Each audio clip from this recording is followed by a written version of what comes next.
Hi, guys. Welcome to the Thursday Night Live sale. We are about a week away. Well, we are a week away from Thanksgiving. So there's lots of things happening in all of our lives. And so thank you so much for taking time out of your day to spend with me tonight. We're going to do a live sale for 4 or 5 hours tonight. Our normal Thursday schedule is 5 hours. We'll see if we can get 5 hours in. I do have a lot of new things for you. I was busy making stuff yesterday, unpacking new boxes from France, and I could see that the way that the sale was shaping up for tonight was pretty spectacular. And so I spent a little bit of time sorting and putting some ephemera packs together, pulling out, all of the good stuff for us here. And so I hope that you got a chance to read the email. It did give you a preview of some of the new items that I'll be bringing tonight. But it's kind of like I didn't know whether to hold the stuff till our big Christmas super sale or if I should just start unloading it right now and see what happens. So we're going to try some of both. I saved some stuff for the big Christmas super sale, and I brought some of the awesome new things here tonight. You guys can let me know how you feel about them when they come across the table. But hello and welcome. Thanks so much for joining. I see lots of you jumping in there. So I'm going to do a little bit different of a format tonight, if you guys will allow me. We're going to wait about I don't know, 15, 20 minutes for people to jump on. Again, it's a very busy time of year.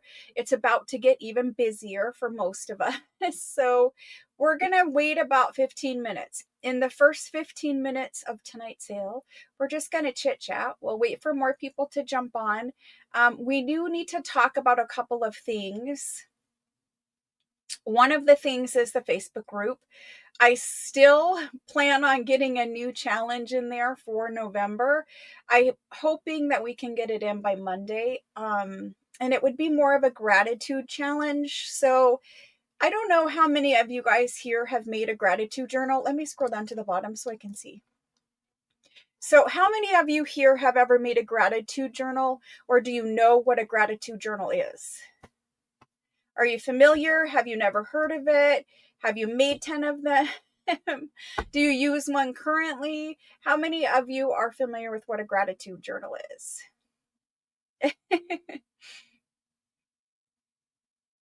Ooh, somebody had a name change. Somebody had a name change. Ooh, awesome birthday week. So Karen says yes. Rhonda says she has. Cece says yes. Diana says no. Not made one yet.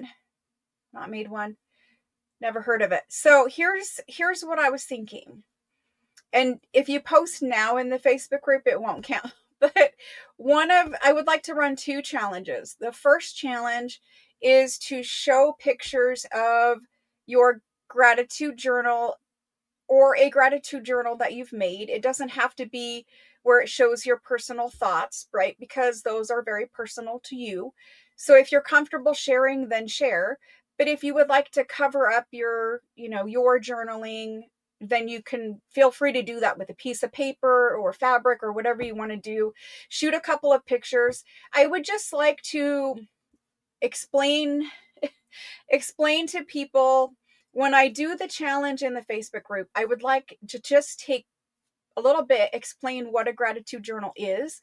And then I would like everyone to share pictures, if they're comfortable, with what their gratitude journal looks like. And it could even be where, hey, I don't use a handmade journal for a gratitude journal. I just write in a notebook, or I just, write it on a list pad, or whatever it is that you're using.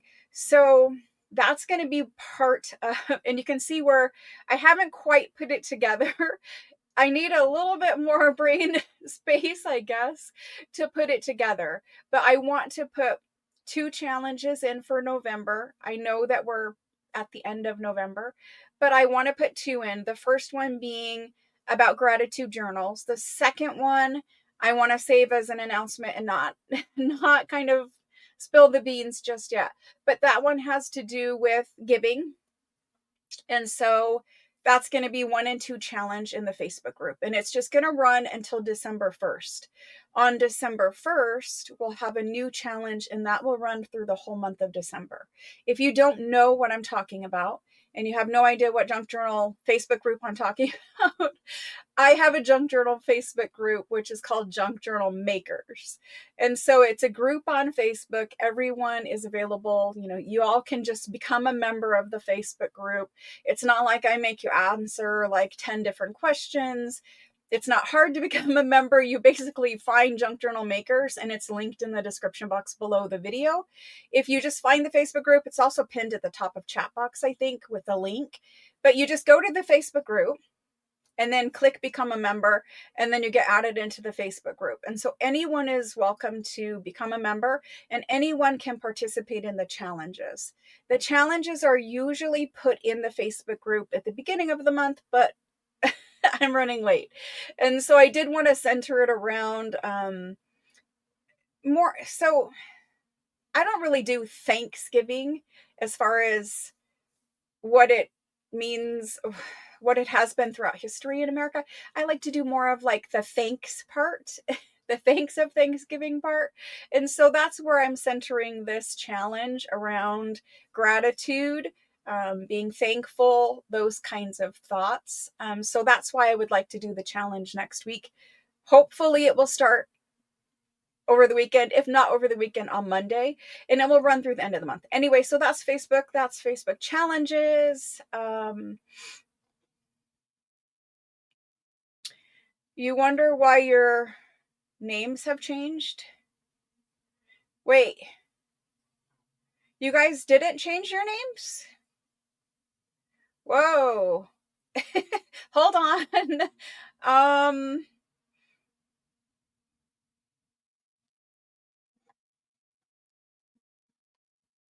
Is YouTube changing everyone's names and doing the @? I think they are. They're doing the @. So that is different.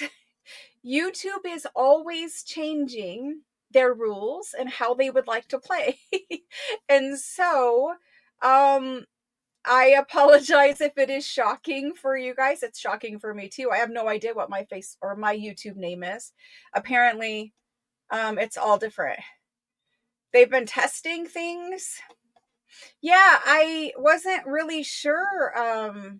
Soldier, I thought you changed it, but whatever, that's fine. I guess YouTube is just testing things out. The problem is for businesses and like myself, you have all of your links with your other YouTube name. And so I'm not really sure how that's going to work out if YouTube just decides to change it for you. How does that work with your links? How does that work for businesses, YouTube? I don't know why they do the things that they do. It seems like somebody sitting behind a desk somewhere or on the couch in their PJs, depending on which YouTube employee you're talking to. It seems like they come up with ideas and they don't really understand that YouTube is a really big place and lots of different people are using YouTube for different things. YouTube isn't just for those cute little fuzzy animal videos or baby videos or talking about news or whatever other people use YouTube for. YouTube is used by lots of different people, some of them businesses for some very important things, right? And so when they come up with these new ideas, it doesn't always work for everyone. So I'm not really sure. Yeah, I don't know. They're always spying on us and they kind of know our history or our I think maybe it's an AI thing where they've looked at all of our accounts and they're like, this person must like this. So hopefully mine is like Junk Journal Kate or something, at least pertaining to my life. You can reset it. However, I'm not sure if it's temporary or if it's for forever. So before you all freak out and go change your settings, just give it a few days to a week before we figure out what's up with YouTube. Usually they'll send me an update. I did not remember getting an update. So before you all change your stuff, give YouTube a few days to even a week. Sometimes it can do with I know there were some pretty big cyber attacks that had to do with the way the internet works just recently. Sometimes that stuff can play effect on our names and our accounts. Give YouTube a little bit before you go in and change your stuff.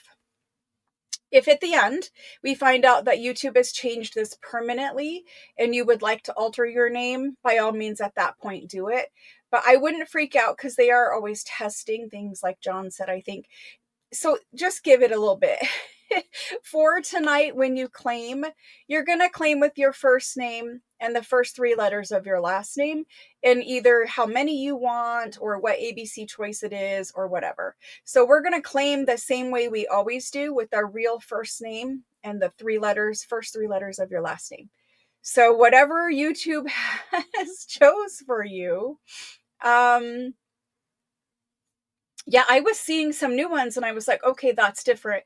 And now I see that they're all starting with at and being weird. So, thanks, YouTube. I don't know how it will affect other people. I will figure it out.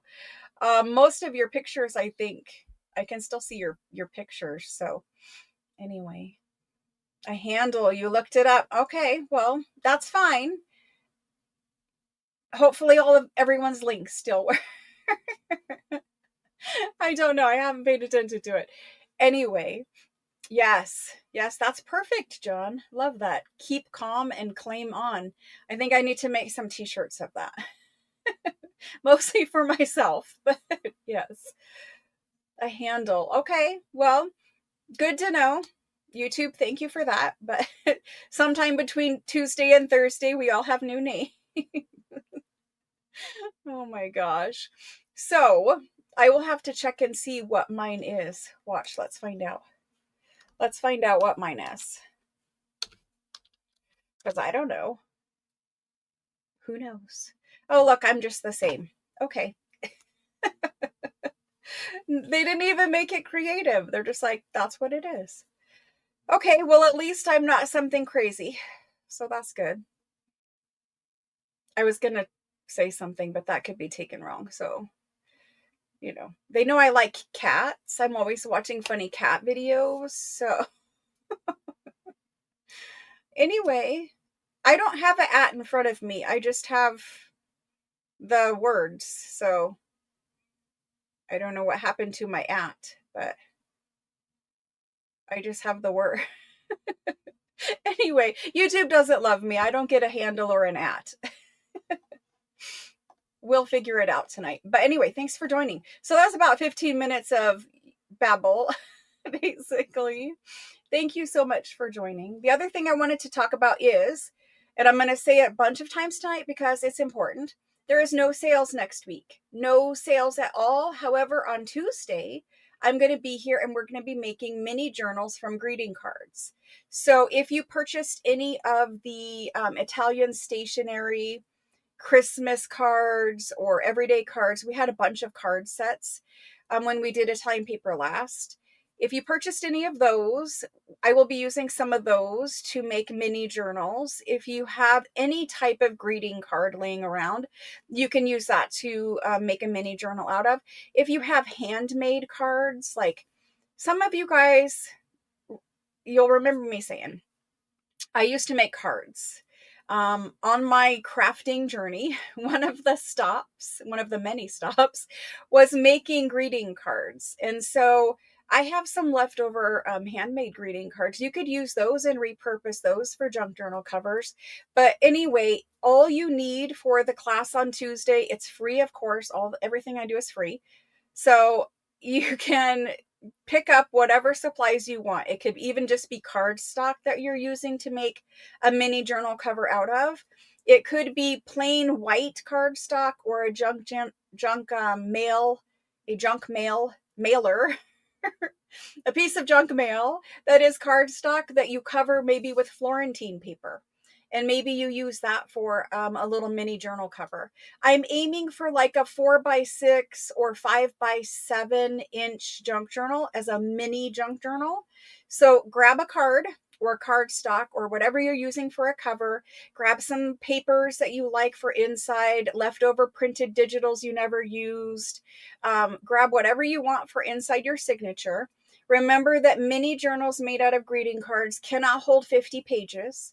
You are going to have to adjust your page count based off the thickness of your paper, how many pages will fit in there. And we'll cover all of this in the class.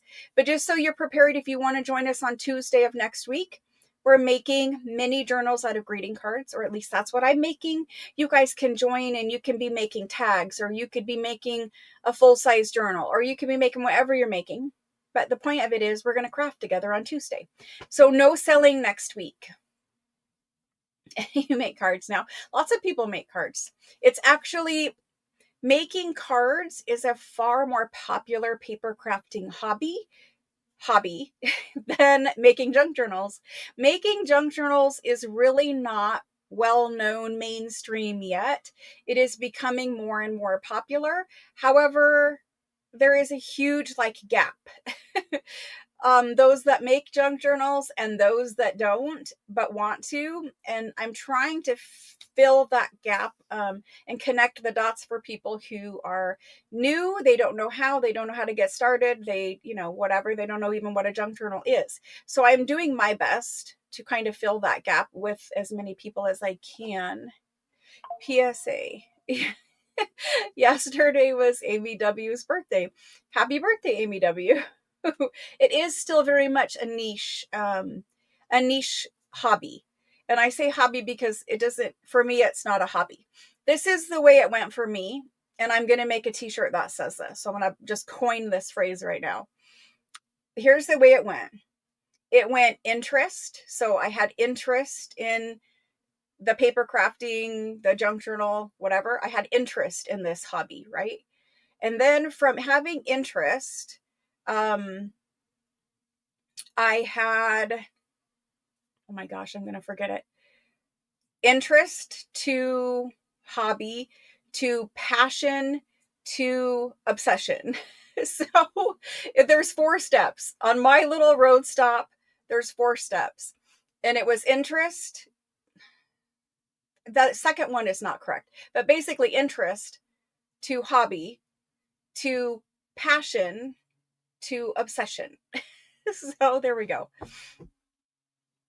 Making cards for over 50 years. That is amazing. That's amazing. So my card making part of my crafting journey was like a couple, maybe 5-6 years. I wasn't really, there were points where I was serious and I was like the Copic marker queen.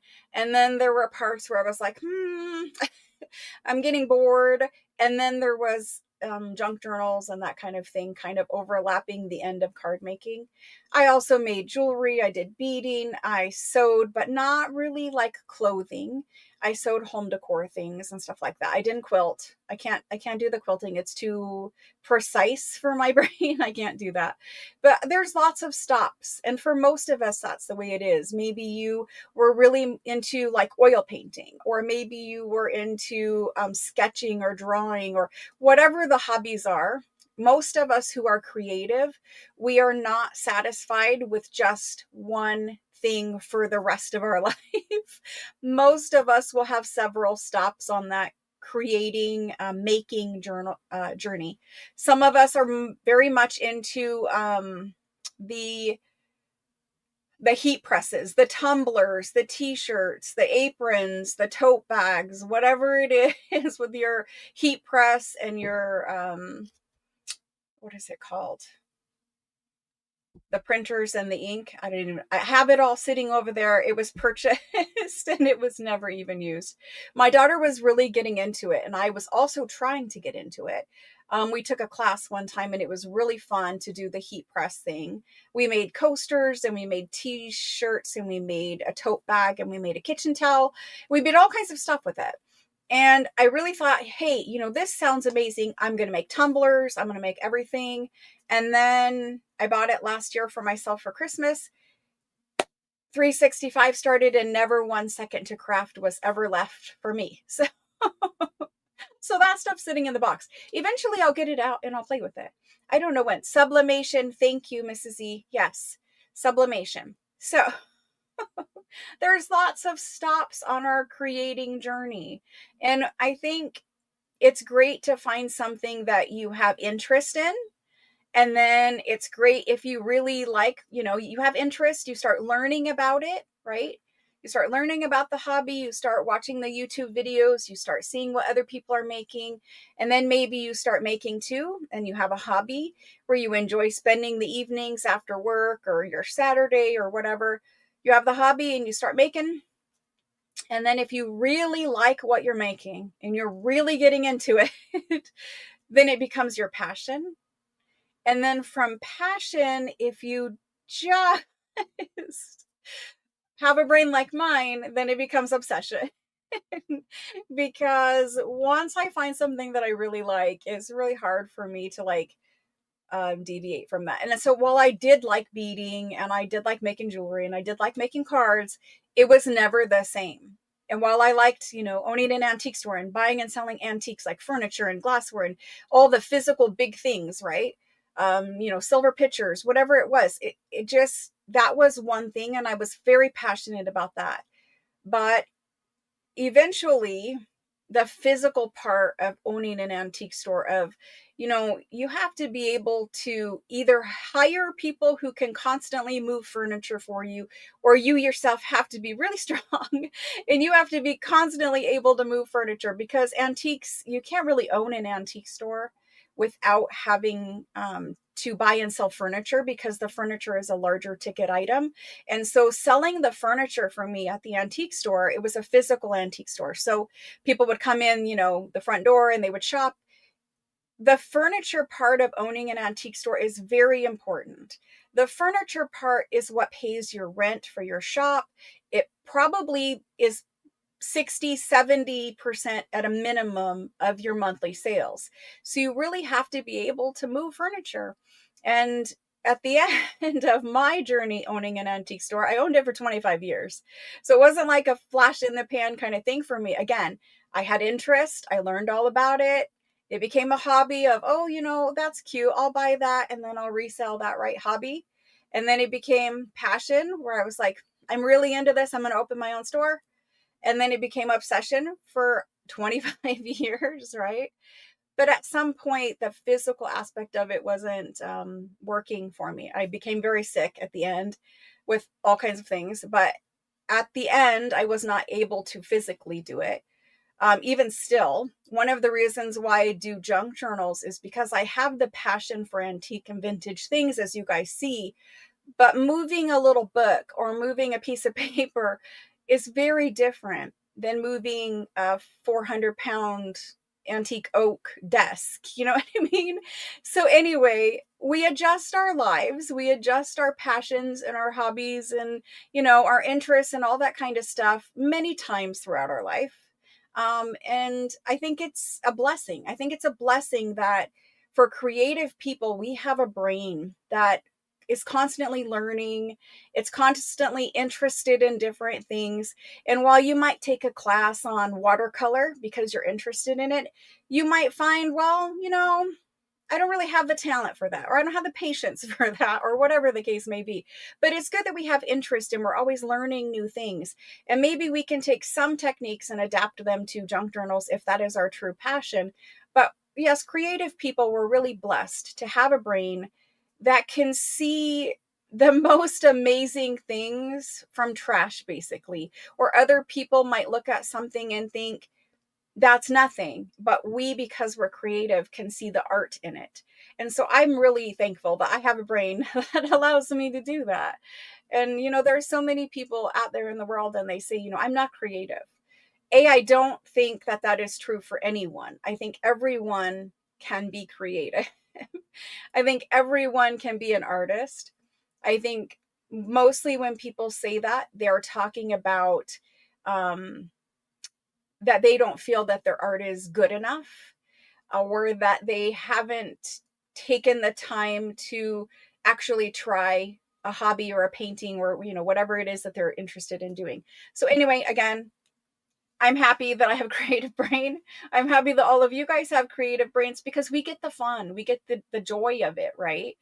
Making, like I was talking about when you make a gift for someone the other day, making brings me so much joy. And whenever I gift things I've made, it brings other people joy. So anyway, it's really fun, as you guys know. Thank you guys so much for joining. Okay, so we're gonna get started. We're 25 minutes in. There's 100 of you here. You always come back to paper crafting. Well, I'm glad. You guys have creative brains. I've seen the things you make. I'm sure that you guys are very, very creative. I've seen things that you make. I know you're very creative. And I just want to say, if no one has ever told you guys, I think I have before, but I will say it again. Everyone has talent. Everyone's art is good. Everyone's art is worthwhile. Everyone's art is valuable. Doesn't matter what kind of thing you make, even if you're here for some reason and you don't know why it popped up on your YouTube feed or your Facebook feed, whatever it is that you make, if it's crochet, if it's quilting, if it's whatever it is, if no one else ever told you, I'm sure what you make is beautiful. I'm sure what you make has value, and probably just like everyone else out there, like I know I am my own worst critic, and probably that's where a lot of that kind of feeling comes from, is we're just our own worst critic. Get out of your head. If you enjoy making it, make it.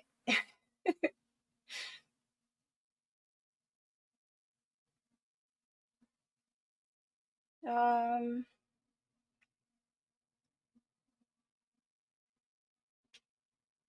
I'm having trouble with Linda's message. I'm not sure what it means. Did I only catch part of a conversation? Only 17 thumbs up, Amy W. Thank you for reminding people to leave me a thumbs up. She says over 100 watching and only 17 thumbs up. Well, thank you. Your kit arrived. I'm hoping everyone's kit who didn't have their kit before gets it by Saturday. I talked about maybe possibly doing some kit stuff on Tuesday. I'm not going to, because it's not fair, because not everyone was expecting to have a class on Tuesday. So the classes are still on Saturday. It's this coming Saturday and the Saturday after Black Friday. So the Saturday of Thanksgiving weekend. I know a lot of people will not be able to join because they have family in town, whatever, for Thanksgiving weekend. Don't worry. All of the live classes just turn into regular videos on my channel afterwards. So you can watch it anytime. If you have trouble finding the live classes, find the live section on my channel, and all of my past lives are in there. Thank you for the reminder. Okay, let's get started. Thank you guys for joining again. Let's get started. I'm going to flip this camera down. We're going to look at an empty desk. For all of you new people who are here, which, usually there's new people. I can never know when people are here. Here's how you purchase. I will not be leaving this up the entire time, but this is how you purchase. First of all, to claim an item tonight, you need to register before you claim. What that means is follow the instructions that are on your screen. They're pinned at the top of chat box, and they're at the bottom of the video in the description box. So follow those instructions. You have to register before you claim. And after you register, then if you see something you would like tonight, you can just type in your first name, the first 3 letters of your last name, and you can tell me like if you want 2 of them. Remember not to use the X sign. If you guys use the X sign, usually YouTube kicks you out. And like for the times, don't use the X. Just say, whatever your name is, and 3 or 2 or whatever you want. And if I have ABC choice on the table, just tell me which letter you want. Okay, so there's that. While that plays for a minute, I want to show you guys some previews, because we have lots of lovely things tonight. I have some of these books. We like these kind of books with the curly paper. So I have some of those. These are super cute ones. And we have, I don't know if we'll get to everything. If we don't get to something tonight, we will be getting to it during the super sale. The super sale is the week after Thanksgiving. It's at least 5 days straight of a sale every single evening. All of the items are different. There are themed days where we have a sewing day, like a fabric-y, lacy, doilies, all that kind of stuff on a day. We have a mixed media day. We have tons and tons of just ephemera paper books, every other thing under the sun. But anyway, we have these letter packs. These are antique letters. We have new photo packs. These are new antique photo bags. So all kinds of photo packs. These I think you guys will think are very interesting. So we have these. What are they? They're antique books from the 1800s, and they're like 1887. And the backs of them, in all of the backs of them, I have put super big posters. The posters are French posters.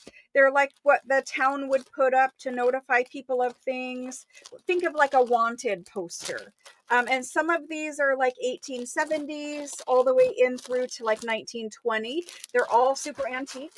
Those come as a pack. So you get the book and you get the poster. That's really good for mixed media collage artists. There's that kind of stuff. We have lots more of these tonight. Lots more of these. We finally made more. This we're like very, very low on Florentine cut paper. So we have those and the regular everyday ones. Let's see what else. I can't even find all of my things at the moment. We have these, and I know that you guys are going to love them. If you guys know what illuminated manuscripts are, if you know what illuminated manuscripts are, if you don't know what illuminated manuscripts are, you're still going to love them. But if you happen to know what those are, there's packs of those. There's dragons. There's the illuminated first letters, big, huge capital letters. See the dragon climbing up the pole? Yeah. So anyway, we have ancient packs of ephemera from the 1600s. Let's see what else. I have tons and tons of books. I have big, huge antique French documents. I have ledger page packs. I have fashion magazines. And I've got other kinds of things. I don't know. There's tons of stuff here.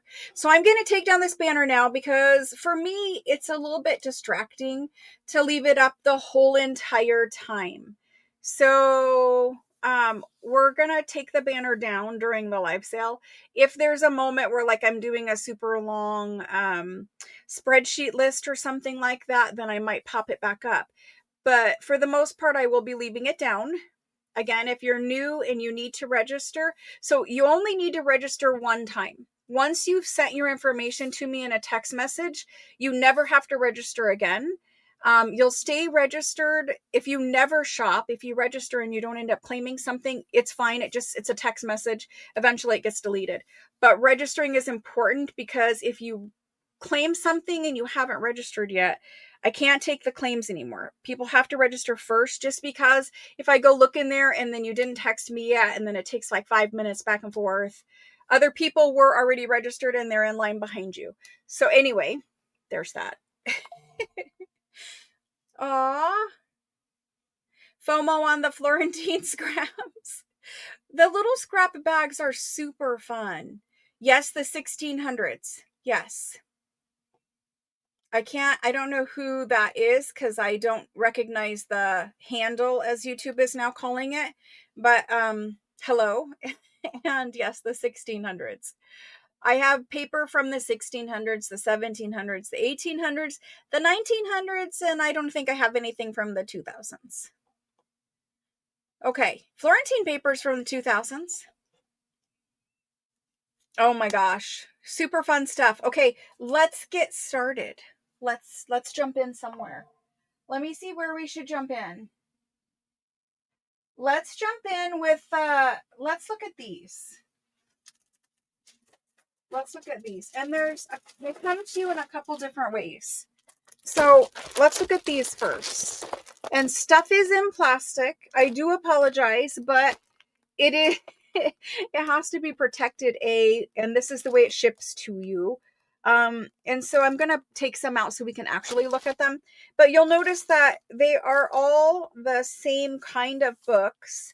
They're paperback books. We're gonna take them out and look.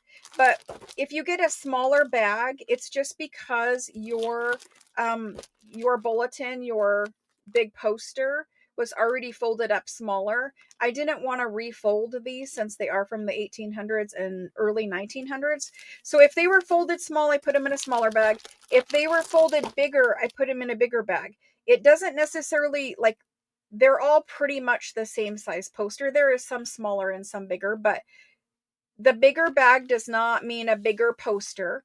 It just means that it was folded up into less folds. You guys know what I'm talking about. Anyway, let's look at posters, because really that's kind of the thing. So these posters and these books, we'll open up a couple. We're not in any hurry. Like, I know I have a lot of things to get through tonight, but it's more important that you guys see the items. So I opened up two of the posters. These posters are in really good condition for how old they are. So this one says Republic of the French Republic, and it's advising something. This one is dated down here in the corner 1918. You can see where it was tacked up somewhere. And so it's advising something. You'd have to speak French or read French to know what it is, but they're paper posters. And so I'm thinking this would be really great for mixed media, for backgrounds, for whatever you want to do with it. If you want to copy it first, you sure can. You can scan it in multiple sections and then stitch it back together. But for being folded, and for being as old as these are, and again, this one was 1918, but I saw many from the 1800s, 1870s. So anyway, for being that old, they're in pretty good condition. This one, I think there's only a couple that have this kind of a front. The other ones have like a different kind of a front, but basically they're the same. This is 1886. That's 1886. You can feel the text printed into the paper. They're all going to be different, but basically you've got a paperback booklet full of French text. Again, this is just a little sample pack if you want some fun stuff to play with. Yes, it is talking about all kinds of mostly political issues, right? And so I paired it with, not all of these are political posters. Some of them are advertising the expositions and things like that. So from what I could read. So that's one pack. Here's another one. This is the other kind of a book. And I do have some 2 packs of just books if you don't want the posters. But so they're text books, right? Only text. I don't see any pictures. Some of them have some graphs and some tables and things like that in them. So here's this one. And it's big, so I can only show you half at a time. But there's the first part of it. Here's the second part of it. This one is dated the 5th of April, 1904. So whatever it's saying, I don't know, but there's a different one. And so these ones, they weren't folded like twice. So I didn't want to fold them and make them be small. So those are 2 of the bigger ones. Let's look at a couple that were folded small. And the posters, some of them are really big and some of them have a couple pages to them. But as a general rule, they're the size I just showed you. Here's another one of these. Again, text in there. And here's another poster. This one happens to be a bigger poster. You can see it's about from the Army, it looks like. This one is dated 1901. December 1901. That's what it's saying. Here's the other half of it. So some of them are very big.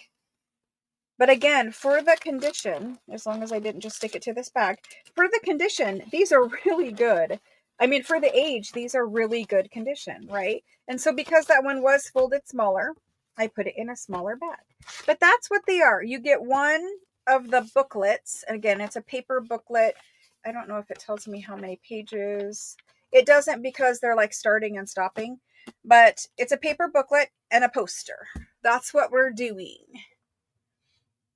Yes, printing presses are amazing and they still use them a lot. I am going to turn up the lighting just a little tiny bit because it seems to have reset itself to 0, which is lovely. But anyway, they're mostly a light gray color and then paper. And the paper still is sturdy and all that kind of stuff. It's not really flaking off. Occasionally you'll see something on the edge of one, but let's go ahead and do it. These, what are we going to call these? What are we going to call these? Political ephemera pack? Who knows? But let's call it something. I have to get to my spreadsheet. Okay, let's call this political ephemera pack. And so again, I don't think that some of you might make a political journal, but for most of us, it's just about the gorgeous French text pages. And I think the large letters and stuff on the posters are really fun. I think for mixed media, the posters are amazing. So let's go ahead and do political ephemera pack. And we're going to do these for 20. For the poster alone, I'm sure if you looked up posters from 1870 to maybe 1920, I'm sure the poster is probably worth $20. So that's what we're going to do. Let me get this typed into, wait for the go. So after I show the item, I will type it in. 2 seconds. There we go. After I show the item on the table, I will type it into YouTube and it will have the price and it will have the word go at the end of it. That's what you're waiting for. You're waiting for the go. Here it goes. So once you see me put the go in, that's where you put your first name and the first 3 letters of your last name and how many you want. I have many, many of these. So no 2 posters are alike. There are none that are duplicates. None of the books are the same. All of the books have different things in them because this is number 12. This is number 17. I have like 90 books. So, and I think there's like 75 posters or something like that. So I have a lot. Please tell me how many you want. Again, great little ephemera packs. Some have to be in big bags. Some have to be in small bags.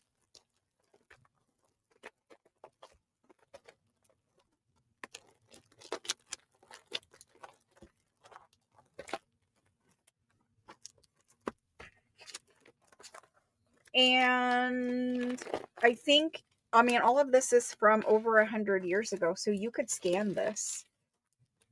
I think for even making a background. So if you scanned even part of your poster, just to have bits and bobs in the background and then print it out onto cardstock, I think that would also be fun. If some going one way and some going another. Or if you know me, you know that that cannot happen. I thought I had another one of these open. Now I can't find it. Okay, cool. There is another one open somewhere because I have a bag.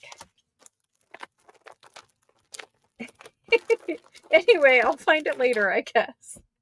Let's go ahead and go through this list. So throughout the night, I will be making spreadsheet lists of people when they claim an item. That does take me just a little bit of time, but I try to move it as fast. I try to do it as fast as I can. So first in for this list is John. John B. Thank you. And after John, we've got Jane. Jane P. And then I will remind you to use your first and last name. Even if it is in your user ID, you still have to type it every time. Thank you very much. The reason is fairness in claiming. So I have been told. That is not coming from me. It is coming from me, but it was based off of feedback I got from customers. So everyone would like an even playing field for claiming. So please use your first and last name. Okay, so I've got John, Jane, Cheryl M, Linda A, Lizbeth K, and then we have Rhonda. Rhonda B, Cece, and after Cece, Angela, and Michaela. Same thing for name. I know, I know it's hard, but every single time. Thank you. And then Kendall. And after Kendall, same thing for Zelda. You got to type it for me. I realize it says it, but I'm just reminding you guys. This is feedback from other buyers. They would like you all to do it as well. So, and it does help other people who help me because they don't know you. So when they see your claim, for instance, for Zelda, when they see your claim, while it says a name, they might not understand exactly who you are. So typing your actual name, the way that we label your bin and put your stuff in, helps to avoid mistakes as well. So there's Zelda. Thank you. And then Catherine. Same thing, Catherine. There's Rose. Thank you, Rose. And Diana. Just imagine if I only had one thing and somebody had to type out their name and somebody didn't. And that basically was the customer's point of view. And then John, that's very funny. And Rose, we got you for one. We got you all for one. All for one. Nobody put in for two of those. So there's the list of that. There's still more available. If you're rewatching later, you can just tell me the political ephemera pack and I will know that's what you want. And you guys can claim things after the live ends as long as I still have them available. Juliet just came in for it. Juliet B. Copy and paste does work really well. That's a good point. It does. Thank you very much. So Juliet was the last person I got for those. Alrighty. I need to figure out what I did because we're missing one of those now. There we go. Okay, moving on. Next, we're going to do just the books.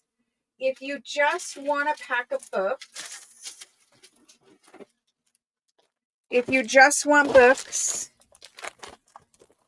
no posters, I have two packs of books. So some are thicker, some are thinner. I tried to put it where you'll see both of the covers. Some covers are a little more grungy than others. And you'll notice that some are tan and some are the gray-green color. In the packs with the poster, they're all the gray color. Gray-green. Gray-green-blue, really. But for these, they're just whatever booklets I had left. Like you can see this one is torn. This is the only one that is like that. But that's what they are. And I have two packs of them. So for two packs of books, we're going to go 2-pack.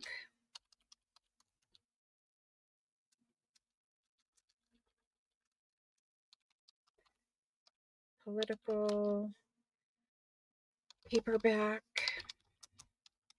booklet 2-pack. Takes me forever to figure that out. So if you want extra little paperback books, the covers are good to do more collage with or scan for ephemera, that kind of thing. We're going to put that in here. And for just a 2-pack of the books, and we only have what I have here because they were just the leftover ones. We're just going to do those for 20. Maybe people want the book. There they go. Preload with the shortest name. You guys are funny. I like it. I like when we're all in a good mood when we start this, as opposed to Tuesday, when somebody who shall remain nameless was not in the best of mood as she started her live sale. Oh my gosh. All right, so for these, we have Catherine's shortened hers already. She's like, I'm just going to make up my own name. We have Catherine, You have to actually keep your name the same for the claim, because this is how your bin is labeled. And if somebody is helping me and they see cat REI, they are not going to know. They're going to think you're different than Catherine. So let's not confuse people. Let's keep it the same. Although I get your point. So Catherine, Juliet, then we have Rondeby, not Thonda, but Rondeby, yes. And then Zelda. You don't have to use your whole name, just the first 3 letters of your last name. Thank you, thank you. I mean your whole first name and then the first 3 letters of your last name. I know it's a very confusing. I'm working on it. We have thought about so many different ways to like keep your privacy and make it simpler. You wouldn't believe like the little notepad where we wrote down all the ideas. It's crazy. So after Zelda, I've got Karen L, Evelyn L, Diana B, Janet MCK. Perfect. You guys are very kind to me when I'm not having the best of days. No, it's fine. It's fine. I just don't, because I've seen this happen where if I typed it cat, my helpers would put a whole new bin and start putting whatever in there for cat. And then they would pack and ship Catherine, and then they would pack and ship cat. And so it's just, we have to keep things as consistent as we can.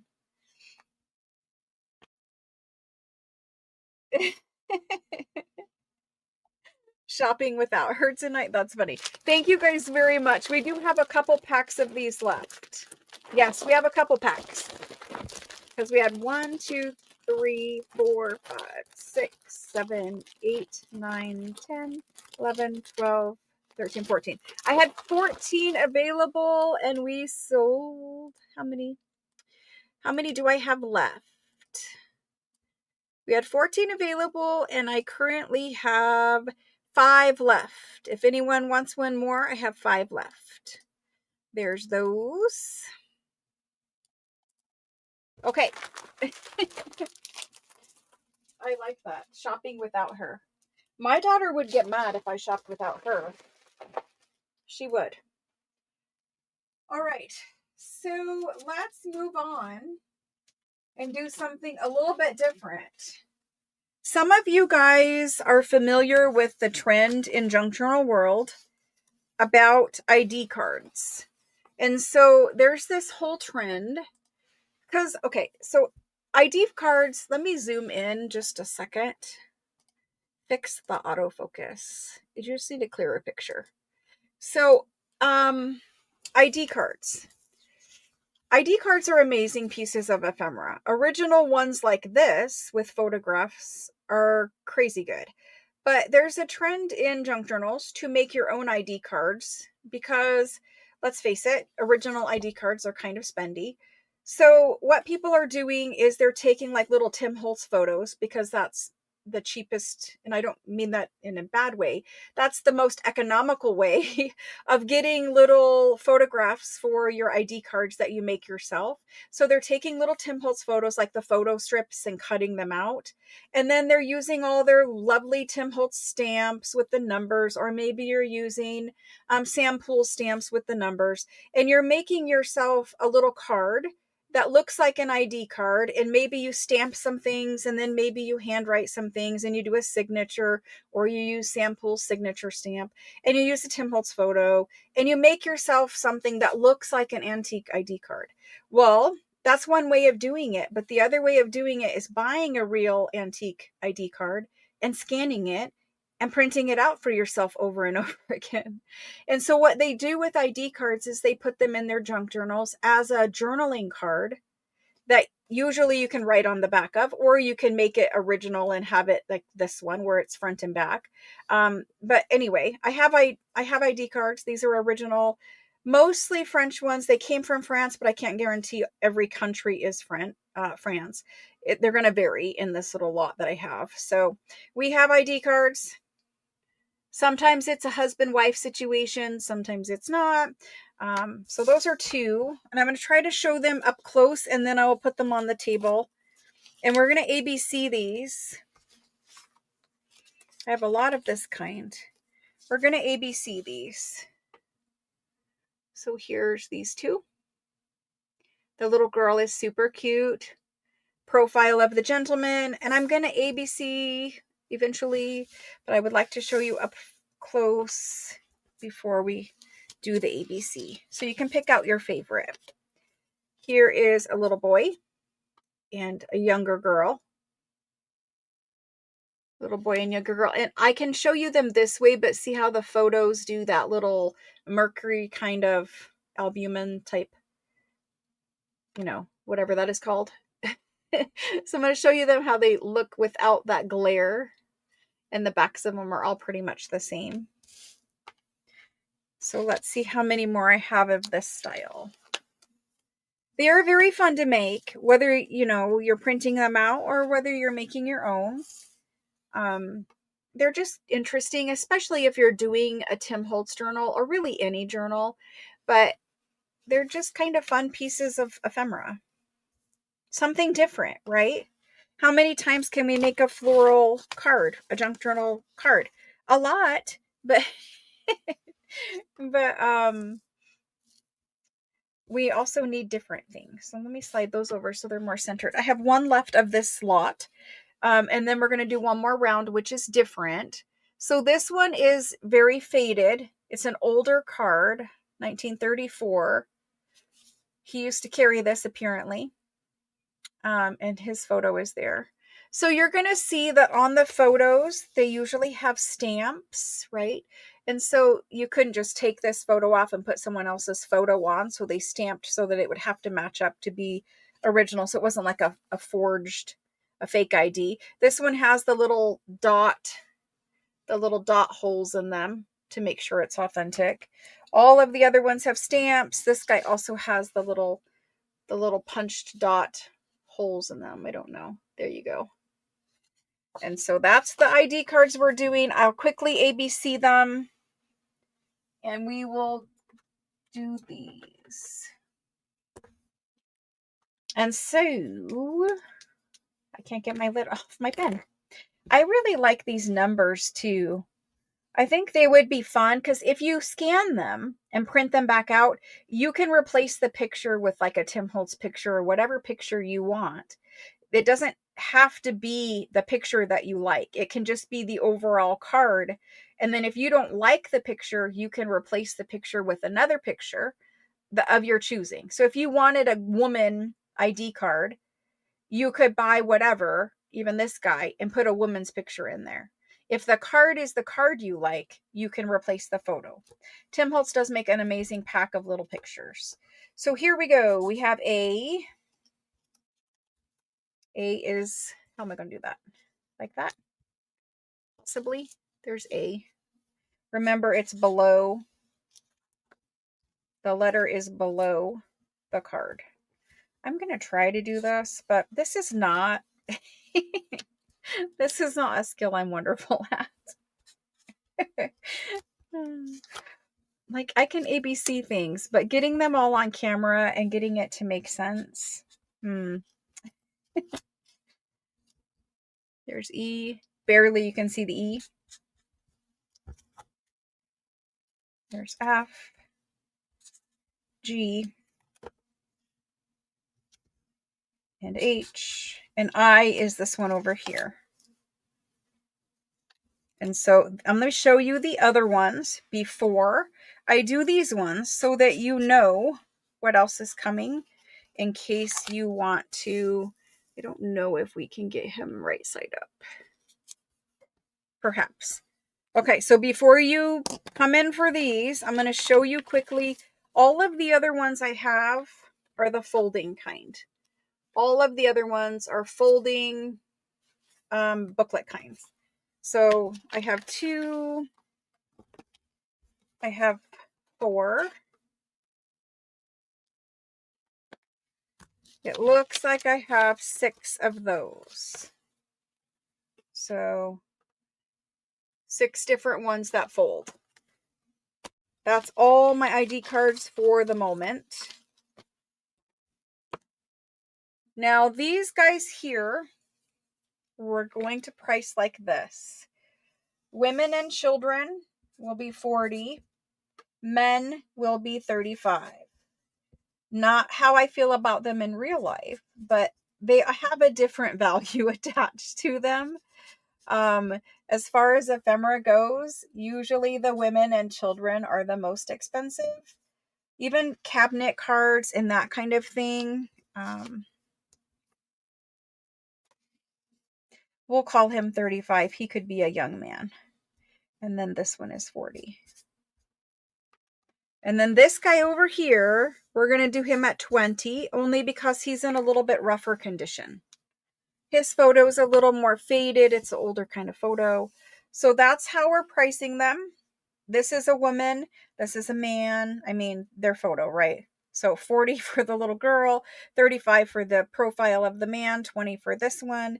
This one down here, it's a little boy, I'm guessing. This is a younger man. I mean, it could be an adult man, but he kind of looks young to me. This is a younger girl.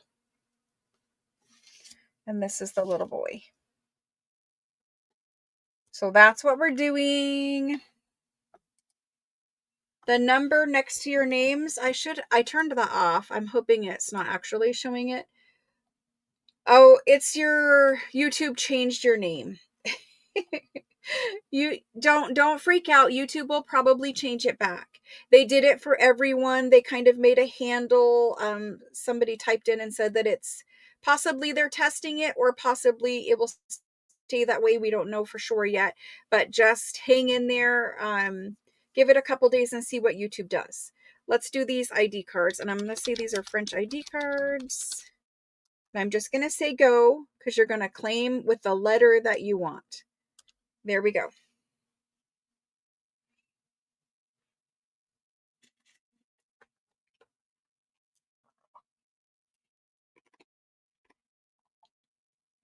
Okay.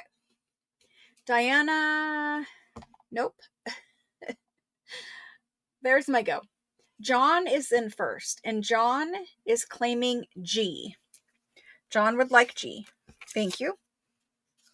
And I'm going to stick the stickies to my shirt first, because I don't want them to be overly sticky. Maybe my pen will work, possibly not. Come on now.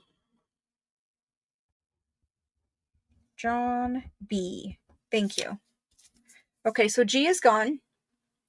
Leanne would like C. Leanne's claiming C. Thank you, Leanne. Thank you, John. After Leanne, Karen M is an any, so we'll hang on to Karen for just a minute. Maria would like the C, but it's gone. She says she'll take A next. So Maria C is taking the A ID card. Maria C. Thank you.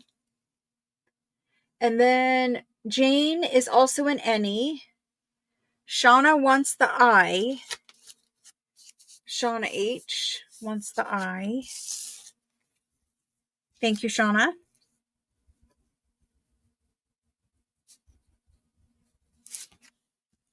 After Shauna, gotta remember 2 N's. Cheryl M for the C, but it's gone. She'll take the H. Cheryl C. I'm sorry, Cheryl M. Cheryl M. Thank you. Cheryl M. And then we have Karen Lim, but she wanted C, it's gone. H is gone. A is gone. Next choice is B. B, and that's Karen L. Goodness. Karen L. Thank you. After Karen, I've got one left because we have 2 N's. The next one would go to Shauna D, and she's claiming the F. Shauna D. I really like the F. I think that might have been my favorite. Shauna D. Okay, so now the Ennies. The very first Ennie is Karen M, and we go alphabetically. Karen M.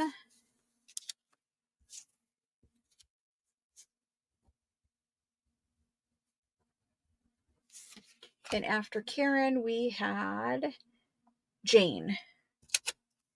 Jane is going to take this guy. Thank you, guys. Jane P. Perfect. So all of those IDs were claimed. Next, we have these ones. And it's kind of like every color under the rainbow situation. We're going to look at these. I didn't do any measuring for you, but I think you guys know what size they are. Maybe not.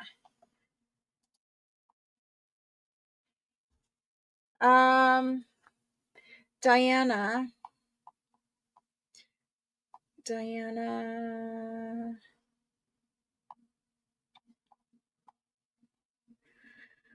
Let me see. Yes, you did. You were down after Shauna. It was Shauna and then Catherine and then Diana.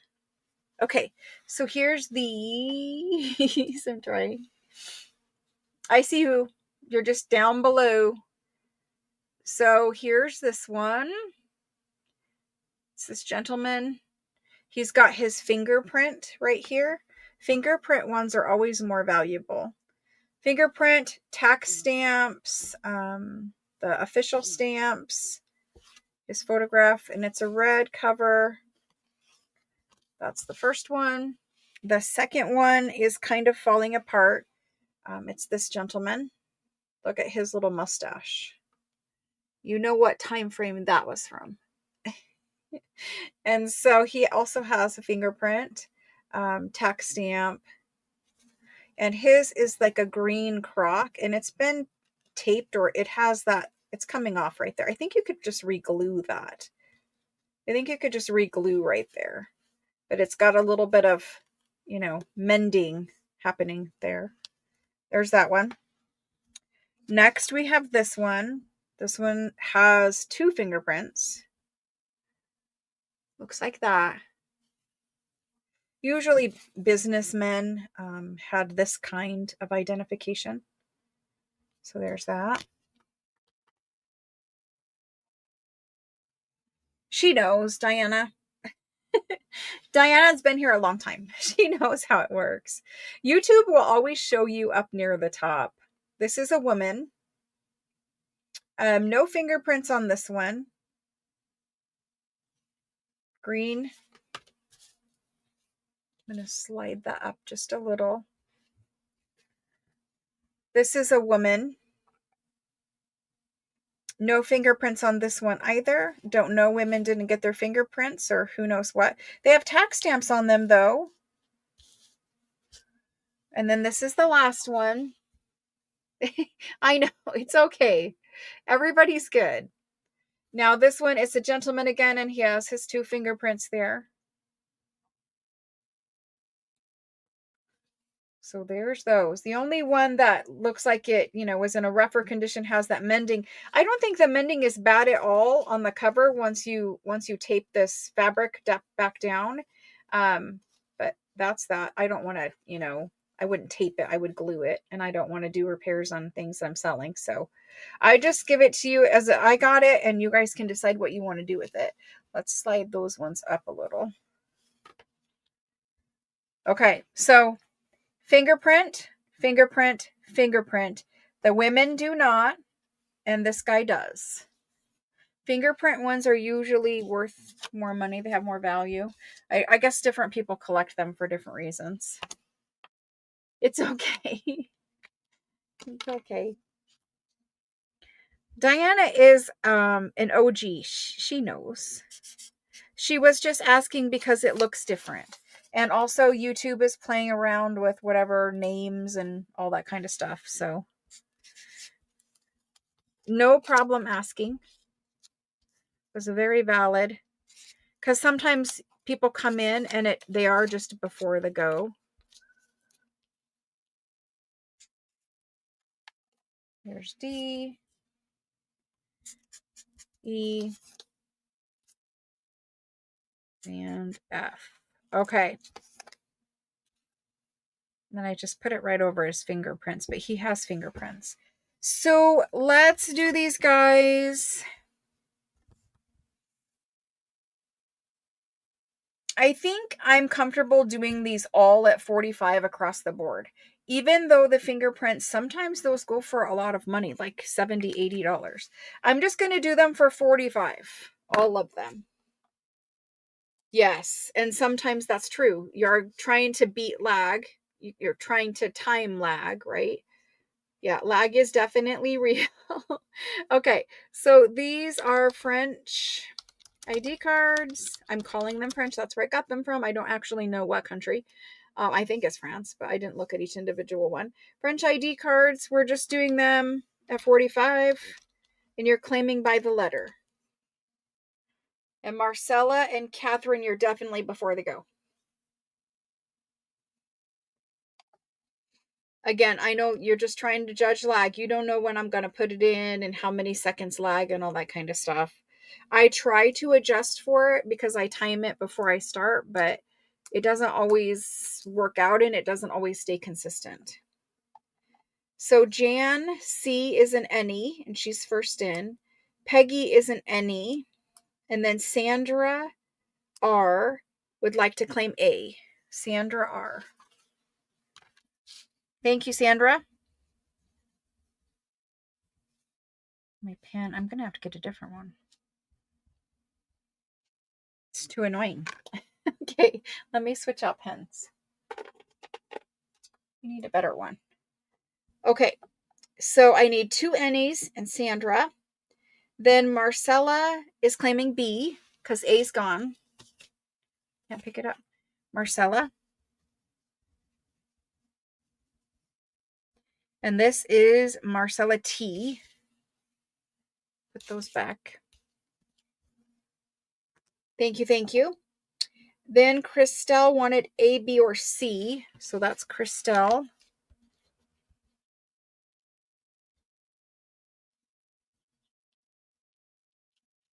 Perfect, thank you. I have one left, and that is going to Shauna D, and she wanted the E. Shauna D. Thank you very much. Now let's do the Ennies. The Ennies we started with Jan C. Thank you, Jan. And then we had Peggy. Peggy H.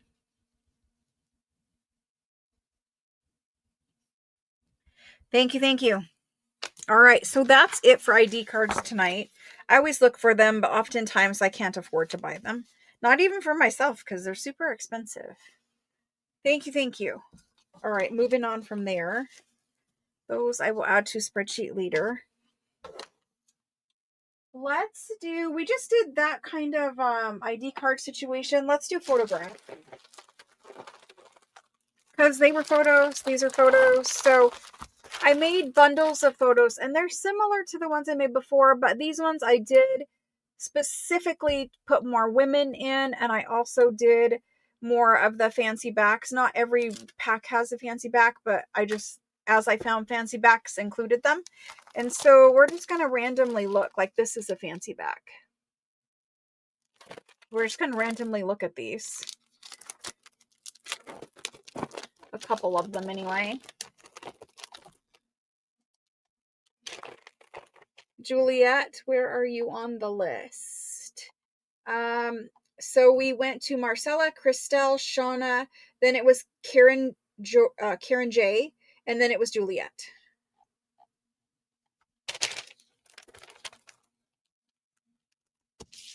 Okay, So we did packs of 6, I think this time. Or maybe we did 7. I think we did 7. We have babies. Everyone has a baby. Everyone has a woman. And everyone has 2 men. Why 2 men? Because most of the photos are of men. Everyone else has already collected the women. I don't know what the situation is, but you got a baby. You got 2 men.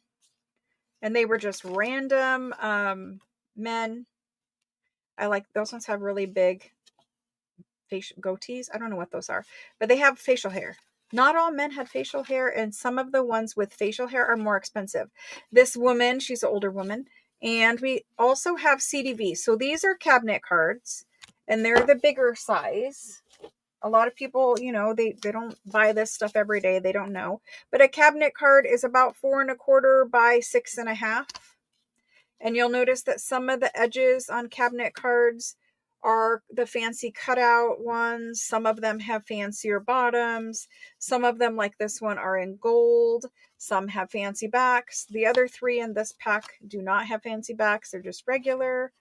And then we have CDV cards. CDV cards are much smaller than a cabinet card. And a CDV card, it stands for Carte de Vista, which obviously that's a mouthful. So I'm glad we just say CDV.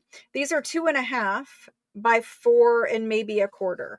And in all the CDVs, you have 2 men and a woman, or a woman, man, and child, or something of that nature. But at least 1 woman in every CDV. Usually the CDVs will have advertising on the back because there was no place to put it on the front. Some of them have a little tiny something, but mostly they have pretty interesting backs. And so here's what I will say with the photographs. I don't love every photograph. It's interesting. It's upside down. I don't love every photograph that I get either. I'll be honest. So I bought an entire collection. I got things that I loved and I got things I didn't really love. But if I get a photo and maybe it looks a little creepy, maybe I use that in a Halloween journal, or I repurpose it to, you can replace the photo on the front and keep the advertising fancy back, right? We know that we can just take another photo and put it over top of this one.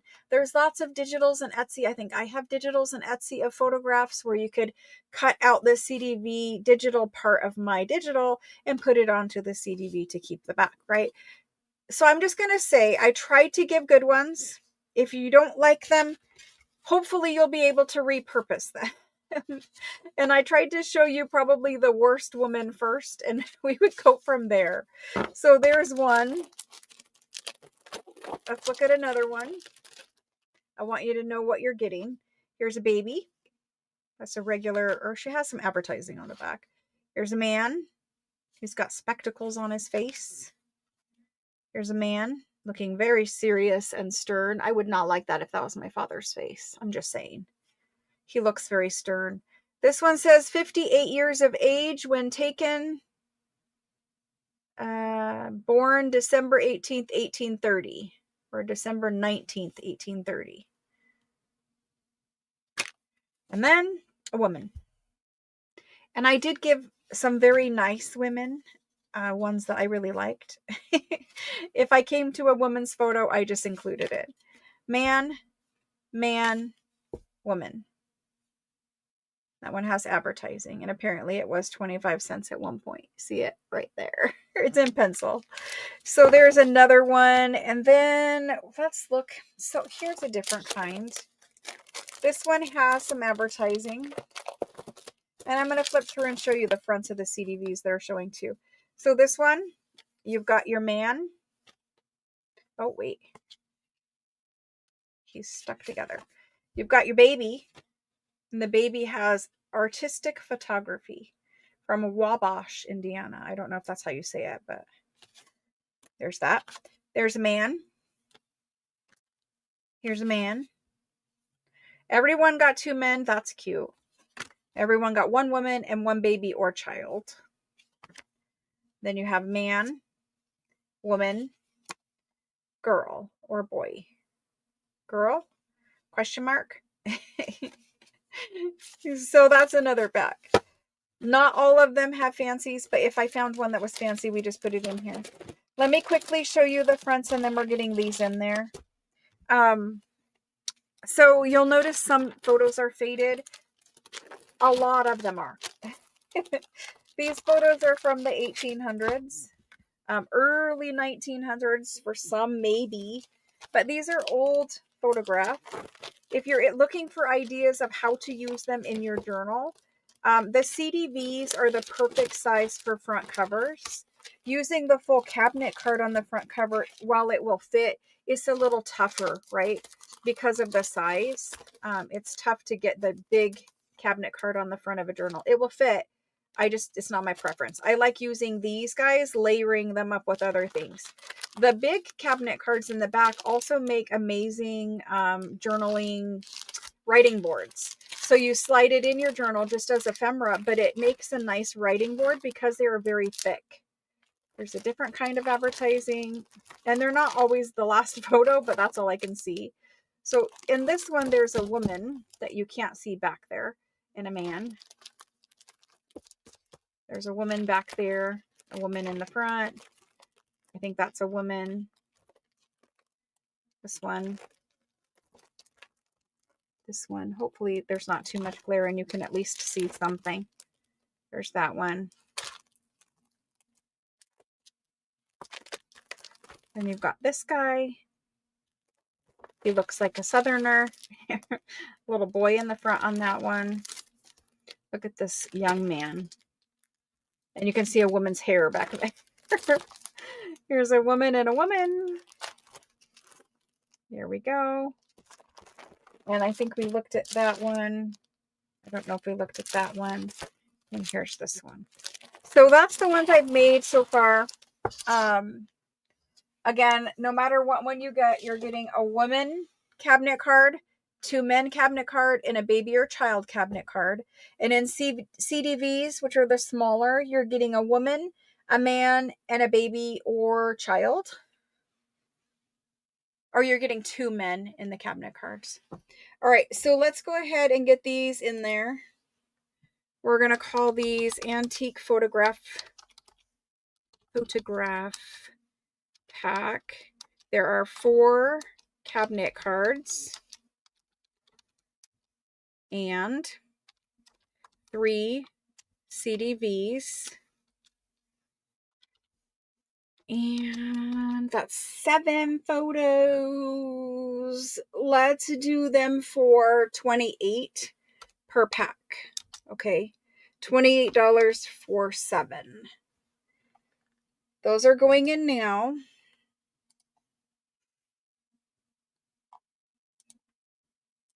And if you come in late, you can always rewind and see what else was sold.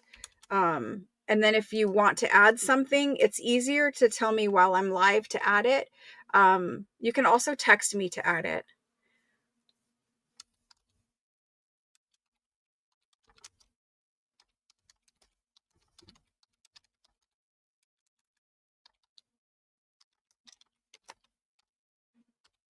Okay, the first person in for these is Tammy D. Tammy D, thank you. And after Tammy is John. Thank you, John. And then we have Mickey. Thank you. Krista would like 2 packs. Thank you. Linda A would like a pack. After Linda, we have Karen. Thank you, Linda. Karen J. Thank you. Deborah Murr, and she would like 2 of them. Thank you, Deborah. And after that, we've got Rhonda. Rhonda for a pack. Ricky. And this is Ricky with 2 Ks. Ricky, thank you. Cheryl would like a pack. Cheryl M, thank you. Maria will like a pack. Thank you. I mean, you would like a pack. Hopefully you will like it. Maria would like a pack. Maria does some amazing work, and she has been sharing it in the Facebook group. You should see what she's sharing in the Facebook group. Thank you, Maria. And then we have Juliet. Thank you. And Susan E. Susan E. Veronica. Thank you. And Helen.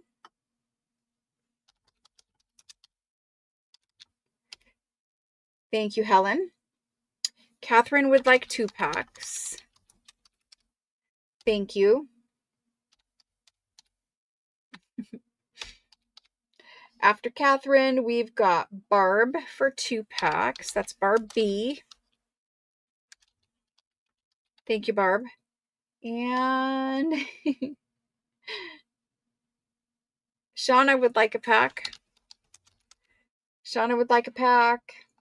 Thank you. Maria's work is gorgeous. See?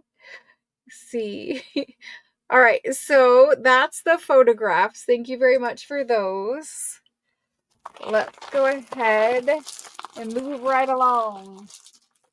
Now I'm going to do these blue books. I don't have very many books tonight, but these are one of them.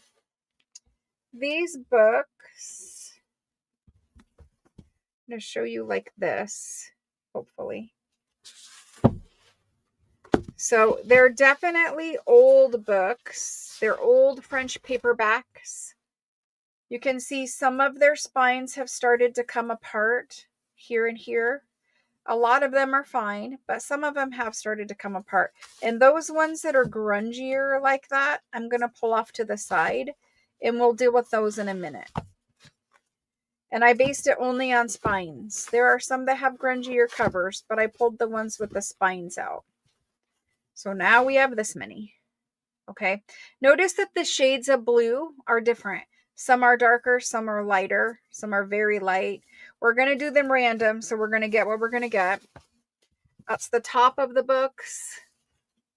That's the side edge, the front edge, foredge of the books. That's the bottom. Okay. So this kind of rag paper is a cotton rag paper. And this is what the books, they're all from the same series. So this is what the books look like. I believe they're the Buffon books for birds. It says printed in Paris in 1833. So you've got paperback book with that lovely rag papery front edge to it. If you open them up, I'll measure too because these are smaller. Can't get to the title page. The cotton rag paper sometimes is so soft that it feels like a t-shirt. So there's the title page. And then as we go into the book, I think it's talking about birds that go into the water. Lovely rag paper pages. See the natural decal edge. So this is the kind that we like. You can feel the text impressed into the paper. I don't know if there are plates in these. I really did not investigate. I just knew that they were Buffon books, I believe, about birds for all of them. So that's kind of one. We're just going to look at a couple random ones. They were organized randomly. See, the covers on some are not perfect. They've definitely been around since 1830.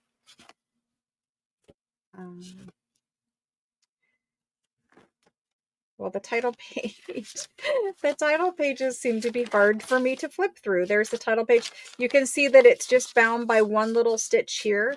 And so it's kind of moving around there, but I don't know if there are plates in these. I don't know. You might find a plate. You might not find a plate.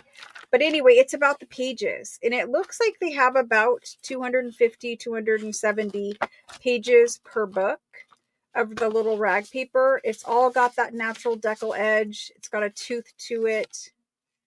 I don't know how much of the text being impressed you can see. A little bit there. You can see that it's impressed into the paper. So let's measure these. I'll show you the front covers as we go through. They're about 4 inches by 6 inches. So that's a good size for a journal. That little starting page. So let's quickly look at covers. You can see different color, different condition. Not all of them are perfect. They've got numbers.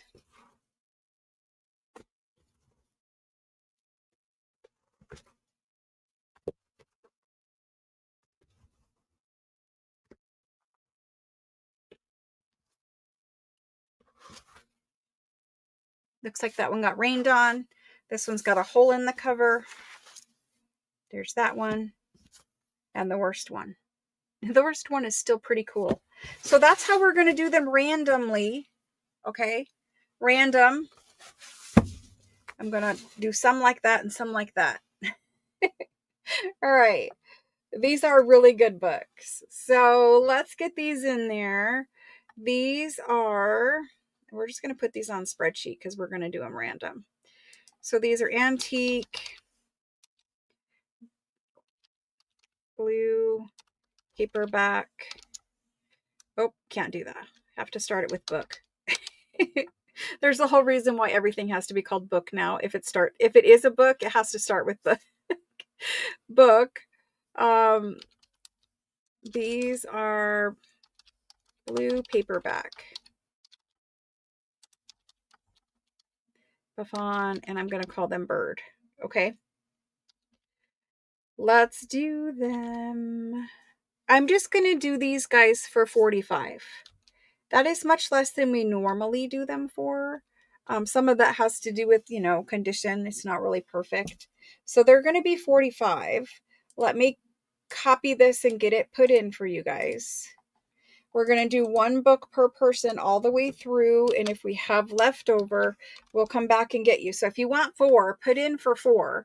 If there are some left, we'll come back and give you another one and so on. But everyone one first. There's the go. I have 1, 2, 3, 4, 5, 6, 7, 8, 9, 10, 11, 12, 13, 14, 15, 16, 17. I have 17 like this, and then I have some that are in different condition. Okay. So we have 17.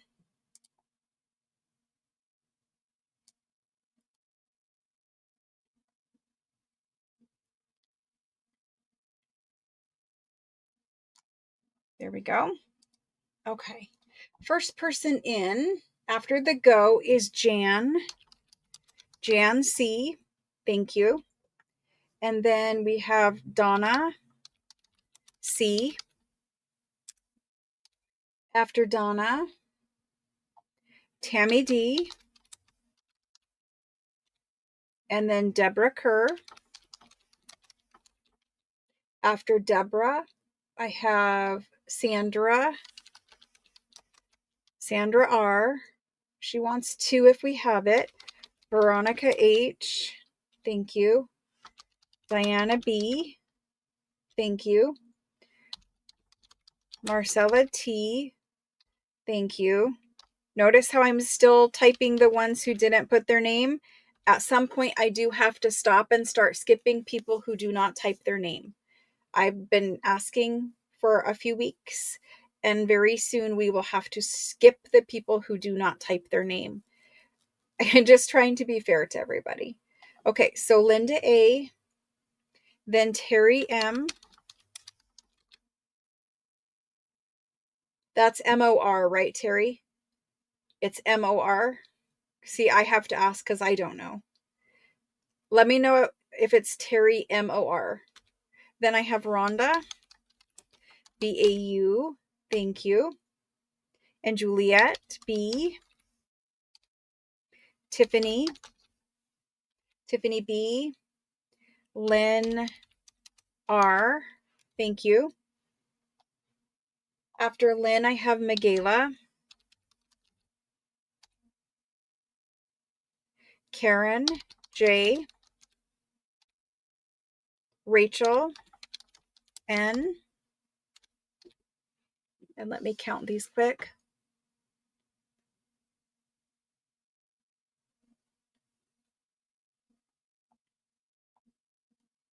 I think that is it after Rachel.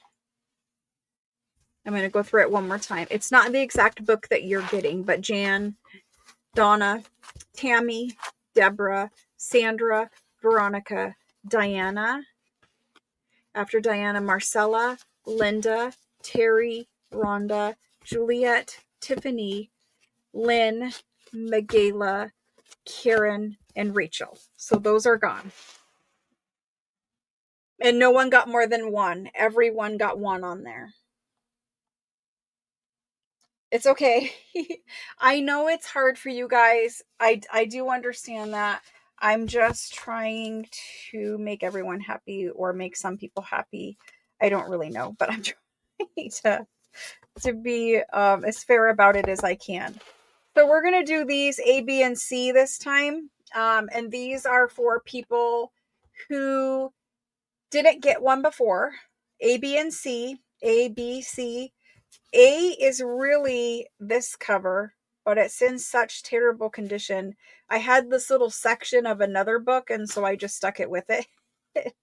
A, the pages are pretty terrible in the front section at least. So you're getting some more pages with the other cover. They start being better about 50 or 60. It's just that bottom, but you can straighten that little corner out. So that's A. Pretty rough, really. And then you get that one, which goes to 72. So a little bit of piecing together on that guy. This guy is B. He's printed in 1830. He's printed in 1834. He's okay, little water. And this is C, 1830. He's really, I mean, he doesn't have much of a spine left, but he's a little water. There's A, B, and C. For these ones, we're going to do them at $40. You can claim which one you want, and I'm going to try to give them to people who didn't get the last ones, just to continue to share. If no one claims them, then anyone can claim them.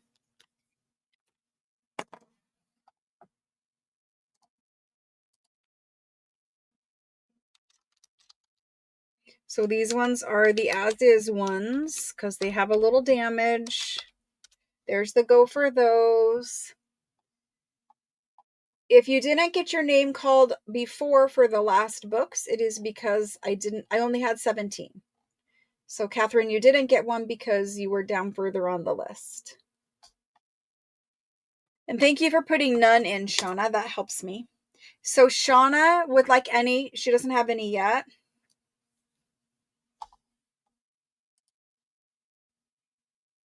Cece has not had any. So she's going to claim A. Thank you, Cece. After that, we have Catherine for the B. Catherine. All right. And then the any is Shauna. Thank you. Perfect. Thank you guys for all the purchases of the books. I appreciate it. Let's move on to something else. Okay, for new people, here is some instructions. I'm just going to roll this through occasionally, just for new people while I pull something else out. There's that. Let's move on to these. We're going to do this ephemera pack. So I don't have a million of these. I don't have a million of these with the illuminated page in them. I will take them out and show them to you too, but right now I want you to focus on this page. These pages, you know, they're original antique ones. This is 1600s, this is 1700s, but really we're looking at those little illuminated pages to begin with, and they're double-sided, so there is a whole different page on the back, and they're differently illustrated. So like while you have this here on the back side, there is something different. And so you can see there's gold, there's flowers. It's beautiful. There's another one. It also has gold. These are hand painted, so every one of them is different. They're all individually hand painted. They're in very good condition. Some have dragons. Most will have flowers, fancier lettering. And I'll talk about all of it when we open it. So here's one with the dragon and the pole. And then there's even little flourishes in the S.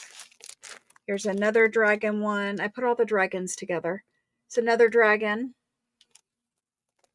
This one goes up and it's a dragon here. This is kind of like his tail and the Q.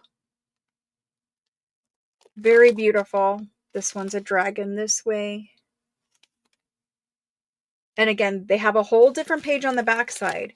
This one is the dragon that way.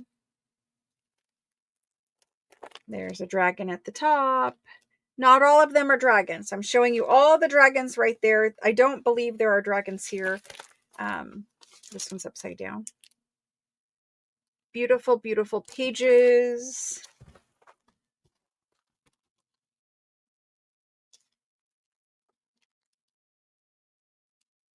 So it's really hard to find pages like this. And oftentimes when we do, they're very expensive. I mean, some illuminated manuscripts are literally priceless. Like they're very expensive, millions of dollars, right? Sometimes you'll find illuminated manuscript pages where it's one single page and the page is 50,000. So it just depends on a lot of factors. These particular illuminated pages, these are about 100 years old. So that makes them affordable for us. Mostly you get into like 12th, 13th century, 14th century illuminated pages. And those are the ones that are worth, big, big bucks. We don't tear apart those. We don't play with those. Those are museum quality things. But this one, it's about 100 years old, a little over 100. We can play with these ones. What I mean by playing with is mostly we're going to scan this, and because it's double-sided, you have a whole nother one to scan on the back. So if you scanned them, both front and back side, you'll have the perfect folio printout for your junk journals, and you'll have an original one, right? It's really important. Even the letters are animals sometimes. The illuminated letters. This one's got gold down there. So I'll kind of speed it up now, but you guys can see they're very beautiful, double-sided. And I'm going to open one. We're going to look at it. Lots of gold on that one. Okay, so this is a random one. Let's open it. Dragons are very beautiful. I agree. I set them to the side and wanted to show you them specifically. So we start out with the 1700s. This is that thick, lovely rag paper, very, very old, 1700s. Double-sided page. It's natural decal and the torn edge where I've separated it from its folio. A lot of signatures on these. These are legal documents and they've got signatures. Some of them are marriages, land sales, town record kind of material where they would keep track of all of that transactional information. So handwritten, double-sided 1700s. This is about 7 by 10. Then this is the 1600s one. Notice a lot of times in the 1600s, they'll end that sentence across the page with a line.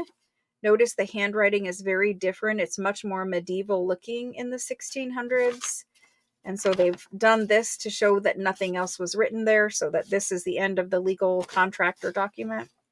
And notice the page. This is also that very thick rag paper. So because it's rag paper, even though it's been exposed to air, you're getting a little aging from the air, but this is not the kind of paper that will fall apart on you. This is rag paper. I could crumple it up and then straighten it back out with no problem. But this is 1600s writing. This is 1700s writing. You can see it's very different, right? And then this little page here is a little over 100 years old, and they will all be double-sided. And this is a sturdy, thicker paper, and that's how it was able to be colored. It does have a gold edge all the way around the page. And so that's one, right? And I'm going to just show you a couple of them randomly throughout the thing so that you get an idea what backside looks like. I said we weren't in a hurry today, so there's front and back of that one. And then let's look at one more. Just so. I'm hoping to pull a dragon out so that we can look at the back of a dragon. So I don't find these very often. And when I do find them, obviously I have to pay up for them. But they're not the priceless kind. So don't think I tore apart something priceless. Well, it's over 100 years old. It's not from the 13th century, right? So there's gold in his wings. And this is what you have. And so if you scan this and scan that, you'll be able to put them together and print them out into one page for your junk journal. And so there's that. And again, all of these pages are going to be different too. This is the 1700s one, and it's about 7 by 10. It's a little over that, but 7 by 10. And this guy, I think he's more like 6. What is he? He's 5.5 by 7.75. The 1600s, the 1700s, and this is a little over 100 years old. So that's how we're doing it. We're going to do it as an ancient ephemera pack. Ancient ephemera pack. Ancient illuminated ephemera pack. So please, I beg you, before you use this as an original thing in a junk journal, before you just tuck it in a pocket, I beg you to scan it. Someone has taken the time, and I have verified it is hand colored under a microscope. Please take the time to scan it. Someone was, and it's not like a child did this. Someone really, really talented did it. Like, even look at the way they've done the blue and the gold. Like, this was not cheaply done. This was very well done. When I look at things under a microscope, there's a reason for it. So anyway, ancient illuminated ephemera pack. They are going to be $40. I do not have very many of them. What I have is here. That is it, because there was only so many pages, right? And the little page, you probably want to know the measurements on that too. The little page, he is 3.5 by 5.25. And then because it's actually smaller, you can make it whatever size when you print it out. You can even choose to print this in 4s. So you could have 4. You could print it out and use it just as a journal card in a journal and not do anything else with it. But it's super cute. So here they go. If you already came in, you're going to have to come in again. We have to wait for the go. I'm so sorry. There it is.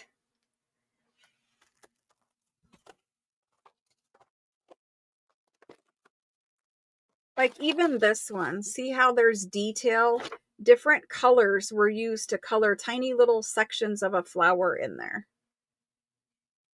Very, very pretty, very well done. They've done shading on the green leaves, and they didn't have Copics or anything.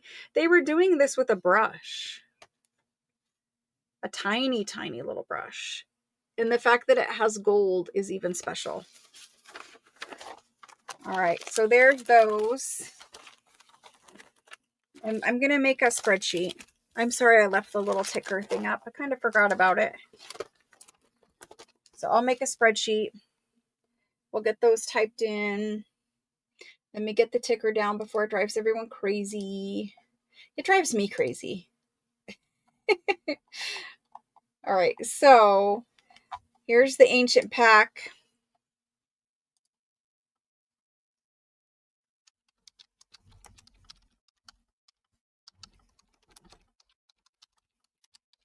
And we're going to have a lot of stuff like this during that week-long sale. Some stuff that is special that you haven't seen before. So you definitely want to come as many nights as you can. It's the week after Thanksgiving. So not next week. We know no sales next week. But the week after Thanksgiving, I'm doing a week-long holiday super sale. I do discounts, things at sale prices, things at clearance prices, brand new stuff that we just got, special stuff that I saved for the sale. Lots of different things happen then. Okay, first person is Sherry. Sherry M. Yes, Sherry M. And I will remind you guys got to use your name. Your full name, Sandra and Sherry.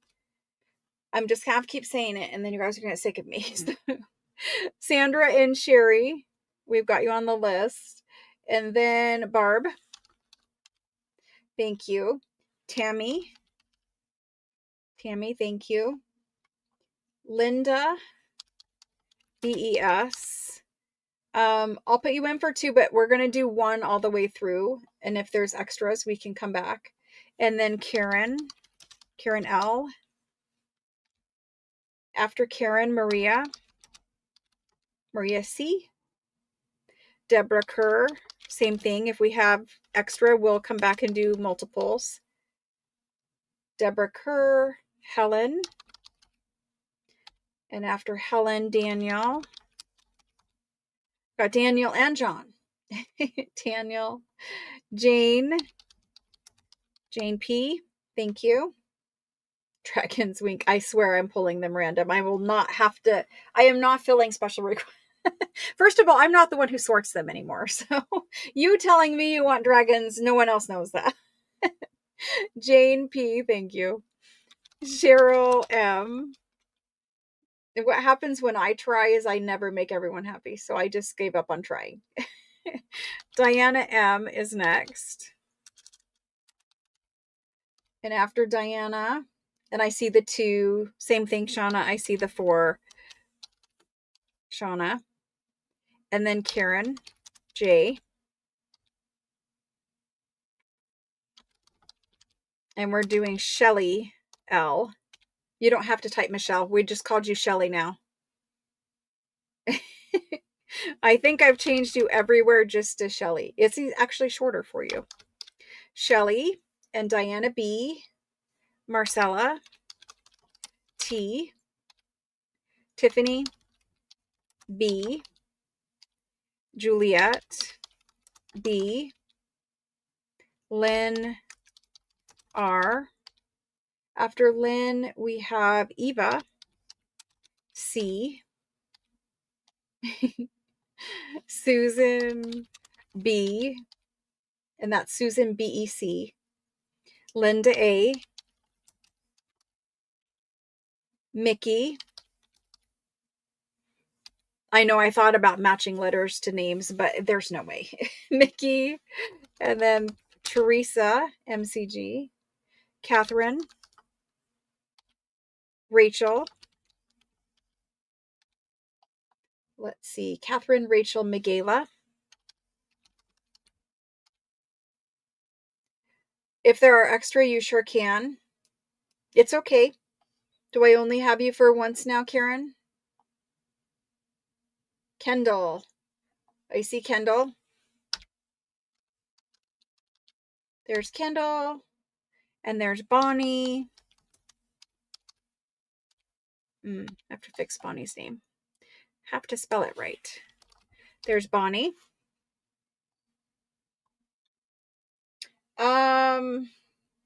I don't know who you are. Are in bold 2724. I don't know who you are. I need a first name and first 3 of your last name, and then maybe I will be able to know.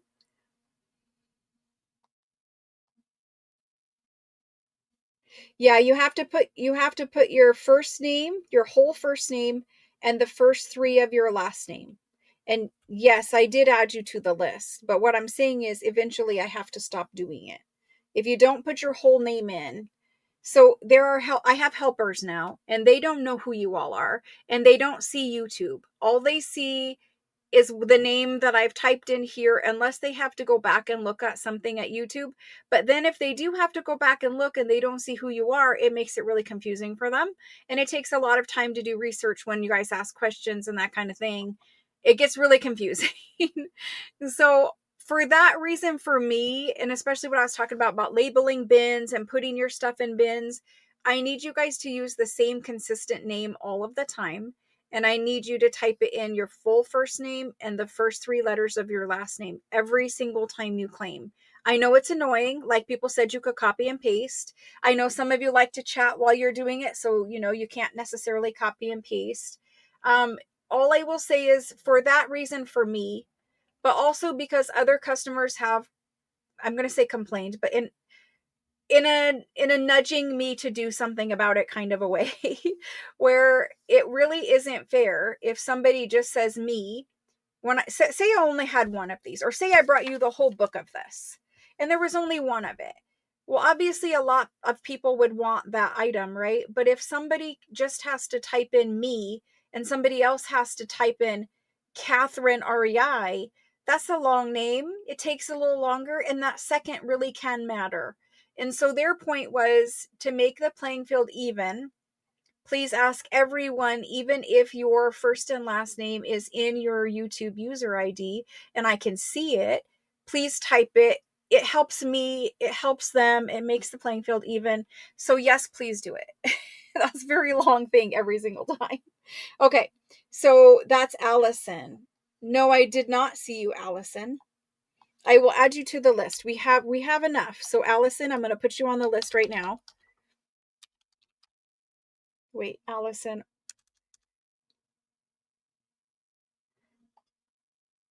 Hold on. I added you to the list, Allison. Sandra Robb, you did get one.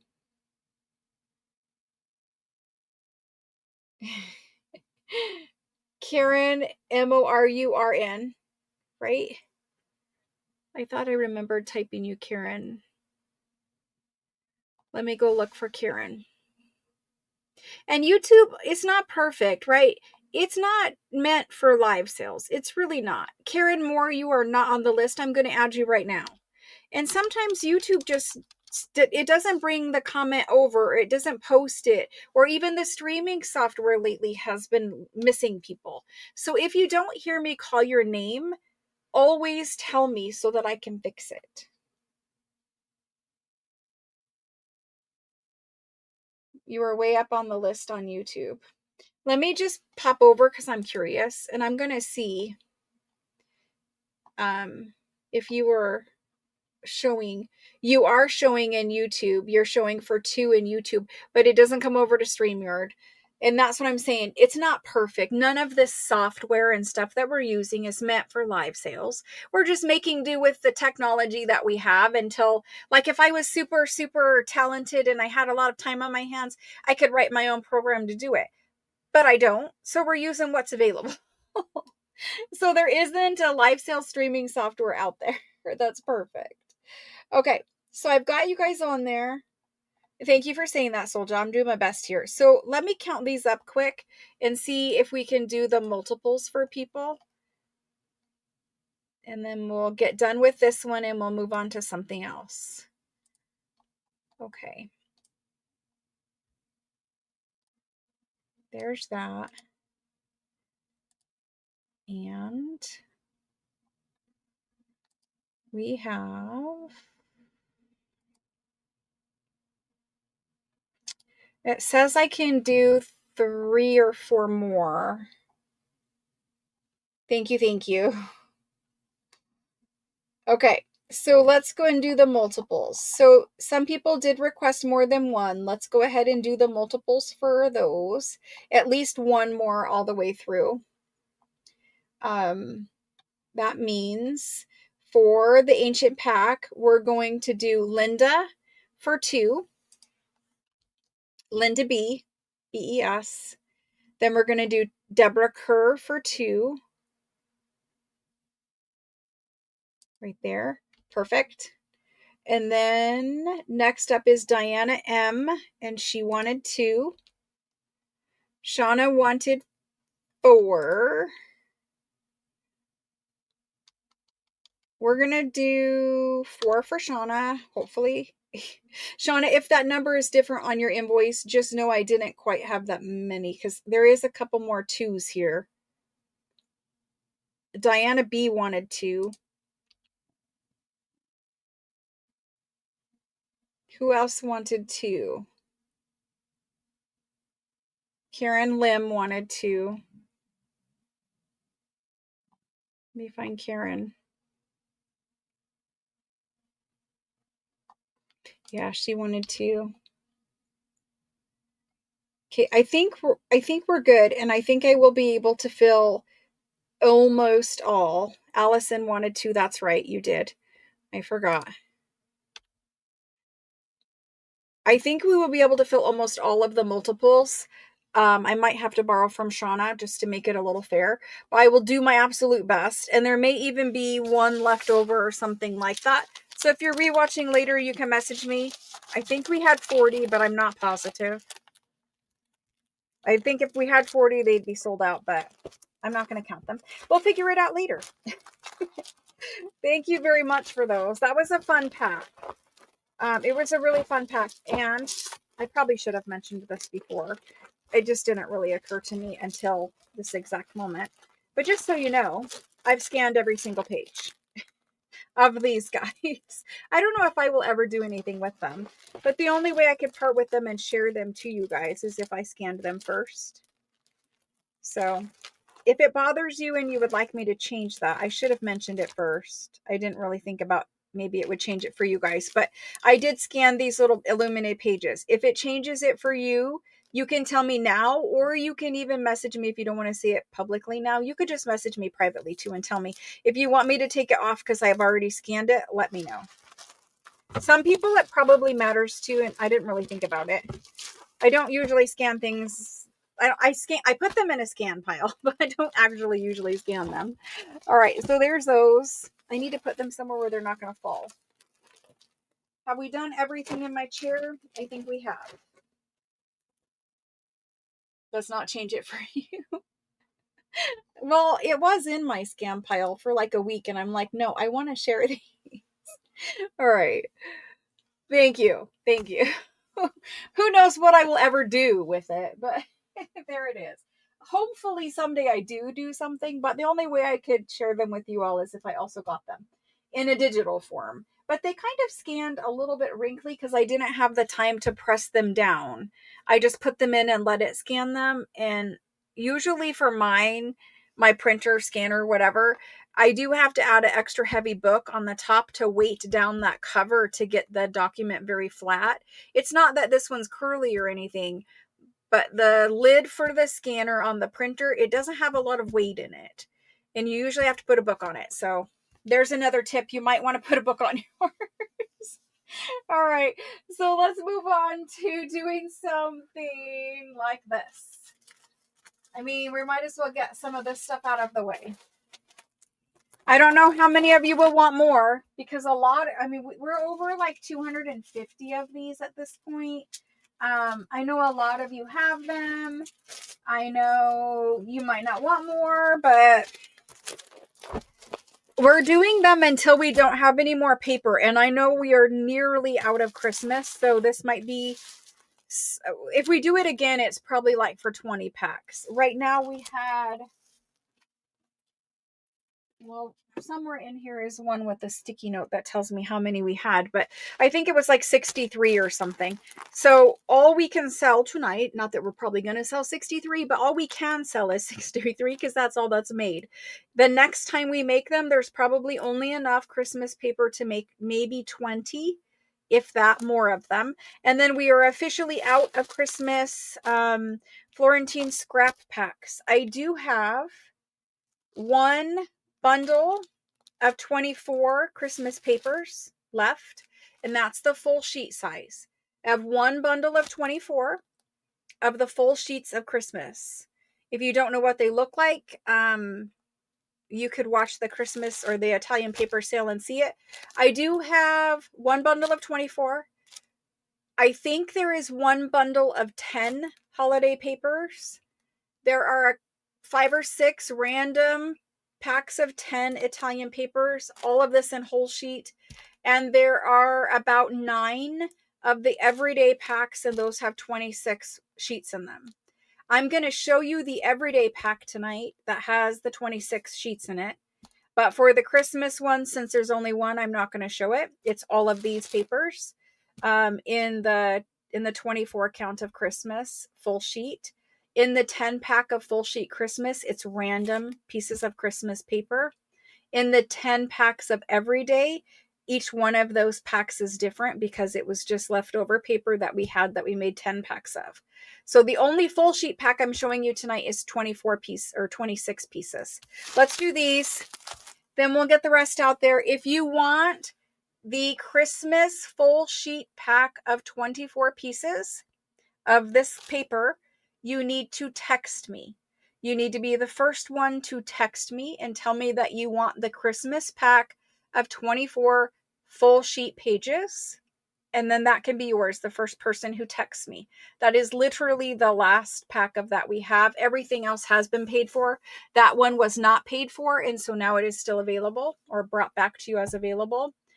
If you want the 10 pack of holiday papers in full sheet size, there's only one. You need to be the first person to text me. If you want a 10 pack of random everyday pattern pieces, you need to text me. There is like maybe 4 or something of those. I'll have to double check that. But the everyday 26 pack I will show you tonight, and you can claim it here. Hopefully that makes sense.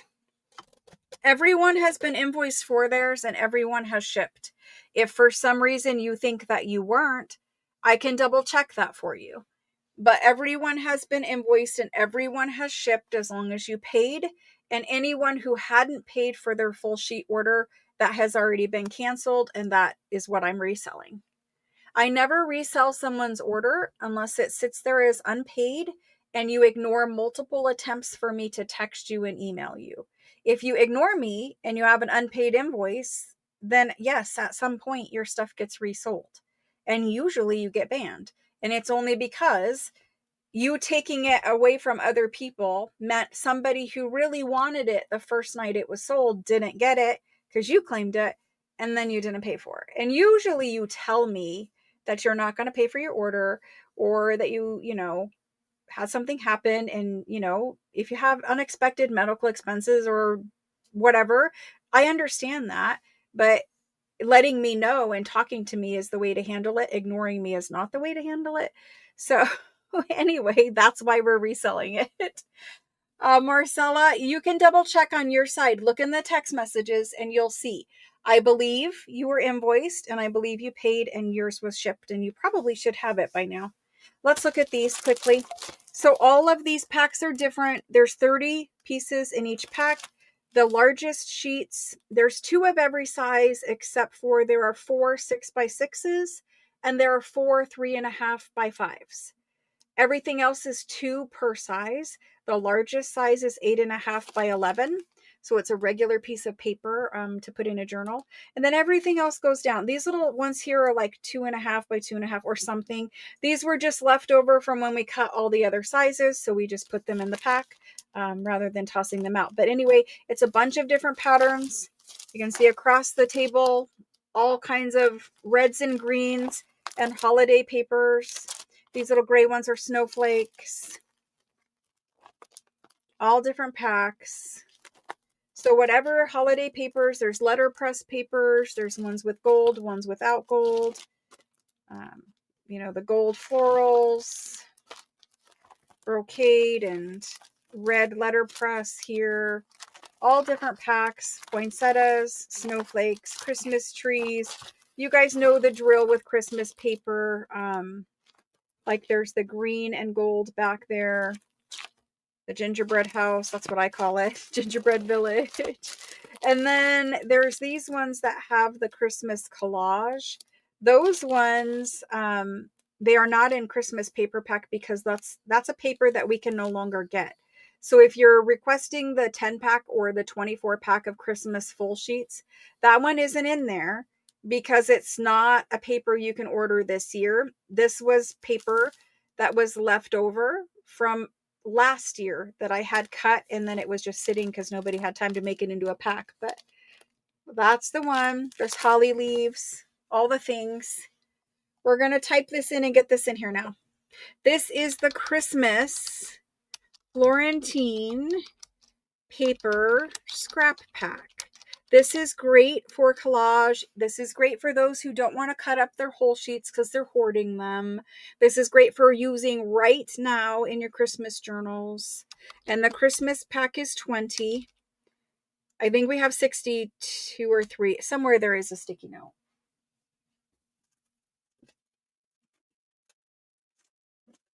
Well, I don't know where I put the sticky note, but somewhere there is a sticky note that tells me.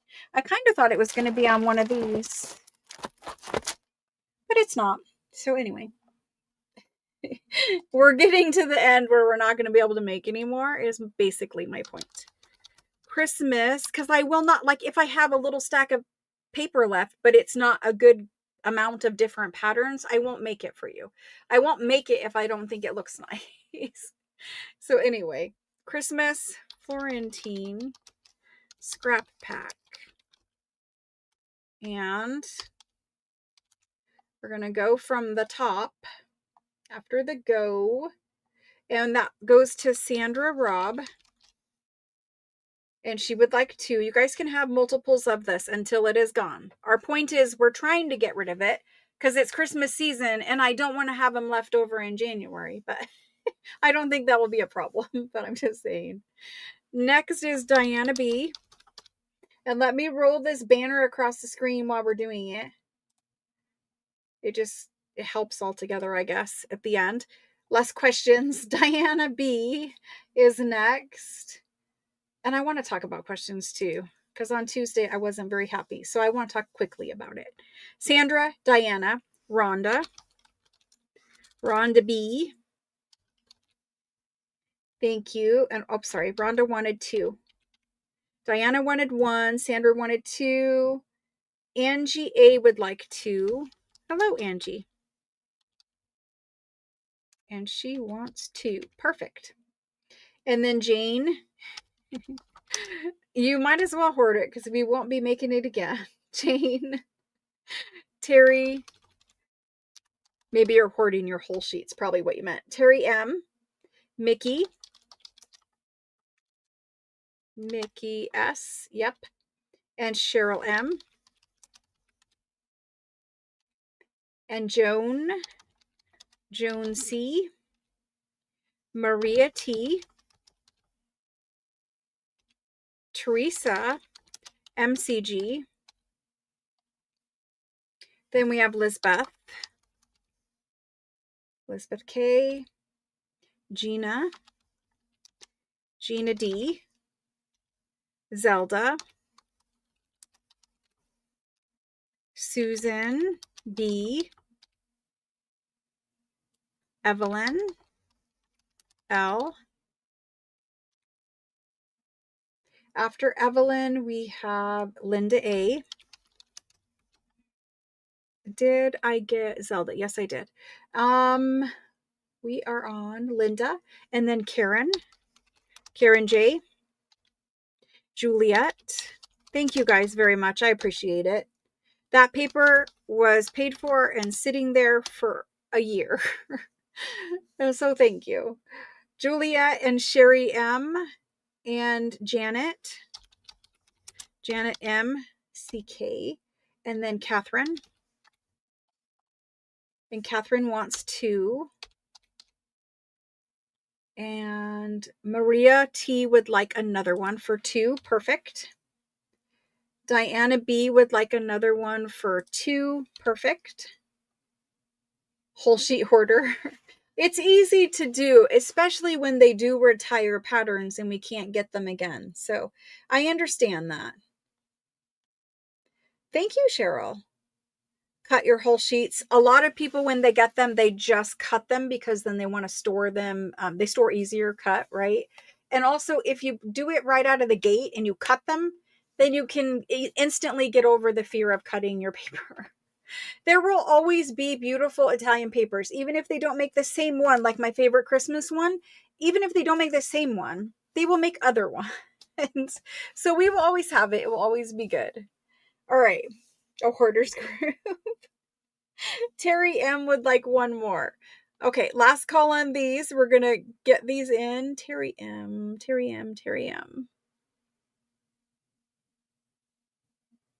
Why is this so hard for me to find them? There we go. Terry M.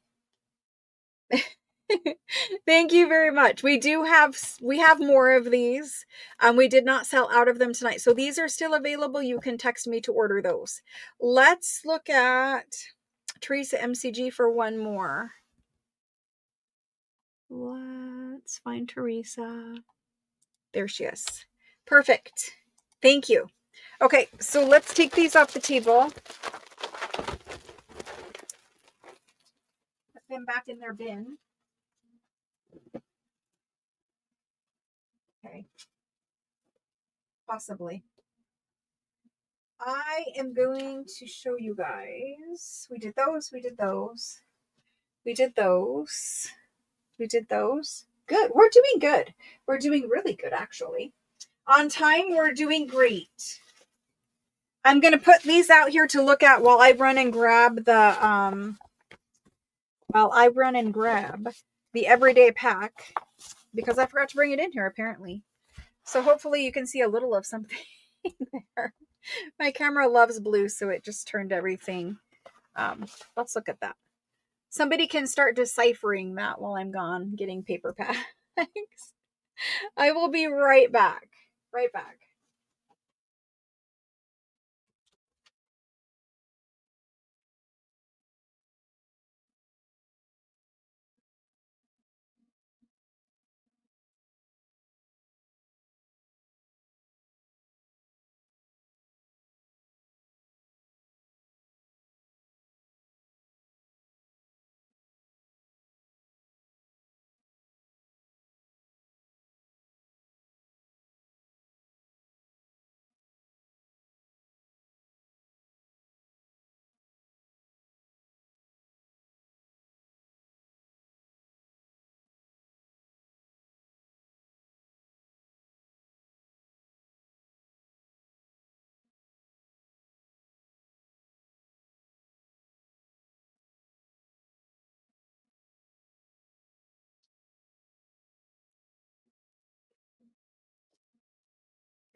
Well, I brought a couple of things actually.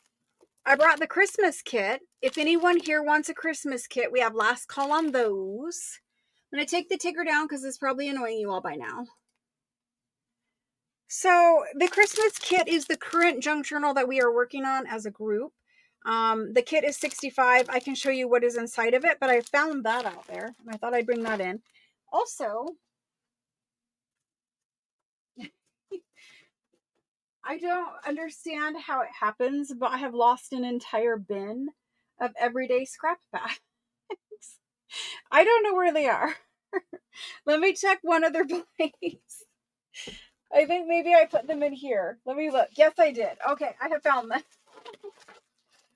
I swear I am organized, but I have way too many things made at this point because we're getting ready for the super sale. So there's like bin after bin after bin of paperbacks.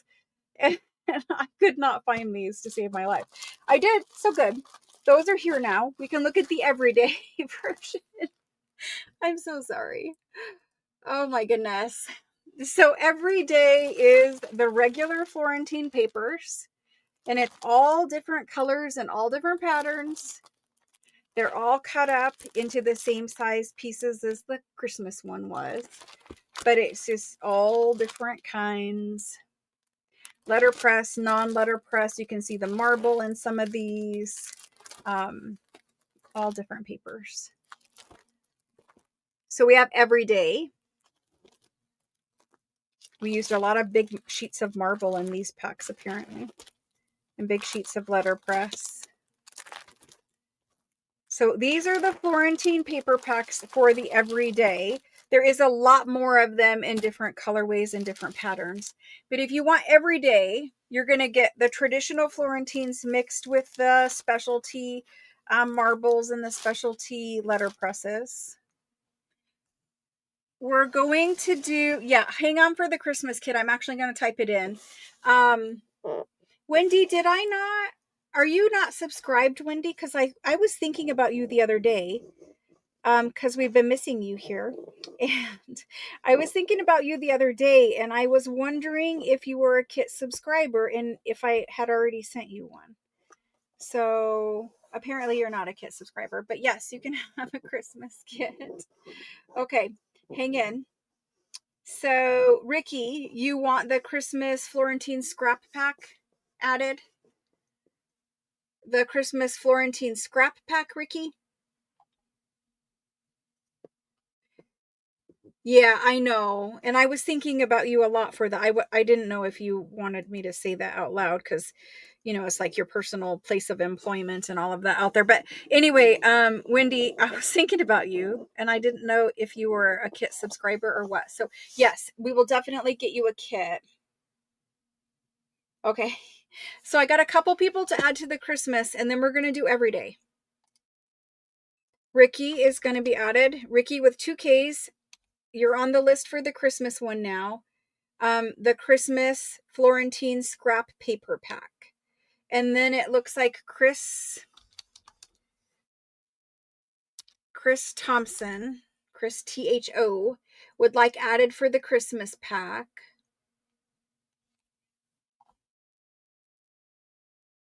And I think we're good.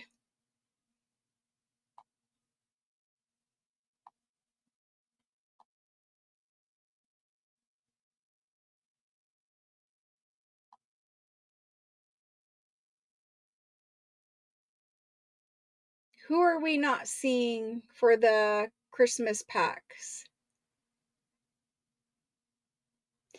Jane P. There are lots of everyday scrap packs. That's what we're doing.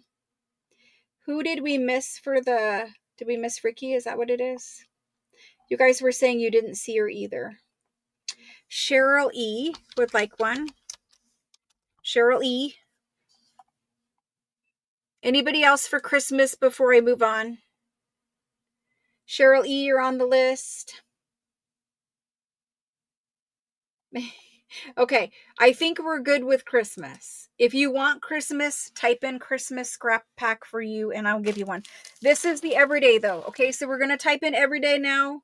If you don't say that you want Christmas, I'm going to put you on the everyday list. So if you come in for Christmas, please say Christmas. All right, this is the everyday. Everyday Florentine paper scrap pack. And the everyday is only $17. Because I did it before we realized how much paper was in them. We didn't realize that there was 2.5 sheets or more of Florentine paper in each pack. So everyday Florentine scrap pack is $17. There's the go for it. Hold on, you're all just one second. Elizabeth and Michaela and Jane and Jan, you are before the go. Yes, before the go. I appreciate how much you guys like them. Even I like the ease of just having them all right there, And if you want to make a masterboard, you could just pick out whatever coordinates and just make it. Everyday Florentine scrap pack. And Florentine needs corrected. I cannot type late in the day. It's just not good for my brain. My fingers and brain are not connected. Okay, so these are $17. We have first in after the go is Linda. Linda would like one. Thank you, Linda. And then Sandra Robb for 4. They also make great gifts. Sandra Robb, thank you. Mickey. Thank you, Mickey. And after Mickey, we have Terry M. And she would like 2.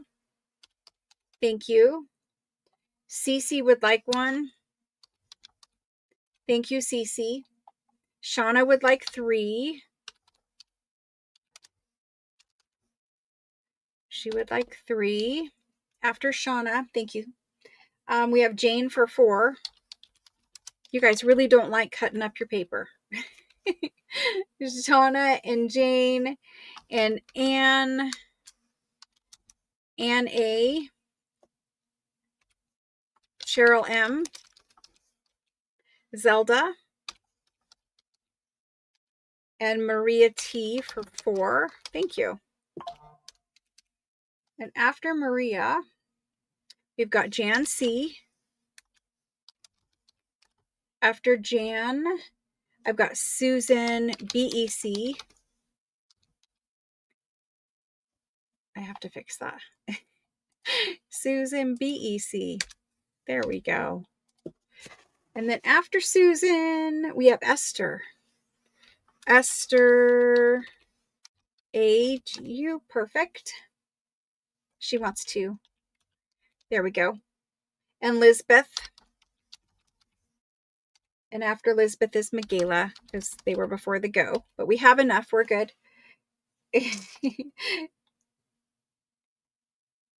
A squirrel moment. Esther, we have you for one. And Juliet. If you want another, you have to let me know that it's like two or whatever total. But I have you for one, Esther.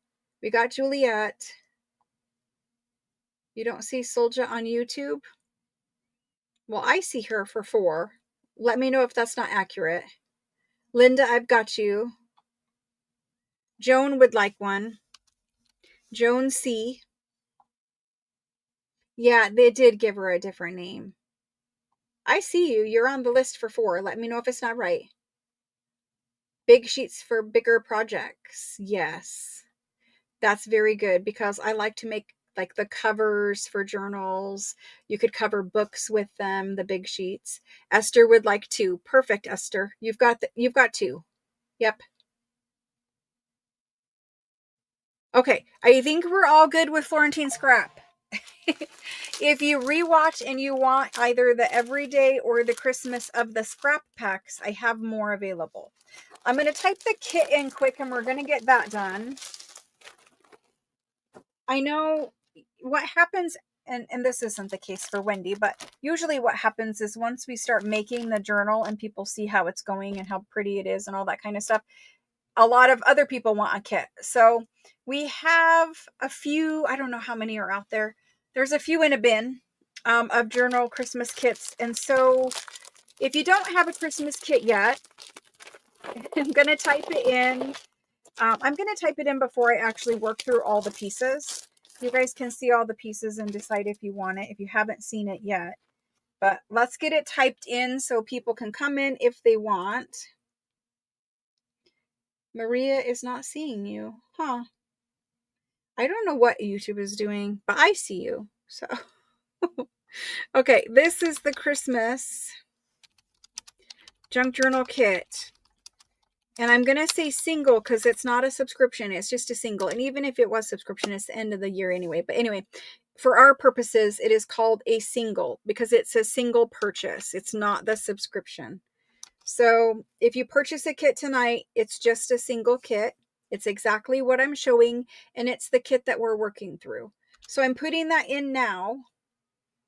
And you guys can let me know. So this is the newer postcard. Everybody gets a newer Christmas postcard. It looks like a vintage one, but it's a newer one. And I thought these would look great on the cover if you want to. If you don't want to, then it's just a cool piece of ephemera. You could even use this on the front of a piece of cardstock and make like a folding opening journal card or a mini journal or whatever.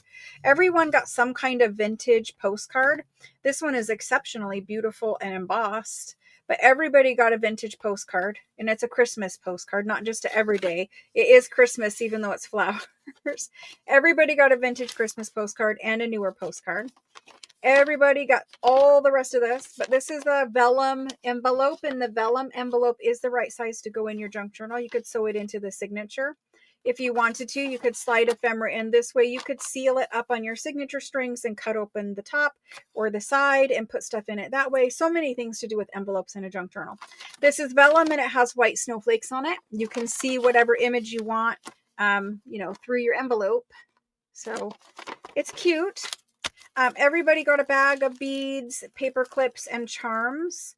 You can embellish the paper clips with beads. There's little Tim Holtz paper clips, and they're these, my favorite kind of browns paper clips, and little Tim Holtz ones are in there. I don't know if you guys can see, but it's getting stuck in the other paper clip. And then there are 2 keys and 1 rose charm.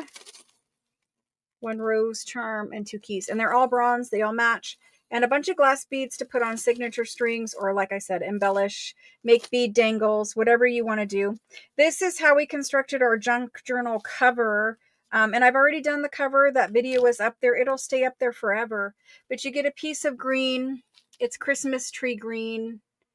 I've tried to get the camera to show it. It won't. But it's a beautiful Christmas tree green, panay velvet fabric, and that's what we put on the front of our junk journal cover.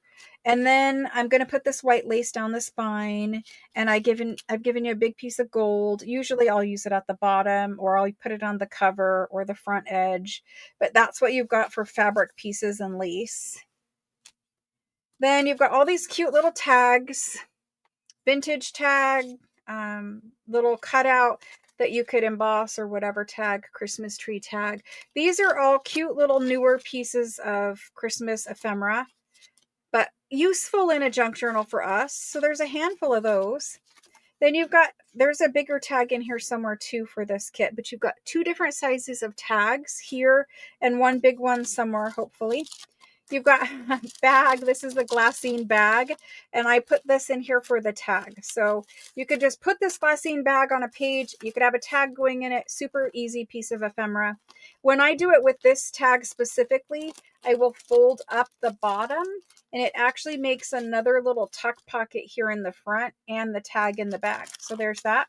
Everyone got a red or a green coin envelope. This is a good one, a big size. Again, you could put the tag, and I did it specifically. You could put the tag down in the coin envelope and have the same situation where you have an easy pocket to put on a page. You do a little embellishing and you're good to go. So lots of easy pockets and tag combinations. The time card, I'm going to flip up and make a pocket. It's a red and a green time card. Nothing was just thrown in the kit. I overthink everything. This is a large window envelope. I'm cutting it here, making a pocket, putting a tag in it, and this bottom part is going to be another pocket.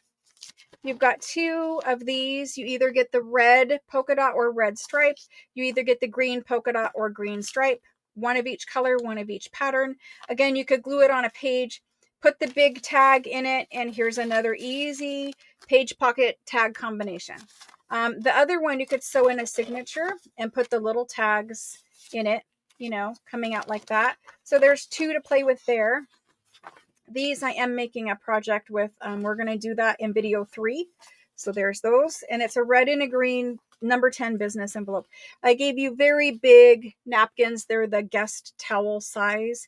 I've already used these birds on some pockets that I made. So you can pull the birds right out. I've already made tags with this one, big poinsettias. I've already made tags with this one too. I actually use that over a library card, and it just makes a beautiful background. It's a Christmas red toile background. You guys love this one. So do I. I made those big tags with the gold edge out of this guy. And there are 6 Santas in this napkin. Again, it's a big guest towel size. So very, very big. You'll probably use this year and next year. That kind of a thing. We can never have too many napkins to decoupage, so there's a bunch of Christmas ones. I gave you 2 different doilies, one that I'm using for decorating, but you could put this one in your signature if you want. This one looks like snowflakes. I used it for decorating and layering. This one is going in my junk journal signature. That is this Saturday's video. This Saturday's class is about building your signature, sewing it in, and we're going to make some ephemera. So that's that. This is the piece of Florentine paper that is in this kit. You can use it either way. You could use it for collage. You could make a page in your journal. Everybody got an 8.5 by 11 sheet of Florentine paper. Then everybody got, and these are my printouts, digitals that I created just for us.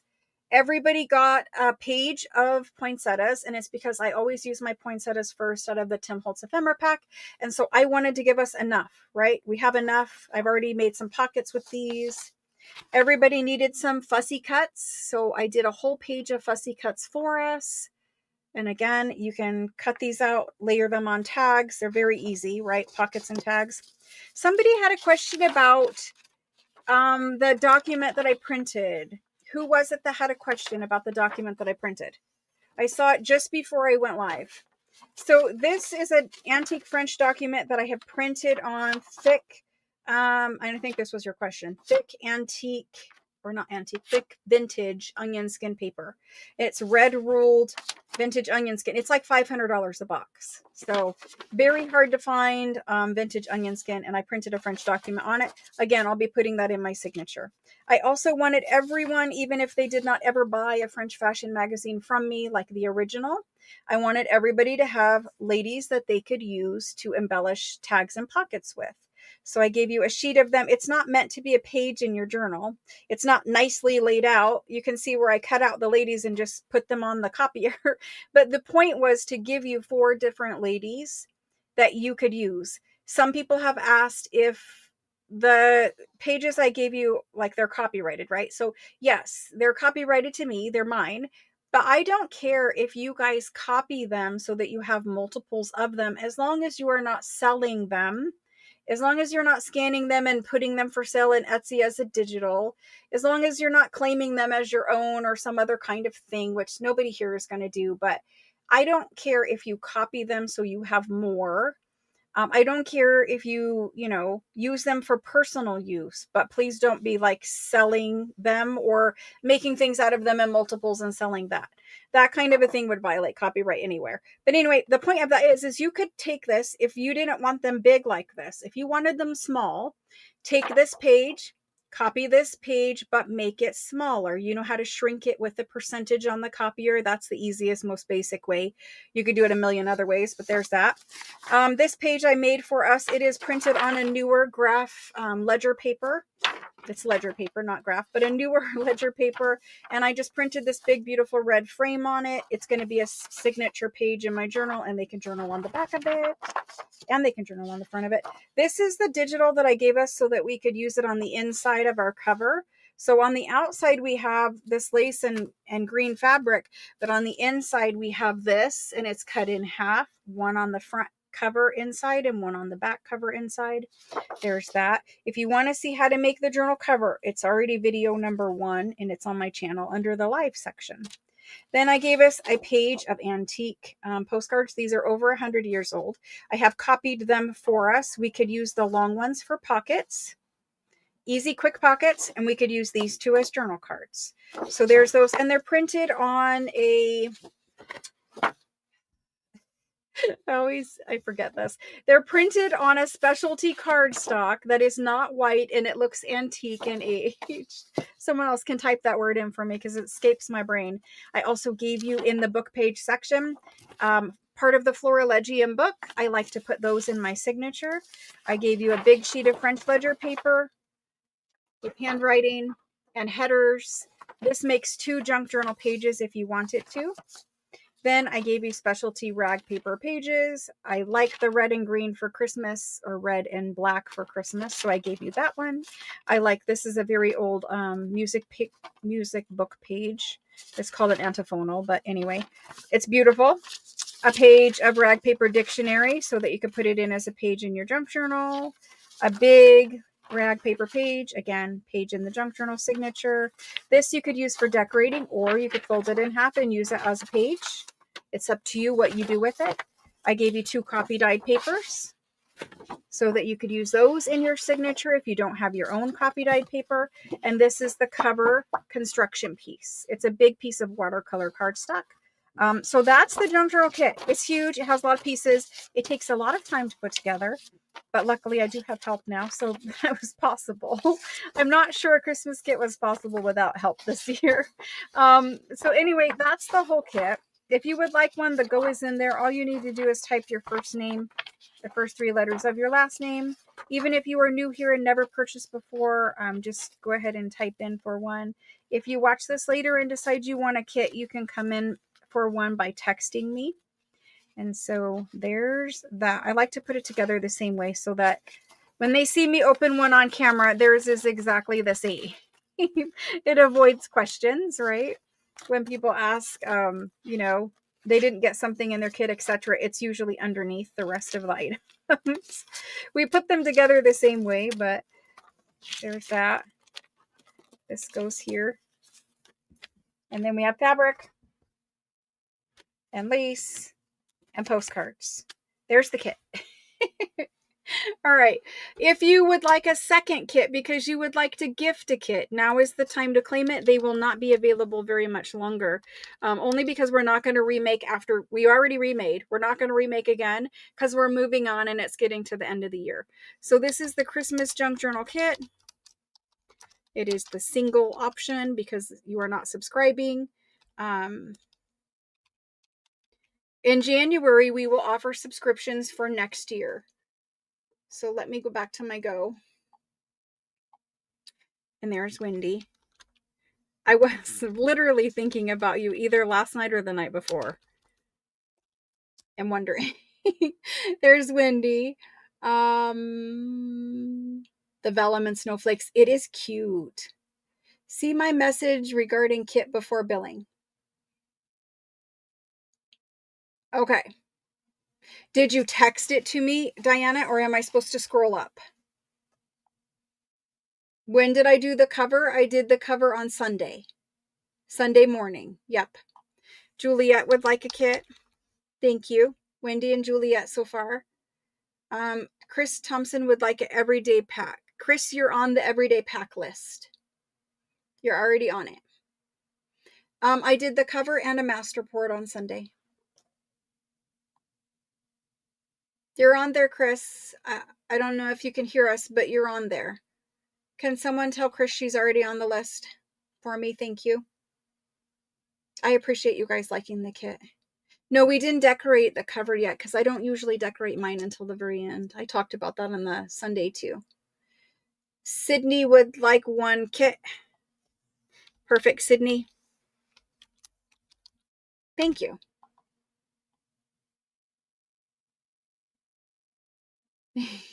I encourage you guys to post your parchment. Yes, Jody, it is parchment. That's correct. That's what I couldn't find the word. Thank you. Everyone, I encourage you to type in or to post your junk journals as you make them because it inspires other people of different ideas. Rhonda would like a second kit. Thank you, Rhonda. You guys know I make 3 at a time. If you guys think you can handle it, go for it. I have a lot more. I think I have to do a lot more videos and stuff to be able to finish them, but I'm going to try. Thank you. Thank you. Yes, you texted. Okay, I will surely answer you. We made it. We're at like 196 now, Josephine. We have made like 196 of these exact kits. It was a lot. It was a lot. Yes, I know. In January, the subscription will be open and we will talk about all the kit options and that kind of stuff in January. Okay, thank you very much for the Christmas kits, for the Florentine paper, and for everything else. I think we're moving on to like specialty things here now. Sorry for bumping the camera. A lot of you guys are smart and you'll make Christmas ephemera throughout the year so that you have a bunch pre-made when Christmas comes around. I mean to do that every year, and every year I fail. So the next thing I'm going to show you is actually the Florentine paper 26-page pack. And I'm going to show it again because I think a lot of people are not understanding what is in it. I've got some questions. They think that maybe it's like not whole sheets, it's the cut up pieces or something like that. Also, a lot of you asked if there was Christmas mixed in with the everyday. There is not. The everyday pack is simply the everyday patterns. Can you get a second? Yes, a second. So you want 2 tonight. I forgot about the and a third. Okay. I put you down for 2, Sydney. Let me know if that's what you... If you want 3, you can have 3. Now is the time because I don't know how longer we're going to have them, but we'll have them until they sell out this time and then we're done. So if you want 3, let me know. But I have you for 2 now.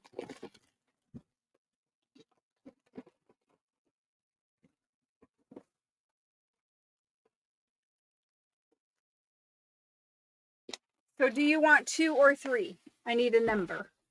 2 or 3. Okay. So right off the bat, we start with... I'm going to bring the lighting up because it's looking very dark. We're going to bring it to 0, where it's really like, this is what it's supposed to look like in real life.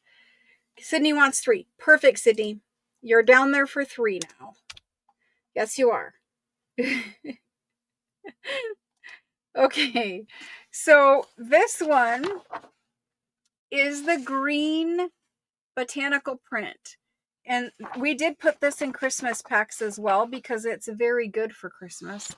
It's the right green and it's lovely. Deborah RM would like 4 more Florentine, the everyday packs, I assume. Deborah MER. Let me get you added to that. Deborah MER. And you would like 4. Perfect. Thank you. Okay, back to this. There's 26 pages in here. I'm going to go as fast as I can. The beautiful green, every day or Christmas if you wish, right? Okay, this is a letterpress. It's black and beige and cream. It's letterpress, meaning it's very like almost embossed. The way that they ink the plate and print it, it's actually printed on 1930s printing presses, and it feels just like it. It's kind of on like a rag paper feeling paper too. So this one could be Christmas if you wanted. It's just a neutral.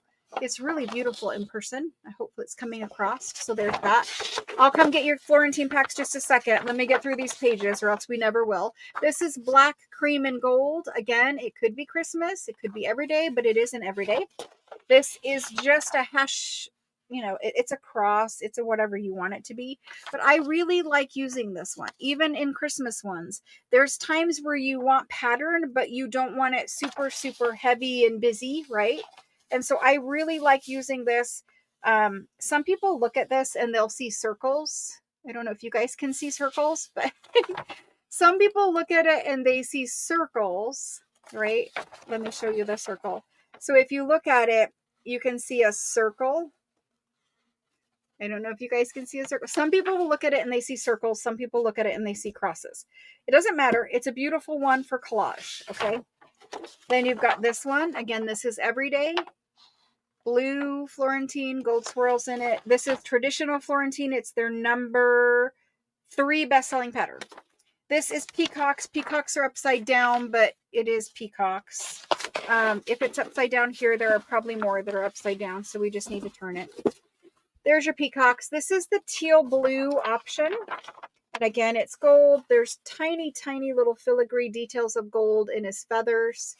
This is a lovely pattern, one of your guys' favorite. This is orange poppies, and it has gold in it. Again, one of your favorites for everyday. You guys always like these ones. This is why we put them in the everyday pack, because they're like bestsellers. Something almost came out of my mouth. I need to stop saying. This is the bestseller. It's a blue French one with sepia-toned acanthus scrolls. This is red poppy, and it has gold in it as well. And so it's beautiful. And then this one is blue, and it has tiny little filigree details in it also. This one, it reminds me of ocean water, that kind of look, mermaid. This is gold, the gold botanical. So there's gold all in the background. Beautiful. Again, all of these are your favorites. This is purple. It is upside down, but it is the purple, one of my favorite patterns. And I love using this. Again, we're upside down again. this is Italian ledger. And I'm just going to try to flip it again. But you'll see that you get full sheets. These are full 20 inches by 28 inches. Like, they don't fit on my desk. We can't even see the bottom of that one. 28 inches by 20 inches. So we were here at the Italian ledger. So this is Italian ledger. It's a sepia tone, kind of like scorched timber color ink. And this is what real antique ink looks like. When you get your ancient ephemera pack, you'll notice that black ink is really a scorched timber because it's super old. And they didn't really have like black then, right? So anyway, you get this one. Love this one. Traditional Florentine with all the gold scrolls in it. Do you guys want me to say the bad thing that's about on my tongue? I'm super annoyed with a few people. Oh my gosh. This is Florentine paper with gold. Not you guys here, but some people who just watch my show for nefarious purposes. Um, Florentine gold paper. Lovely. Here's a pink one. These are in the everyday packs. It's upside down again too, but it's beautiful. Pink one. We gave you peacock feathers. Again, one of your favorite. This is the #1 best-selling traditional Florentine paper. It's why this is in the pack. It has to do with me telling you guys what is #1 bestseller. And then people just watch my channel and just, I don't know, they can't behave. This is the calligraphy instruction manual that they've taken and they've scanned and made into a paper. And there's this lovely foxing detail that they've put back there. And then they've got all the little bits and pieces, beautiful for pages in a journal. This one, lovely, lovely one. You've got gold, little tiny details back there in the background. Multicolor, kind of rainbow color. Could be anything, but great for collage. I gave you all 3 colors of this. The only one that's missing is the beige. I like it, but it's not a #1 bestseller or whatever, so we didn't put the beige one in here, but you got the pink, purple, and the teal of this one, okay? It's not haters, it's people who shopped with me, learned about Florentine paper, and decided, hey, she looks like she's selling a lot. Let me try it. Let me just say, Christy and Joe, shame on you. There you go. This one is the navy blue pen nib, and it also has the ledger behind it.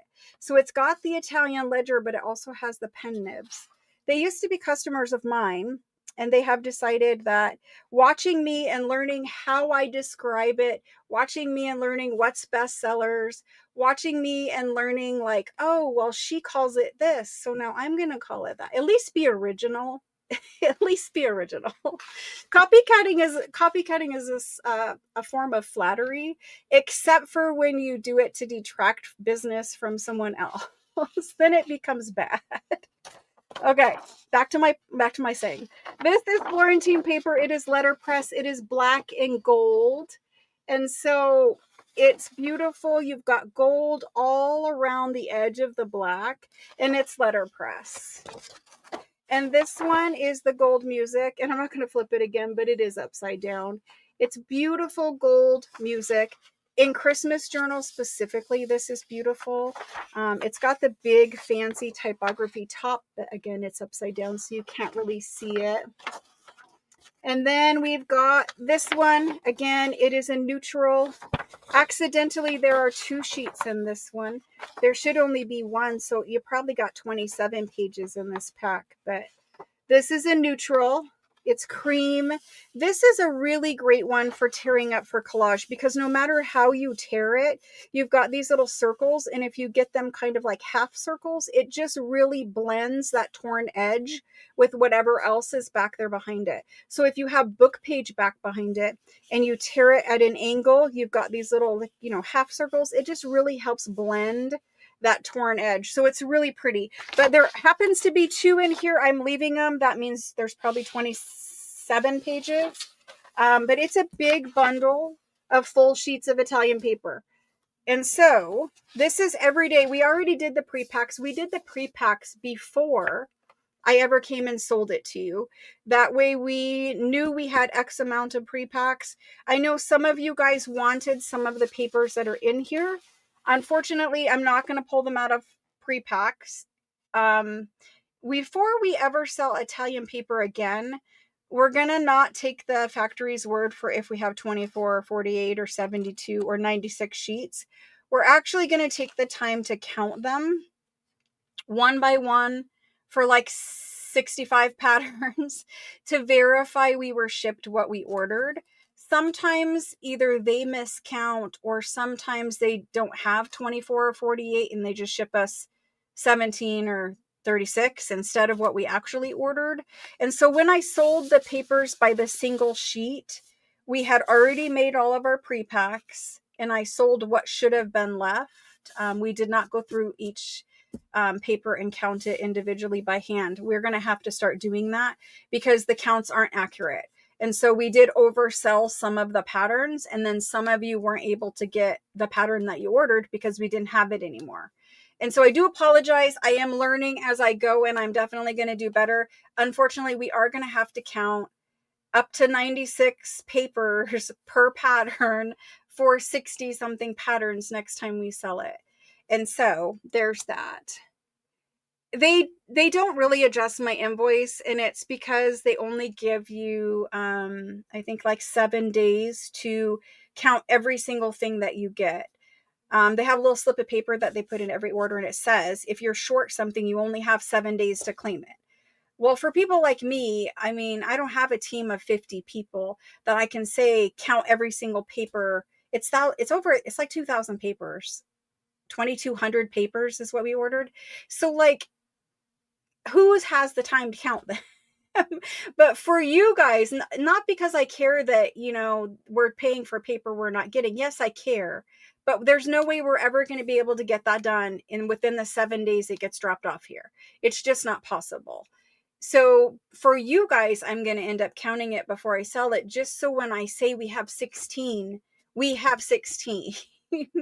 Because some of you guys, you're trying to get like 5 papers, and if we don't have one, it messes everything up.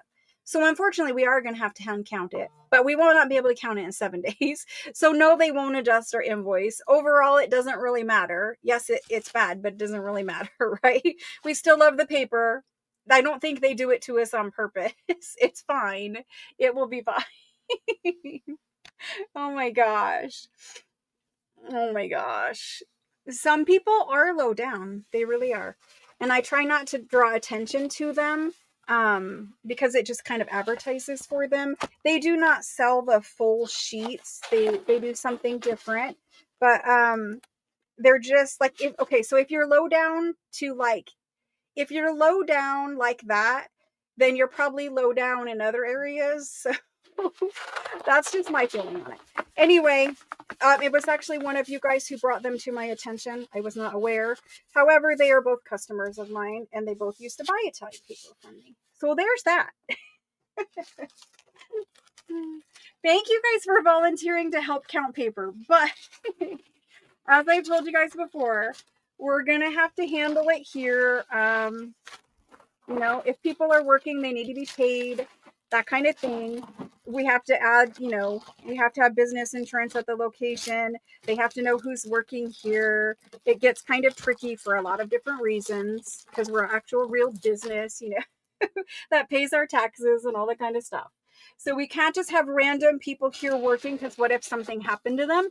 And then our liability insurance might not cover that many people. So we just have to stick with employees to do things. But I do appreciate all of your help. And it's not like I wish them, let me be clear. I don't wish them bad luck. I don't wish them to not succeed. I don't wish them anything bad other than I wish you would stop copying me. And please don't watch my channel just to take the information that you learn here and do bad things. If you're going to watch my channel, take the information you learn here and do good things for the junk journal community, and do good things for where you're learning that information at. Don't be bad. That's really all I ask about anything, is just don't be bad. Anyway, I'm going to type in this paperback because we're going to do it. We're going to do the everyday pack of full sheets. Okay, so these are full sheets. They are 20 inches by 28 inches. And some of you know exactly who I'm talking about. Some of you do know that. Okay. Everyday pack of full sheets, 20 by 28 inches. There's supposed to be 26 pieces in there. If there's 27 and you get that one, then bonus for you. But there's 26 pieces in there. We're going to do a little quick calculation here. Okay. It's 208 for the pack of 26 pieces. 208. Okay. There's the go if you want them. This is the only way till like March or April of next year. This is the only way you can get full sheets of Italian paper, because there's not another order coming until March or April. So if you want them, this is what I've got.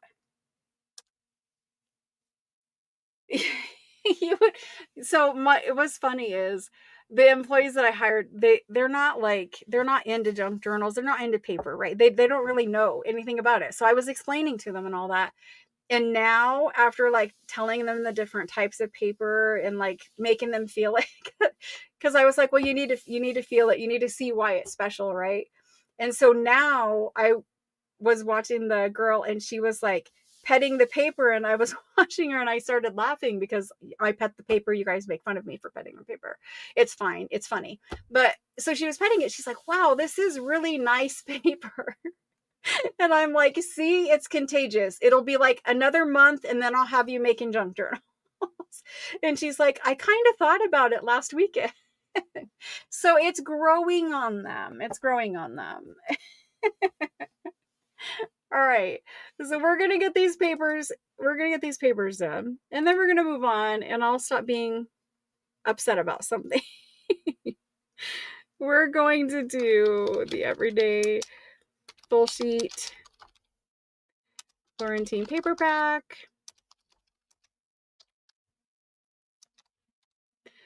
Okay, here it goes.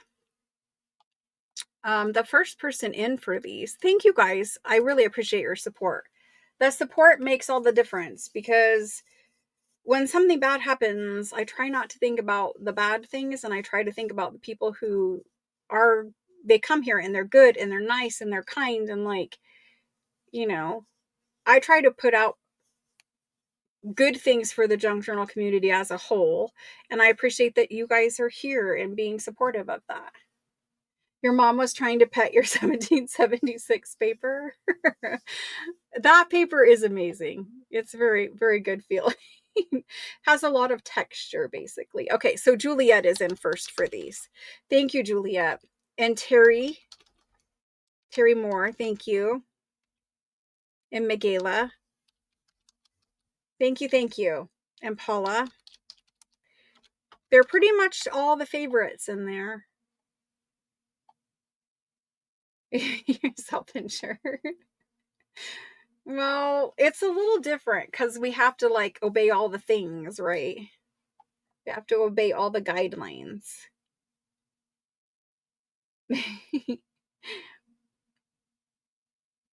Yes, you can have this. Yes, the scrap pack for Shelly. I see it. Let me add you to the scrap pack. So Shelly R. Thank you, Shelly. You got one everyday scrap pack for 17. Yep.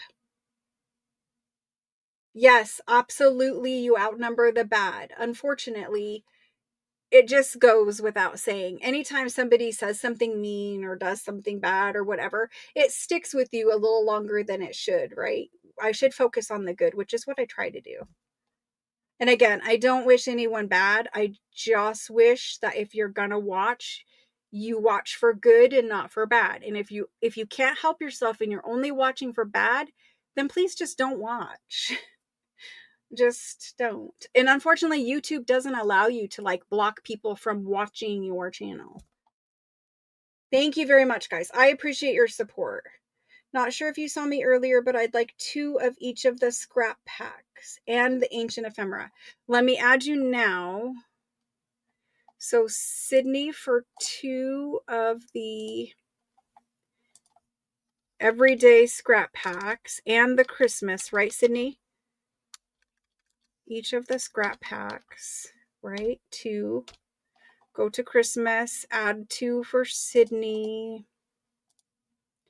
I think we just need to start like a loyalty club. And that will give you guys some rewards. I think we planned on doing that, but I have to run it through and get it in my head. And you want the ancient? I have to plan it out. Let's do a loyalty club next year. And that way you guys can get discounts on orders. Okay, hold on. 2 each of the scrap packs and the ancient ephemera pack. So 1 ancient ephemera pack is how I'm reading that. You keep it all to yourself. Aw, thank you guys. I appreciate it. You have to start using it, guys. We'll have it forever. Like, they will always make new patterns. Yes, Mrs. E, there are.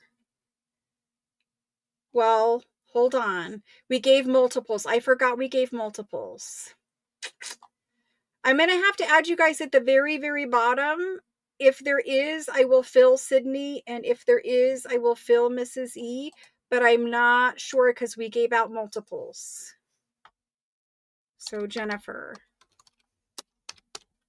I will add you guys, but you're at the very bottom. If it's on your invoice, then we did, but we might not because I did give multiples. I forgot.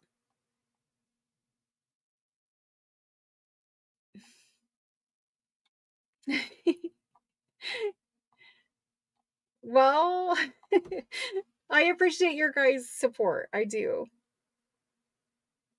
For George.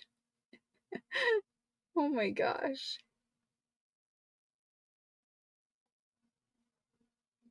Okay, Sydney, I've got you down there for exactly what you asked for, 2, 2, and 2. We'll see what we can do as far as filling them. I'm not sure on the Illuminated. I doubt it, but on everything else, we're fine.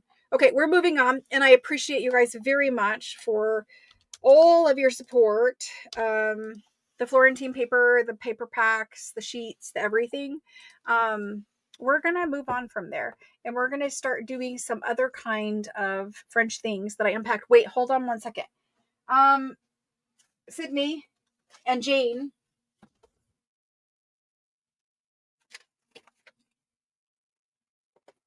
Well, really everybody.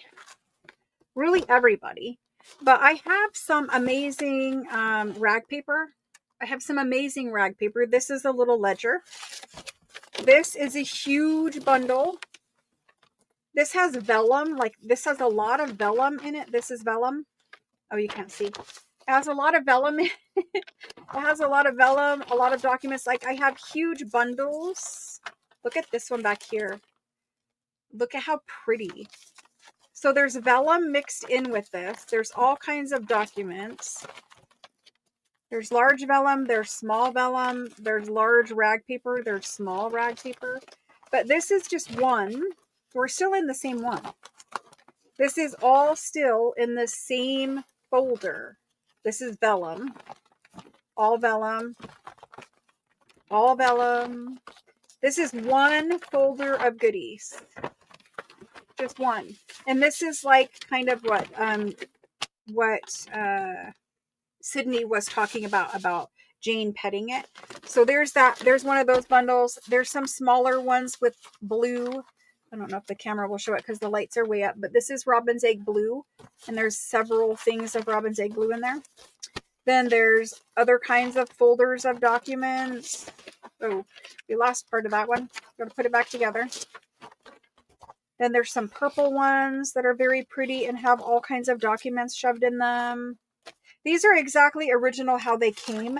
They're string bound in the bottom. So all kinds. But anyway, there's even some Robin's Egg Blue ones down there. And that one is massive too. Like, it has a whole big bunch of stuff in it. Anyway, we have those. But for now, we're going to do these. Uh-oh. Did somebody have surgery? I missed it.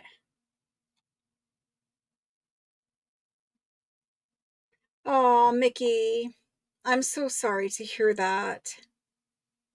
So sorry. I do hope that you have some good pain medicine and you are going to feel better soon. I know I've heard that that's pretty painful. I'm sorry to hear that. I hope you feel better soon. Rest, lots of rest. That bundle, I'm going to put it in at some point.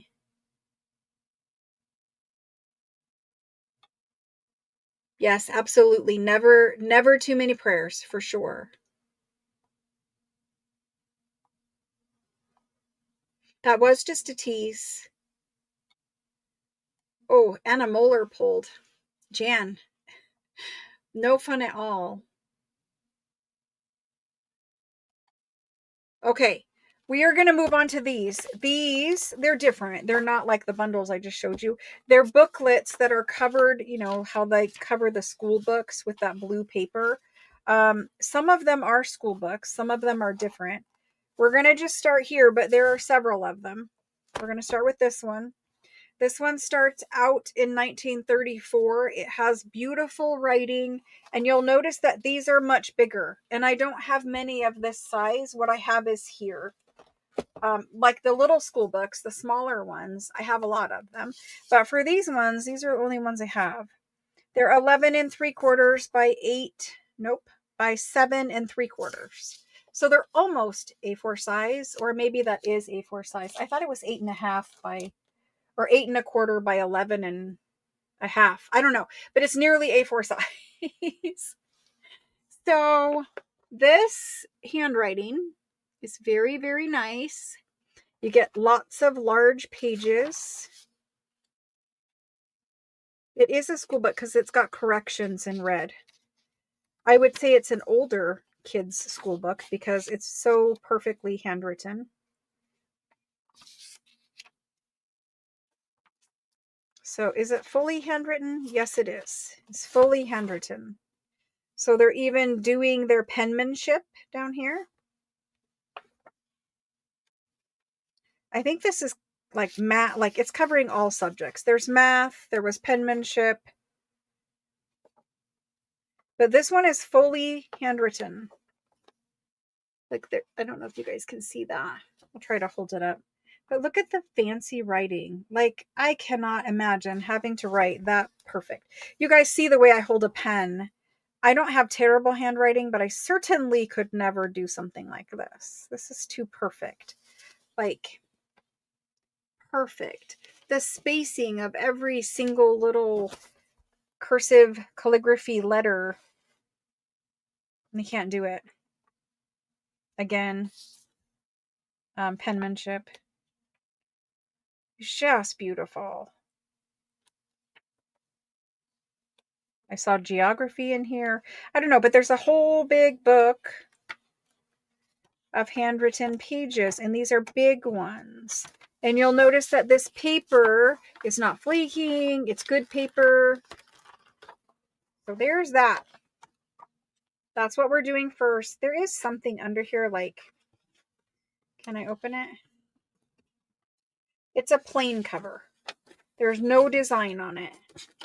But it does have a blue paper cover, front and back. And there is a label right there.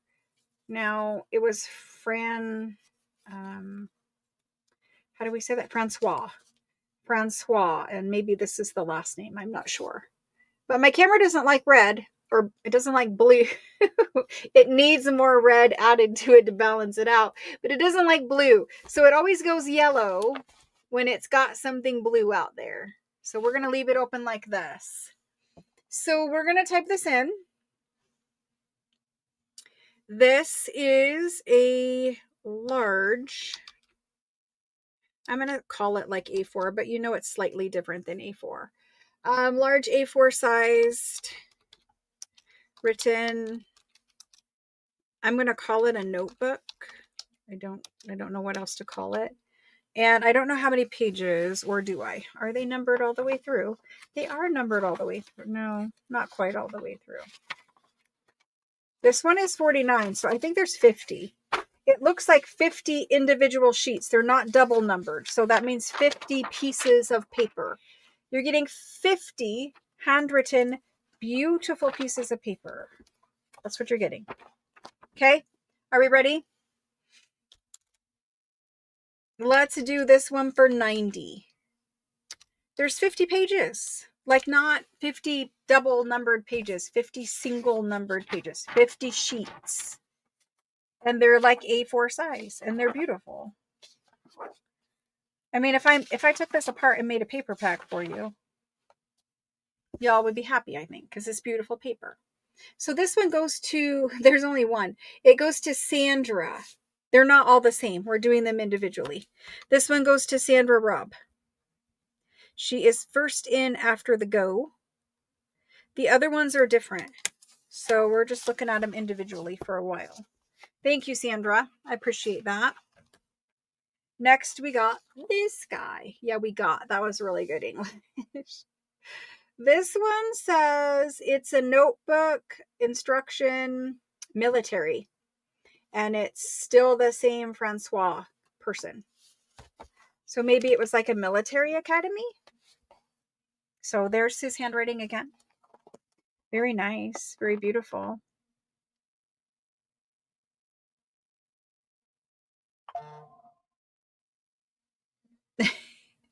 I don't know, I can't make it out, but it might be a military academy. There's the whole page. I'm sorry that my camera hates blue. It messes everything up. Okay. So we have some problems, some questions and answers. I don't know. Some kind of exercise. It looks like chemistry.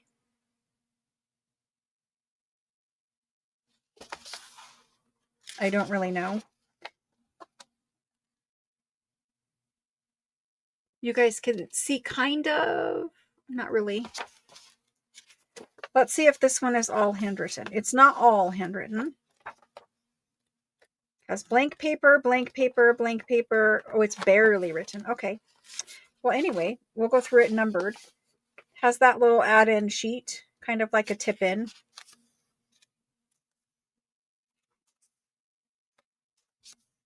It's beautiful. It's just not all scripty like the other one. And it's only written to page number 11. I think it's 10 pages of writing. 1, 2, 3, 4, 5. Yes, 10 pages of writing. That's all you're getting in this one. And the rest of it is blank. And it does go to like 50 pages again. So this blank paper is lined. You can put it in as pages in your journal. It does have lines on it. You could back tags with it. It's the perfect age coffee dyed color.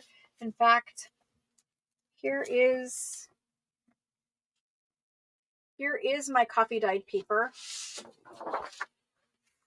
It's about the same color as coffee dyed paper. I can't really get it to show for you, but it is really about the same size or same color of coffee dyed paper. So just put it on the backs of tags if nothing else. But we're going to price it for 10 pages because that's all there is in this one. I have to leave it open or else my camera will hate the blue. So let's do this one for 30 because you get a whole notebook. So we're going to do it for 30. We're going to do large, A4 sized. I'm going to call it written, but it's only written for 10 pages. And we're going to do it for 30. It's going in right now. If you would like it, let me know. And I forgot to copy that again. I forgot to copy it. And we still have a couple more. Okay, so this one goes to Ricky. And that's Ricky with 2 Ks. Thank you, Ricky. There's that one. These ones look different. They look older. I'm not sure. We will figure that out together. I try to get it from the light, but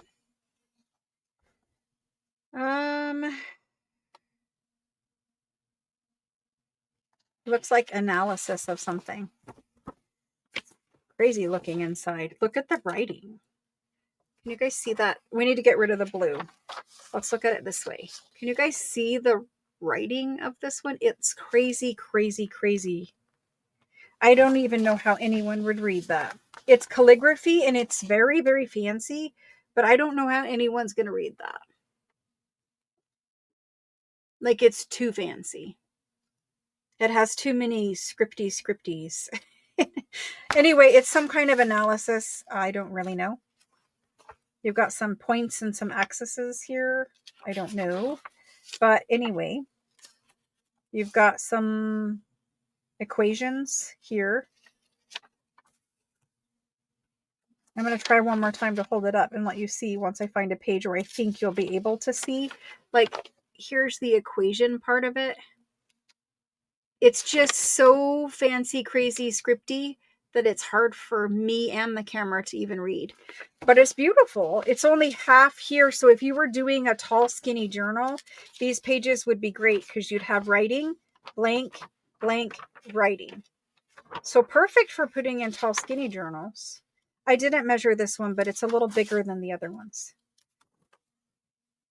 And then some isn't blank. Some has the little, like the angles and axes here. What is the plural of axes? Axis. What is the plural of axis? Axi? I have no idea. Anyway, there is writing and division and equations. Like this is all equations. Look at how crazy that is. It looks like Einstein wrote it. I don't think you guys can see, but anyway, lots of equations. This is basically all equations. See, they're labeling all these points and telling you different formulas for figuring something. One of you guys will tell me. So tell me the plural of axis. Maybe you can see this one. Yes, you can see that one. That's really what it looks like. It's crazy fancy. Crazy fancy. And lots of long math problems. I think this person was a genius. Because there's no way any average person is doing that. It's extremely complicated math. At least that's the way it looks. Axes, thank you.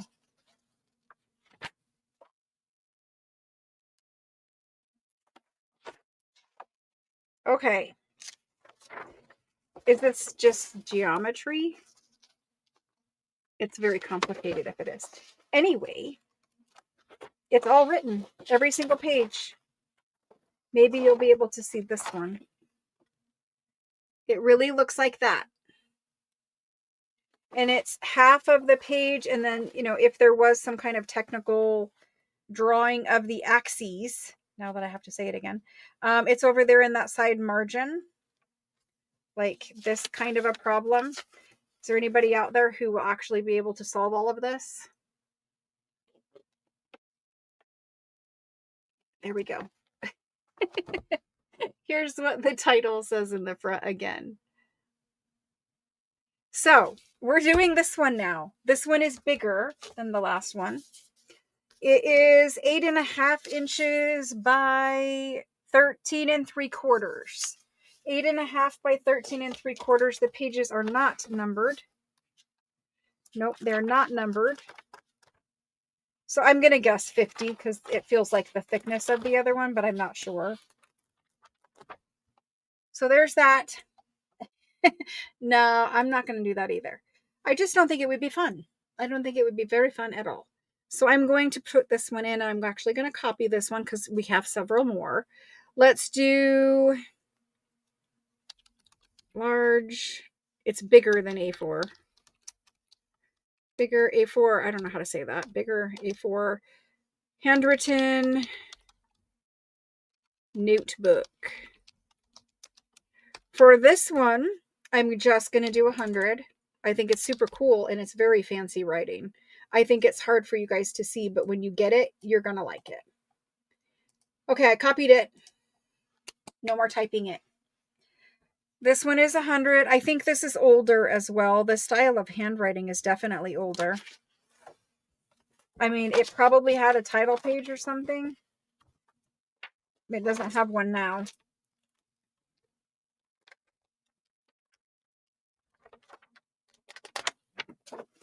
I mean, the math at some of the pages, the math is like the whole page. Like maybe you guys will see this math just for interest. There we go.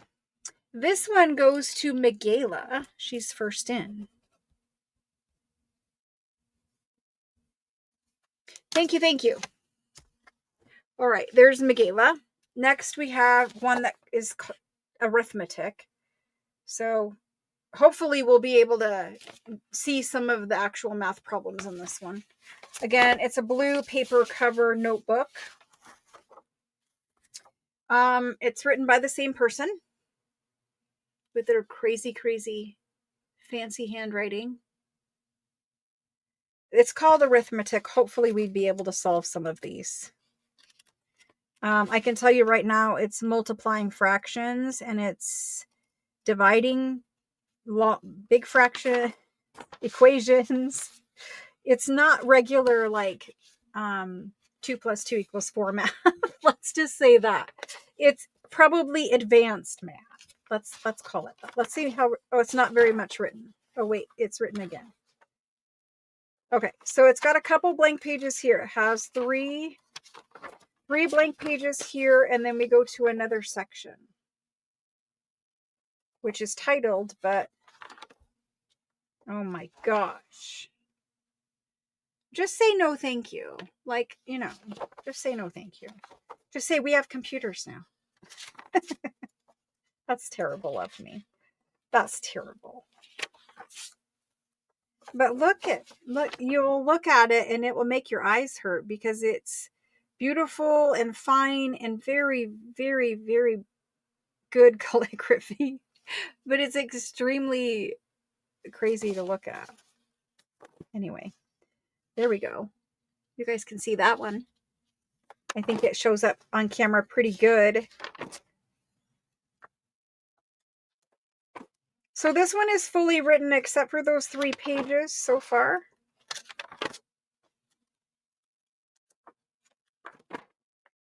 Ugh. Dividing stuff, no. No, thank you to that. We have calculators and computers now. Okay, so it's fully written except for 3 pages. It has some really nice scannable pages though, especially if you were going to do something more, I don't know, like technical. Jump for letters, yes. Yes, okay, here we go. This guy. I'm going to do him for 80. He's got 3 blank pages and it's less scripty. It's less script like sentences and mostly just math. I still think it's really cool, and I think it's 1800s. I'm pretty certain of that. It's definitely older handwriting. And I don't think we had this in the 1900s for certain. I mean, we have this math, but we don't have this kind of handwriting. This is going to Shona. You're going to like it. I like it. I don't want to do the math, but I like the way it looks. Okay, this guy is in here. It is probably the same person because it says maybe like analytical geometry. It's the same person. We've got a little, maybe they had to be excused from class this day and this was their parent note. I don't know, but there is a letter in here. Ooh, and it's got business letterhead. Maybe it was telling them to hire this person, or maybe he worked for this company. Who knows? But the letter is dated 1864. Actually, it's dated 1904. The company was started in 1864. So 1904 for this letter. Then we open it to this. It is different. It's beautiful, but it is different. This is a smaller one too, and I'll measure it here before we put it in. Very full pages. They've got 2 columns divided in half, so that again, if you're going to put it in a tall, skinny journal, any journal, this one will fit in.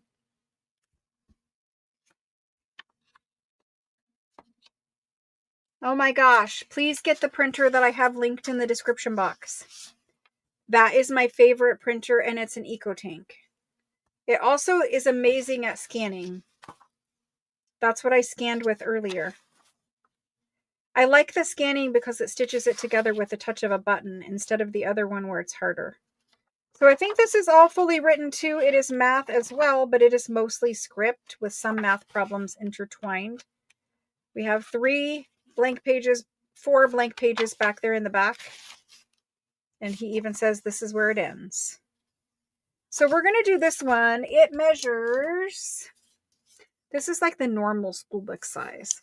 7 by 9 or 7 by 8 3/4. I'm going to hold it up and show you the writing. It's crazy fine calligraphy, but not exactly like the other one. So there's that one.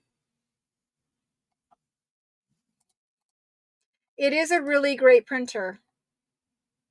This one, it's smaller. It does have numbered pages, but they're numbered for like the column or something. I don't know. I'm going to say it has like 35 or 40 pages in it. Let's do it for, I'm going to do it for 45. That is a really great deal for $45. I must say so myself. I'm putting it in now. I'll actually letterhead in it too. But it's good. It's good. This one goes to Allison. Allison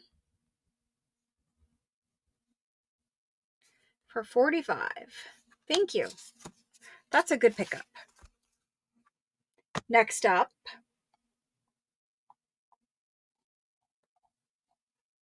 I leave that printer linked in there because people always ask me all the time, and it's also a great way to go to my Amazon. So for Christmas shopping specifically, I have to remind you guys, if you shop through one of my links, so like if you use the printer link that's at the top of the description box of every video of mine now, if you use that link or any of my other links that take you to Amazon, it just takes you to Amazon. And when you're in Amazon, you just do all your regular Christmas shopping, grocery shopping, whatever. But when you shop through my link, Amazon gives me a tiny little kickback. It's less than 1% or 1%. Sometimes they have like things where if you buy, I don't know what, a sofa or a something, then it goes up from 1% to maybe 2%. But for most things, for pretty much everything we're going to buy, it's 1%. And I'm just being transparent with what Amazon pays. They pay about 1%. But if you guys are going to do Christmas shopping on Amazon anyway, one way to support the channel that doesn't cost you a dime, because you're not paying that 1%, Amazon is paying that 1%. And they're just paying me because when you go through my link, it's like I brought you to Amazon. So they're giving me a tiny little 1% kickback. But at the end of the month, sometimes it's like $40 and I can buy glue sticks or I can buy whatever else I need at the moment, or stuff for journal kits, or a gift card for the giveaway in the challenge thing for Facebook group. It does help me and it doesn't cost you anything. So if you're going to shop for Christmas on Amazon, that's a really easy way to support me without having to like actually, pay or do anything else. You just shop through the Amazon link. Here is a little letter back here that's dated 1904. It's kind of written this way and that way and everything. Has a little stamp up here. It says invoice number 1980. It's dated 1904. And then we have this, some handwritten music. Interesting. We have an ink spill. That's the back of the book. Oh, it's one of those math ones again. It's one of those math ones again. And that it works. And so it works that way for every person who has Amazon links. If you don't love me and you're watching this video and you love someone else, then shop through their Amazon links and give them the 1%. It doesn't matter. But if you're going to shop on Amazon, you better be giving 1% to somebody, right? So here is more math, more scripty handwriting by that same person where it's all crazy. And it is a book full of that again. Super, super crazy math. This person was probably a genius, especially given the time. Like, can you see the writing? So beautiful and crazy at the same time. So it's another one of those, pretty much the same as the other one. You do have a little more ephemera tucked in this one. I don't know what that was. Mark Remuneration. Dated 1884. Ooh, pretty.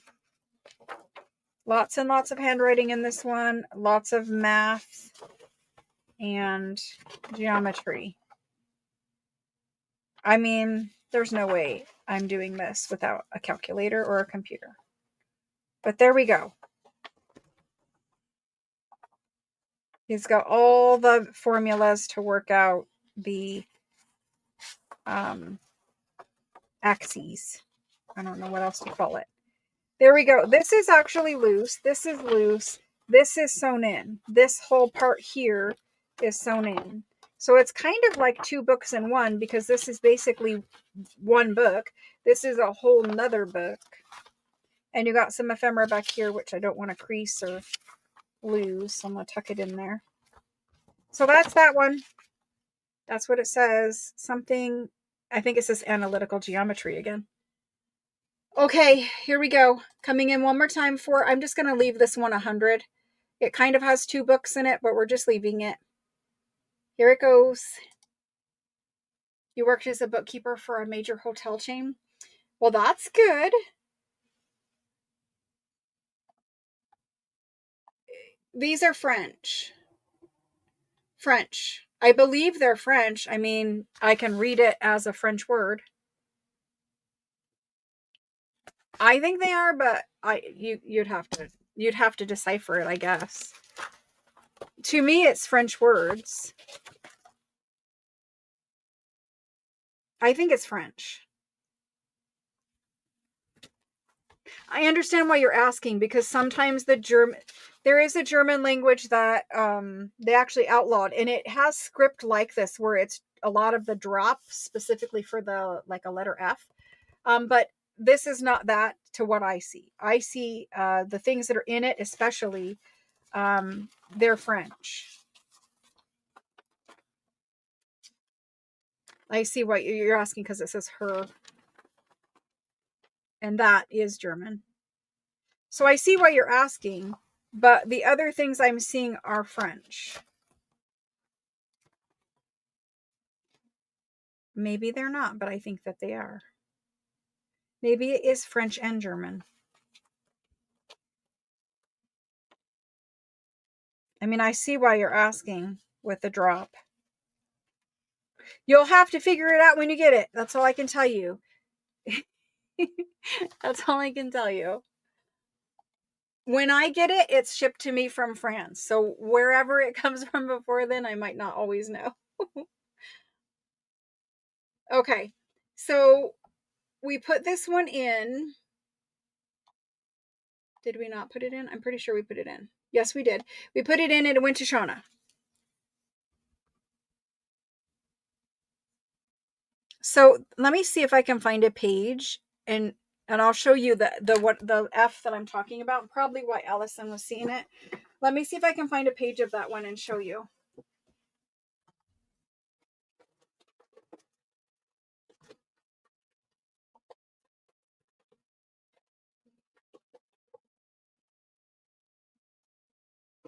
Because I don't sell pages out of this one because I hoarded them all. Hold on, I'm digging.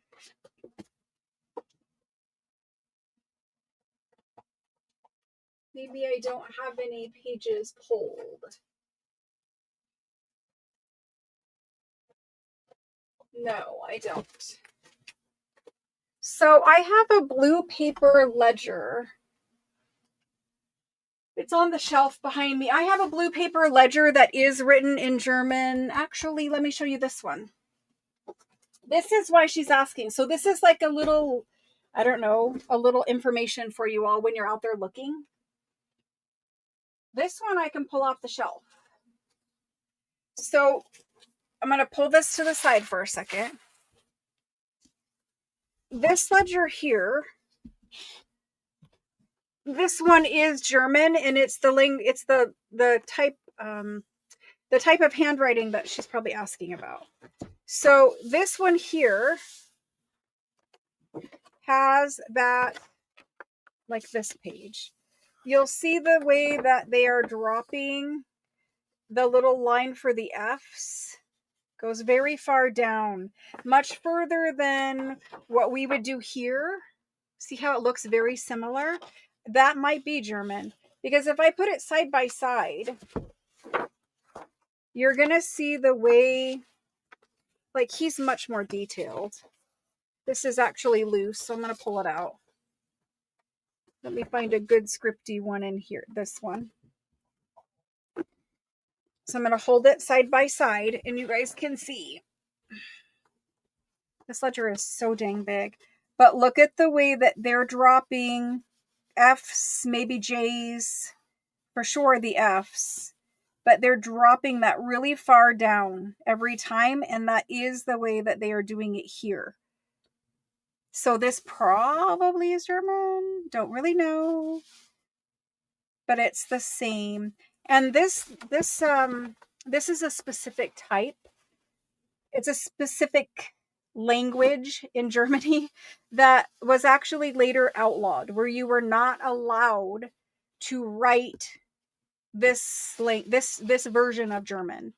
And the person who outlawed it is Hitler, because he said that this type of German, this this word I'm looking for, this dialect of German, he outlawed it because it was mostly like farmers and more simple folk who were writing it, who were using it, and he wanted them to use the other type of German that they still write today. So he outlawed this language. You were not allowed to write it. You were not allowed to do it at all. This ledger is dated 1887, so they were still writing it then.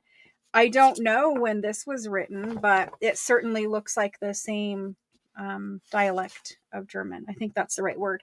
But anyway, a little bit of, you can look it up. There is an exact word for this type of German. I don't know what it is because I wasn't prepared for that today, but you guys can see what we're talking about with the way that the letters are dropped. Let me scroll down to the bottom and see if any of you guys know it. Any German people here?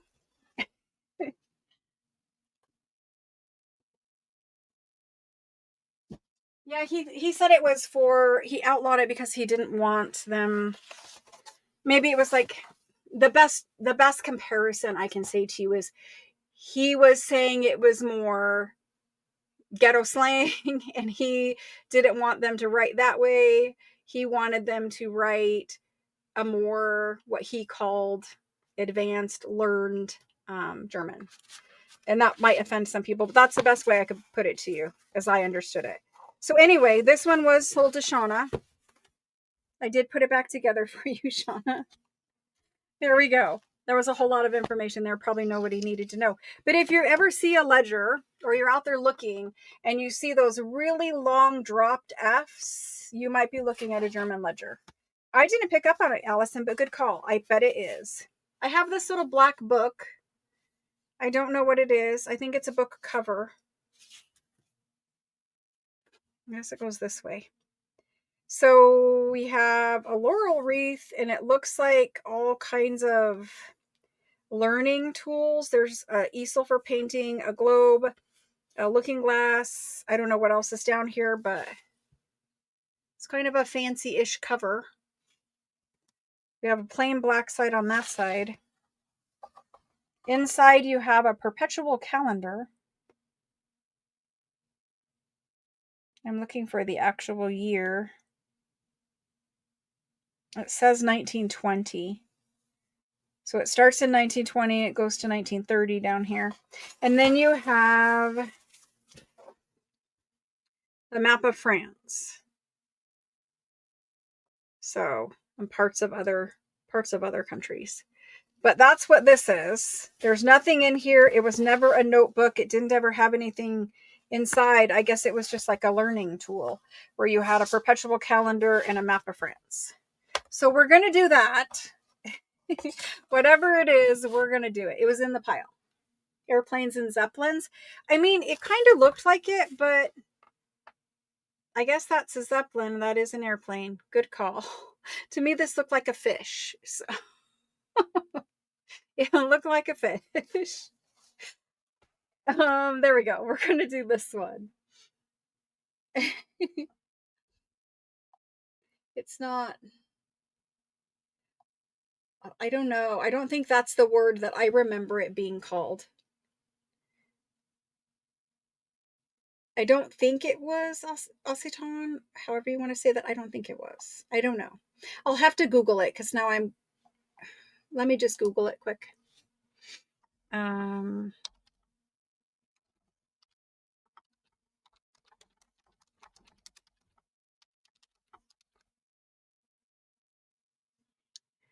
um, let's see if I can find it quick.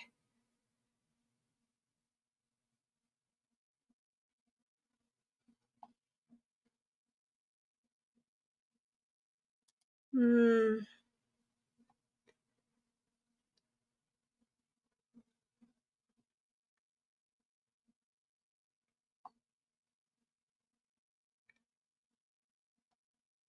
It's talking about current things. It will take me longer to Google it because it's trying to say what is outlawed in Germany now as far as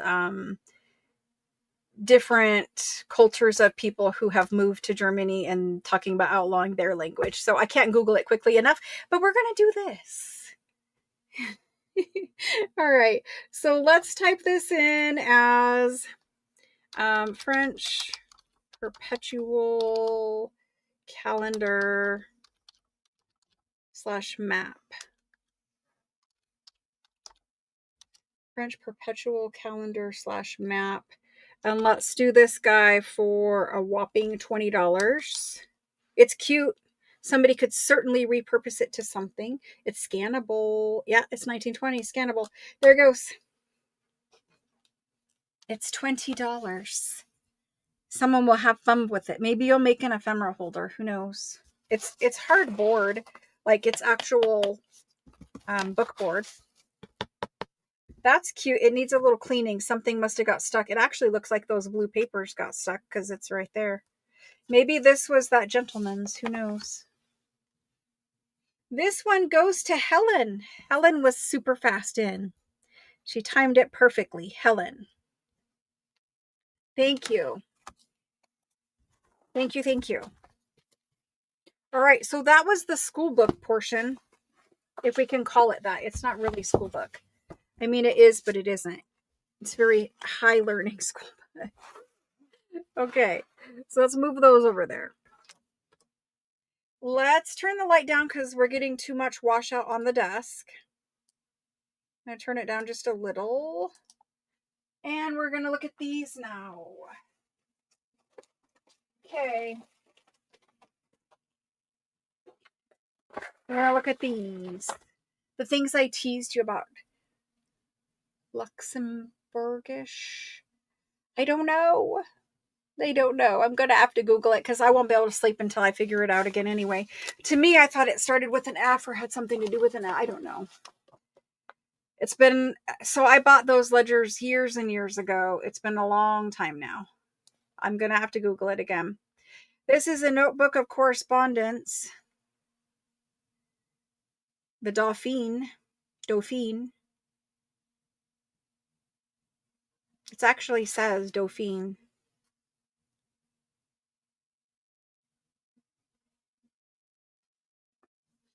Maybe commerce. I don't know. Anyway, I don't know what it is, but it is a notebook of correspondence. It's dated 1823. It has beautiful calligraphy. This one is definitely French. These are definitely French. They're not associated with those other things at all. This is a whole different place. So these guys here, they're on lovely, lovely old rag paper, the kind that we like.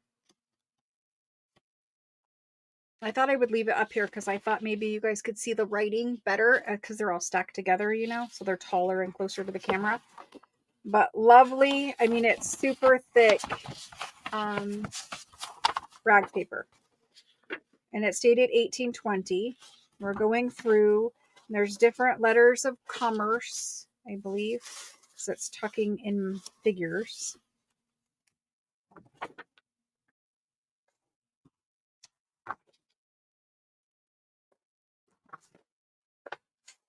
So there's a few written pages. 2, 3, 4, 5, 6, 7. Maybe 7, 6 or 7 pages. The rest is blank rag paper. The thick, lovely early 1800s rag paper. It's laid. You can see if I hold it up. Well, you guys can see it. You cannot see it, but it is beautiful. Beautiful rag paper. I was trying to shield the light so that you would see it, but it's beautiful, thick rag paper. Run it through your printer and print yourself some French letters on it. That's what I would do with it, but there's only a little bit up here. Obviously, things like this, you know, we would love to have them all written through, but we're not going to pass them up just because part of it is the most amazing rag paper ever. We're going to get it. So that's what we have. I'm going to measure this guy for you. That's his front cover. That's his back cover. He's had some other things stacked on him where he's gotten some sun from somewhere, aged a little bit, but it is lovely, lovely, thick rag paper. I don't know how many pages. I'm attempting to show you how many pages. So we're going to do it.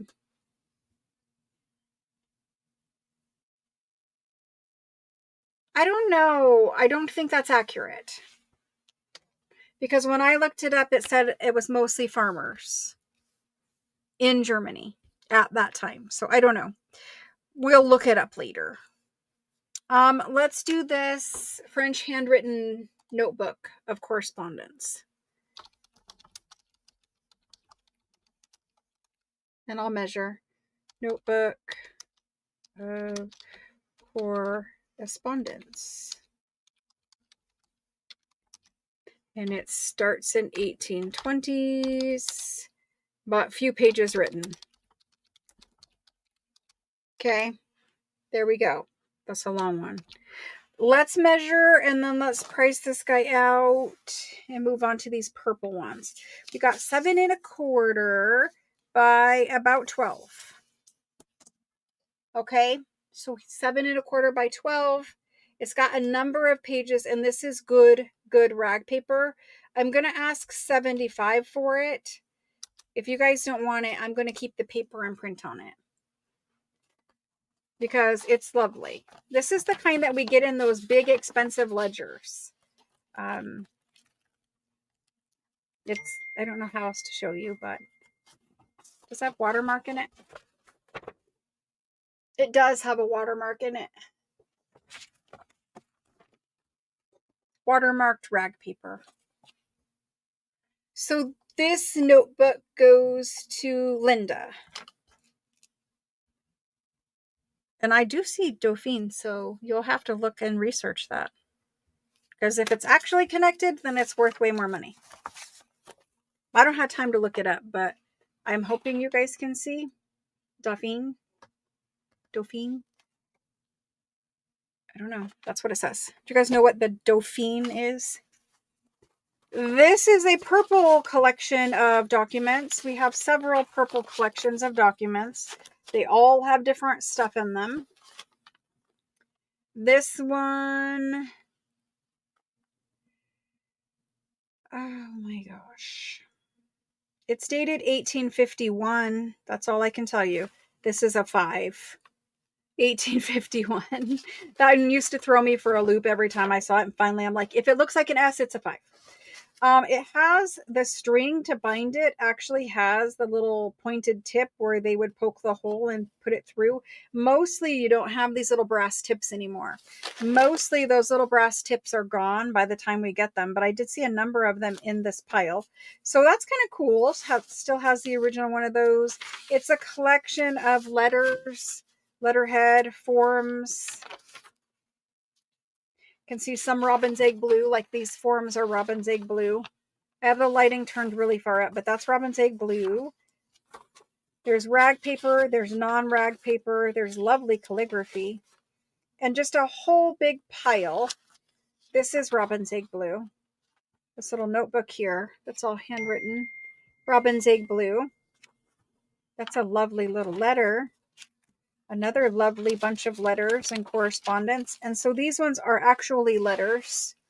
the letters that you guys always like and ask me for. You have your own little collection of them right here with their little wax seals.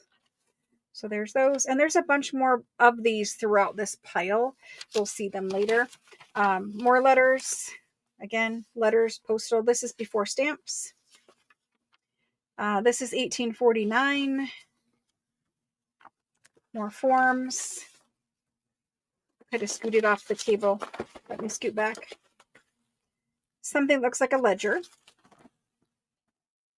Ledgers and letters. And documents and forms. A number of pages in here. All beautifully written. All 1849 and 51, I think it says. Here's 1848. Here's another letter. Look at the signature on this one. More primitive, like, you know, they don't really know, like this is somebody's writing and this is somebody's writing at the same time. So this is someone who probably did not get a formal education. This is somebody who probably got a formal education. So there's that. Letters. More letters with the wax seal. So those are all bound in there. And then we're still in the same one. You've got some of these with the stamp up here. You guys know them. They're quite expensive and collectible. So rag paper pages. That looks like a 1700s. I'm almost certain this is 1700s. There's a letter here. Lovely signatures back here. You can barely see them. Another letter. And then this is probably early, yep, 1800s, 1840 for this one. This is probably similar. And that's it. So that's what we have in this document bundle. It's a big old pile of papers in this purple cover. This is number 1. We have 3 or 4 of them.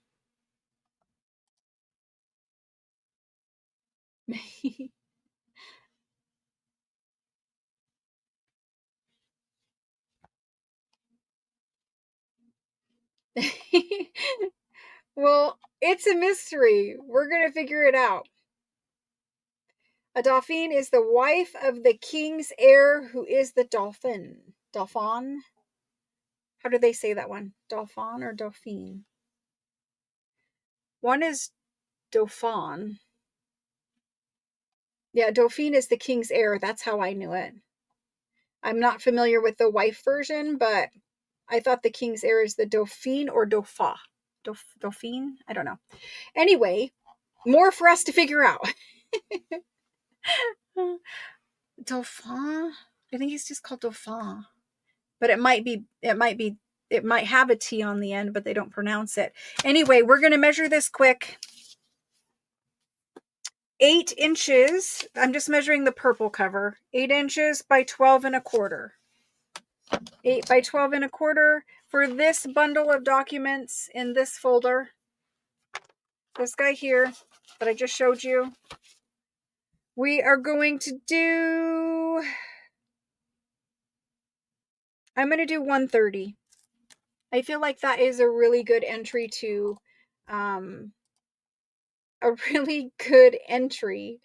Super Sale Week, because that's a discount. Large purple bundle of French documents. And we're just put 1840 somewhere earlier. The latest date I saw was 1851 on the cover, which they assembled all those other documents into the cover. So there we go. It is $130.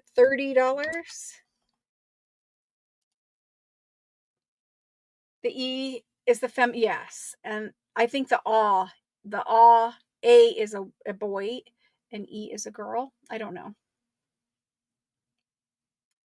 I will have to do some more research, but I'm pretty sure the A is the male version and the E or I is the female version.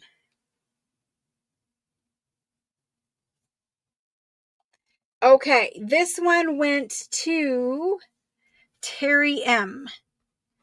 Terry M-O-R. Thank you, thank you. We have a couple more of them. I will go faster now that you kind of have an idea of what it is. This one right here, not dated on the cover, probably has something to do with the rest of them.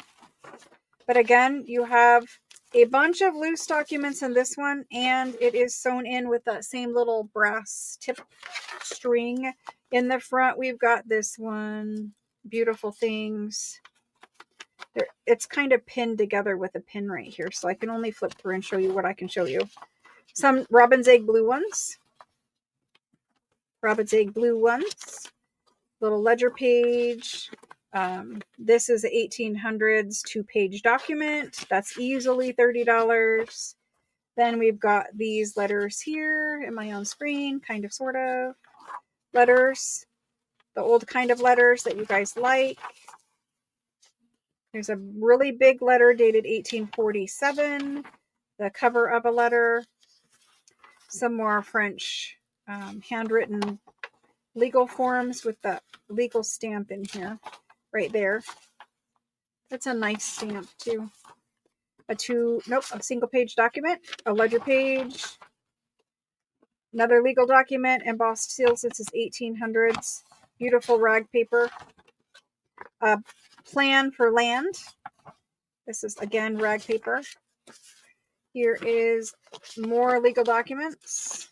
These ones are big A4. They're light Robin's Egg blue. And there's several pages of this one. Cover and another cover back here dated 1831.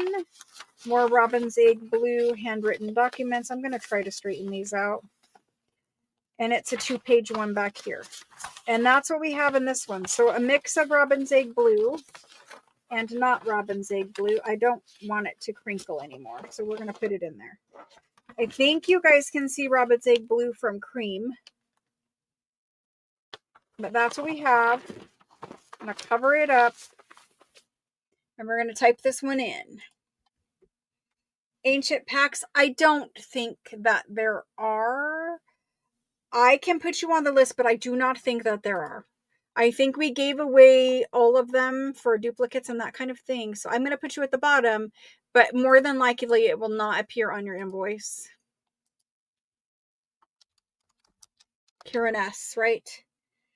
I think it's Karen S because YouTube changed all of your names. But yes, I put you on there, but I don't think it will be on your invoice because we probably don't have it. Okay, here we go. Grandson of Louis the 14th. Here we go. The Dauphin, title of eldest, son of a king, heir. Yes. Perfect. That's what I kind of remembered, but I don't know exactly how to pronounce it. Dauphin. This one we're just going to do at 100, and there it goes. It's a great entry to Super Sale Week because normally if we dissect these and we price these out, it's well over 100. And I actually need to put this back in it before I forget that whole bundle of papers. Okay, this one goes to... Now you did not type your name. Sydney. I think when we come back next year, we're going to have to be more strict about it. But anyway, Sydney has it. And I'm not trying to make anybody feel bad. I just really need you guys to do it. So that I stop getting messages about it. No, I'm just kidding. Really, kind of. This one is dated 1836. 1836 on the cover. It's an acquisition of a vineyard. So this is an acquisition of a vineyard. It's got some damage up here at the top, but luckily it's rag paper. And we can mostly smooth this out with our fingers. You might iron it if it bothers you too much. But there's kind of a lot of script writing over here and some figures over here in the column. It's bound with some pink string here. This is just the beginning part. There's more back behind it. So a couple pages of that one. This is pink ink here. Pink ink is very, very rare to find. It's dated 1847. 1847. It's double-sided. See the pink? We don't often see pink. There we go. So that's the first part. There's the brass pin for that one. Here's the brass pin for, oh, you cannot see. Here's the brass pin for this one. So this one has a blue document that's dated 1826, and it's about a sale. So all of these documents in here are rag paper. This is the super good early documents. If you notice, these are clean. These are in good condition because they've been stored somewhere nice. There's a beautiful, beautiful wax seal right here. Lots of embossing and laurel wreaths on it. That's that blue document. We're still in the same purple folder. All of these, an old letter like you guys like. You cannot see it, but it is an old letter. Now we're back over here. We have some very large documents. There's 2 pages there. This is a light robin's egg blue color. This is a light robin's egg blue color. And there's many pages here. I'm just not showing them all. Okay. Then we're into this document folder. There's another cover dated 1836. And there's the end. So there's that folder. All of this in one purple folder. And I'm just keeping it exactly the way I found it. In case there's something of significance, you get the whole bundle. Okay. I appreciate that. I do. So we're going to type this one in. Purple document bundle. There's one more. Is there one more? There is one more. Let's do this guy at 120. He has bigger, nicer pages. 120, and he's going in now if somebody would like him.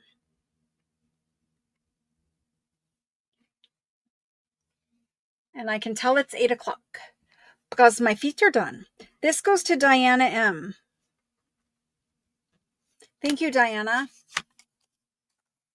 I have one more of these bundles. This is a smaller one. It doesn't have as much things in it. It does have its little brass thing. On the cover, we don't have a date. It has a 1700s document right here in the front. This is a nice stamped, clean 1700s document on rag paper with beautiful signatures. It's dated 1747. This one is an 1800s document, has the big beautiful stamp up here. I believe it's 1800s. Folded right there. Double stamped, some things of the contract crossed out. They didn't agree to those terms, apparently. It is dated 1833. So you have, not counting the cover or the blank, you have 1, 2, 3, 4, and this guy. And he's a 2-page. But we're just going to price it accordingly. We're going to pretend it's still super sale, or it will be super. It will be in after a week. Let's get this one typed in. Purple document bundle. This is the last one. Purple document bundle. And we're going to do this guy for, I'm just going to pretend it's super sale, and I'm going to do it for I'm going to do it for 65. 65. There it goes.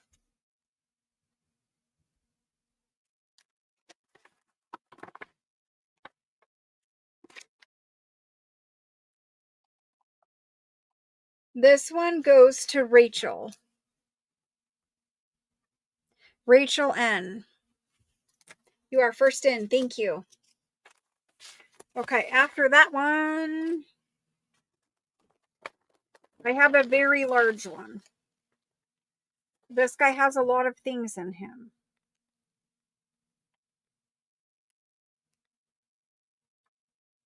I don't exactly see a date on the cover, but inside, this is really old rag paper, and you're going to notice that it's crinkled. See, I said it was really old. This is crinkled up, very old rag paper. You can smooth these out mostly with your fingers, but if you take a little iron, put some kind of cloth over the top. If the cloth is a little very, very, very light damp and then iron through, you can iron these out if you want. It does add age and character, but it's dated 1793 up there. And down here, it's got some writing. Inside, you've got a little plan for something. It's a 2-page document. You have a vellum. Actually, this is onion skin. An onion skin land plan. That would be cool to use. So there's that.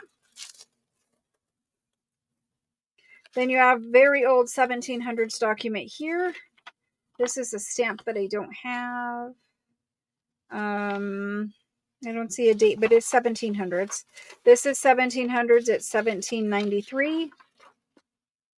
That's a 2-page document with beautiful handwriting.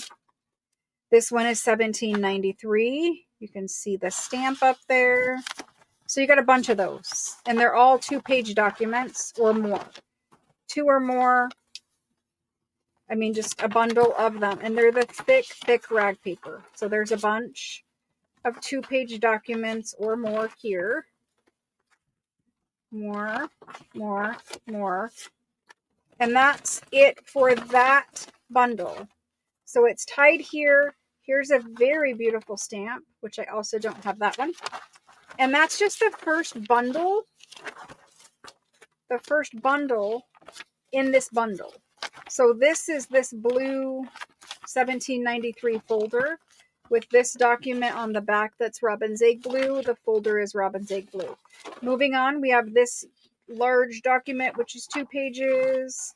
We have this one here, which is 1800s. We have this. This is a bunch of letters. There's just a stack full of all kinds of letters. There's more of this. Ledger pages. This is more rag paper ledger here. That looks really old. Here is one on some kind of form dated 1812. Robin's egg blue here. Little letters here again that are all pinned together. There's bunches of them. More things here. Here. A big paper here. That. Reunion of estimations. That's all I can read. It's a big, beautiful paper. It does need straightened out. Unfortunately, you know, this is the way some things get when they're bigger than their covers. They get the edges bent up a little bit. But anyway, it's beautiful. That's the end of the folder. You can see the back side of the folder is torn. It's a thin piece of paper. But you get all of this, all of these bundles in this cover. So this is what we're doing. I don't know. It's a lot. So we're going to do this one. Okay. This one is just a large handwritten document bundle. There was letters in robin's egg blue. This one right here is going to be 150. 150, and there it goes.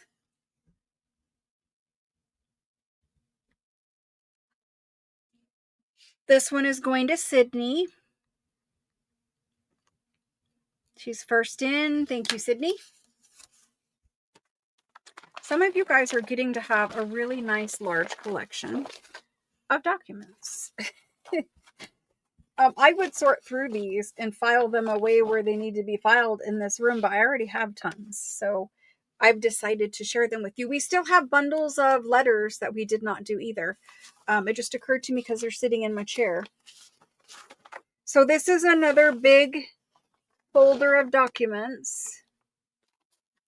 It's not dated on the folder, but inside, can you guys see what I see?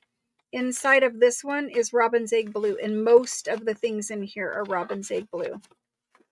So if you're a robin's egg blue lover, which I think Kendall is, and Kendall's probably at work, but there's a lot in here. We start out here. This is dated 1821. 1821. It's got some kind of header on the back. This is a sale document dated 1837. Nice rag paper. It's thick, and there's 4 pages of that one. Then we get to Robin's Egg Blue. This is an early 1800s document. Lovely handwriting. It's very thick Robin's Egg Blue paper. Very beautifully written. There's 1, 2, 3, 4, 5, 6 pages in this one with signatures. This is dated, I don't know. It's dated. It's very rag papery, thick Robin's Egg Blue. I don't know what else to call that one. These are Robin's Egg Blue as well. And they're little sale documents again, but look at all the stamps on them. Lovely Robin's Egg Blue. All of these are Robin's Egg Blue. 1828 on this one. I don't want to separate the pages. Here's another one dated 1825, it looks like. This one is 1831. This one is 1832. 1833. Here's a white one. So these are Robin's Egg Blue. This is white. I don't know how I can show you the colors. So these are not Robins, but they're 1835. There is ephemera inside. This is blue. It is dated 1838 or 30, it looks like. 30 or 38. This is a white one, 1834. This is a blue one, 1829. So I'm hoping you guys are seeing the blue. And that's all that's in here. So bunches and bunches of sale documents and Robin's Egg Blue handwritten paper. Obviously, this is the gem of it all, but it's so beautiful. All of it is the thick kind of rag paper we like. So that's that one. Here we go. This is a large handwritten document. Obviously, these are French. I think you guys know that. Document bundle. And we're going to do this one. I'm going to do this one at $2.25. It has a lot of beautiful things that I wouldn't mind keeping in there. $2.25. While you guys are doing that, I'm going to run and take a pain pill.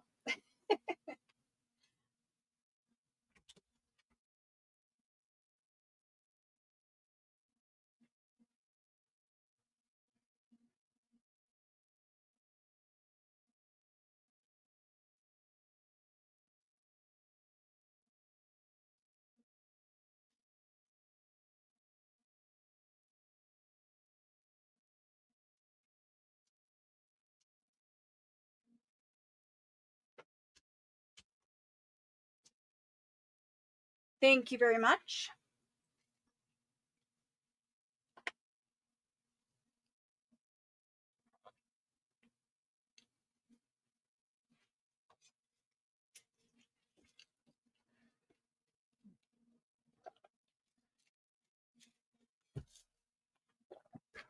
This one is going to Deborah Murr.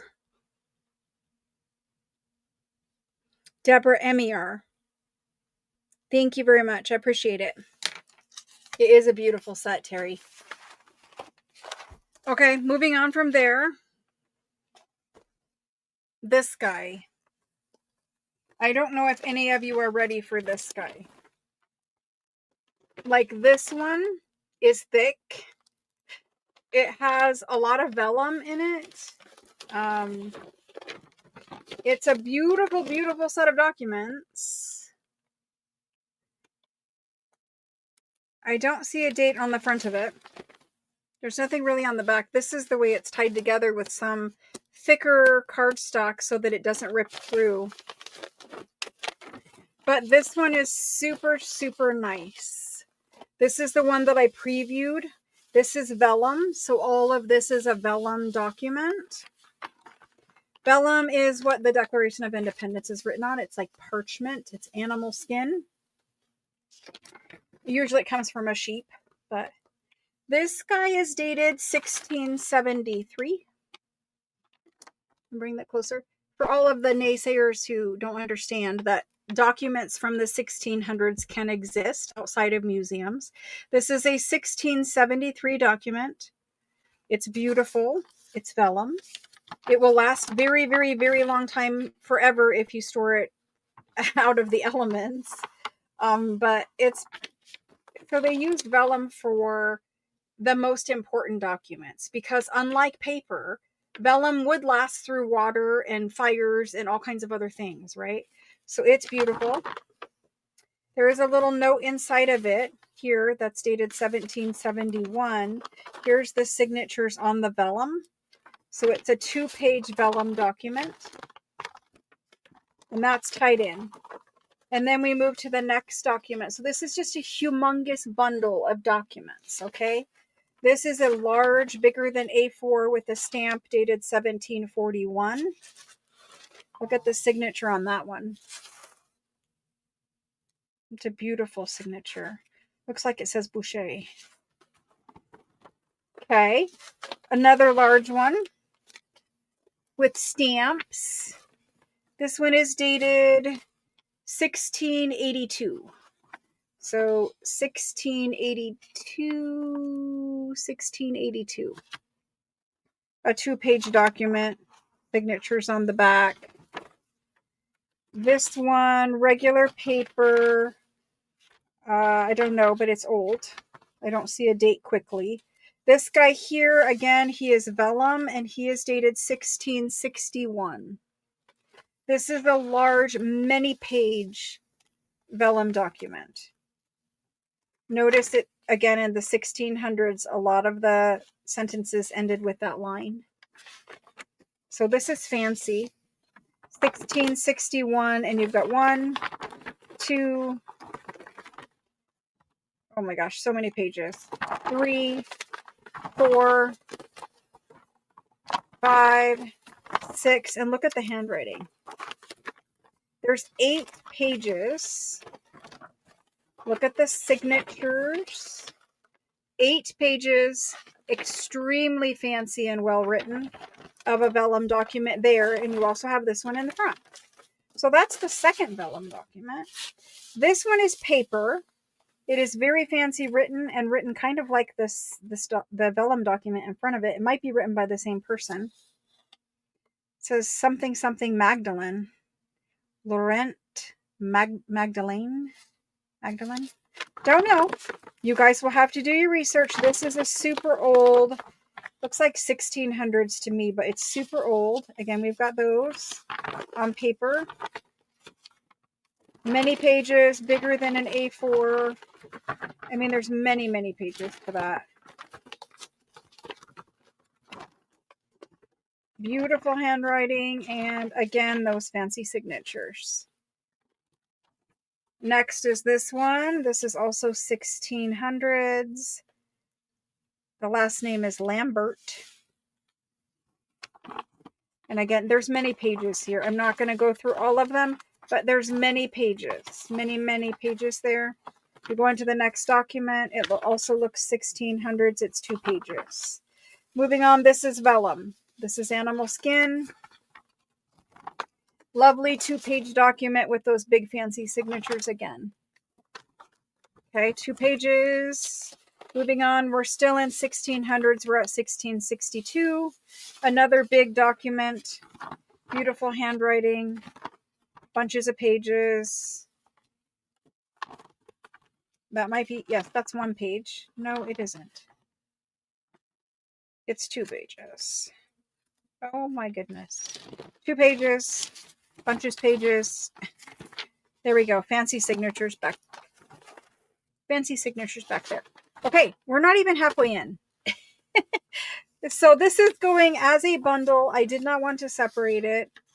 I think these are special, and I'm just going to try to leave them. Of course, if they stay here, then I can separate them.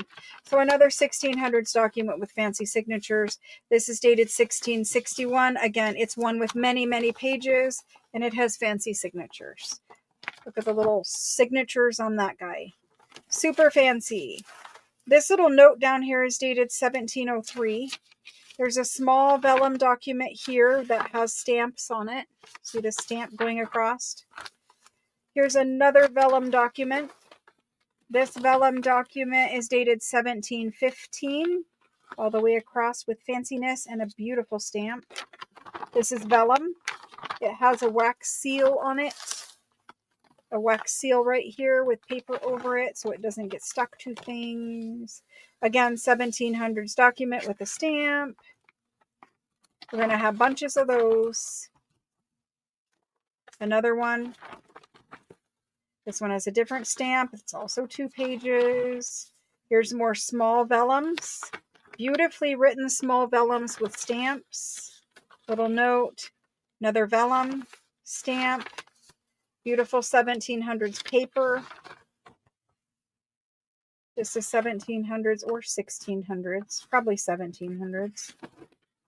2-page. Another 2-page with a stamp in the 1700s. Look at those signatures. Another 17s with those signatures. 17s. This is all 17s here. Then we get to the big ones. We're not even halfway in, guys. I'm going to have to go faster, but here's another big document that's folded over. So big, huge one. Stamps. This one is vellum. Animal skin, dated 1716. So you got lots of pages of this. 4 pages with fancy signatures. This is vellum. Different kind of vellum, and this one is dated 1630. 1630. So these people were important.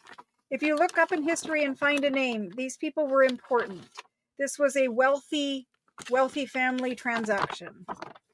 Another vellum one. Another vellum one dated 1626. 1626. This one is dated 1606. 1606. Pages of vellum. All vellum. We go here, we have a folder, a cover. Inside there is more vellum. This is dated 1654. This is dated 1636. Vellum. All of these are vellum. Vellum, vellum. This is vellum. This has many pages. It's dated 1666.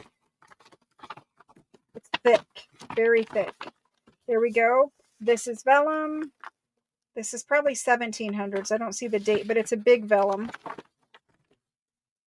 Here's this one, a big 2-page document. Look at the top of that. It's folded over where that is the first page. This one is vellum. I don't see a date off the top, but a 2-page document of vellum with another piece of paper. These are all 1700s, 1700s, 1700s, and 1700s, and more 1700s. This is vellum. It has a date. I don't know what it is. Vellum with 1700s documents inside. Both of these are 2-page documents. More 1700s documents. Are you guys bored yet? 1700s documents. This is a small vellum here. I can't even get it back on camera. Small vellum here. Several pages of that in a small document. This is 1700s, probably. I don't see a date, but the paper feels like it. Again, that fancy signature. Here's the land plan. This is vellum back here, dated 1683. It's a number of pages with another 1700s document. This one here is dated 1719 with another 1700s documents and the signature. That whole entire bundle, like that whole entire bundle. We're going to put it out there. If it doesn't go, I will separate it out. But this is the way it came to me. And if you would like it to come to you that way, then here it is. but it is massive and it has a lot of expensive things in it. So we're going to do this. It is fabulous and it's great to look at even if we can't afford all the things, right? So how many mortgages do I have on my house? Nobody needs to know that, but we're gonna do it. This is, I'm gonna say 1600s to 1700s, and it's early 1700s. Vellum slash rag, huge document, bundle, and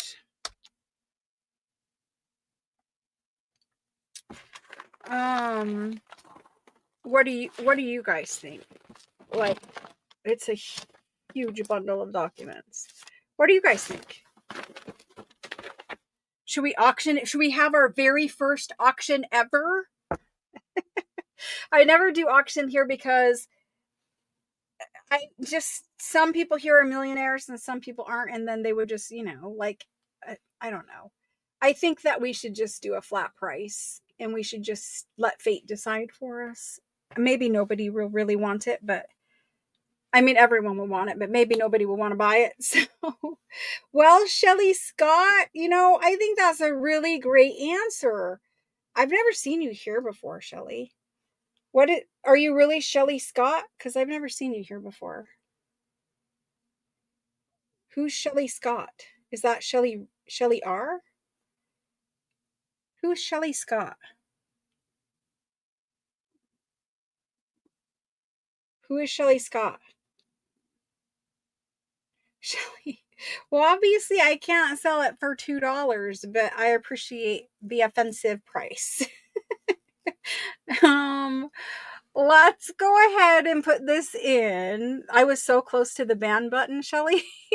I just don't appreciate that kind of stuff. Maybe I needed more of a sense of humor, but maybe you need to put like LOL or something. I don't know. It was offensive to me. Let's go ahead and let's go ahead and price this out. I don't know. YouTube changed everybody's handle.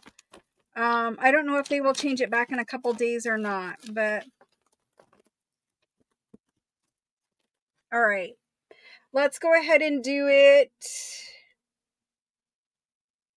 This is what I'm going to ask for it. And if I price this out, I can guarantee you there probably would be a 1 in front of this price. There is a lot of 1600s and 1700s 2-page documents in there, plus a lot of vellum. So if you guys don't want it for this, I will separate it and we'll just do it that way.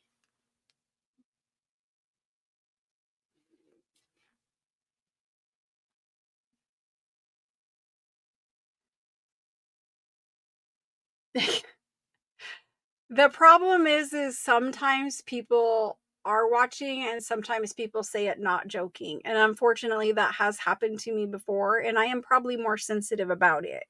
Because I know you, Shelly, and I know you wouldn't say it meanly, I get it. But unfortunately, there has been instances where other people were saying it meanly. So now I'm sensitive about it.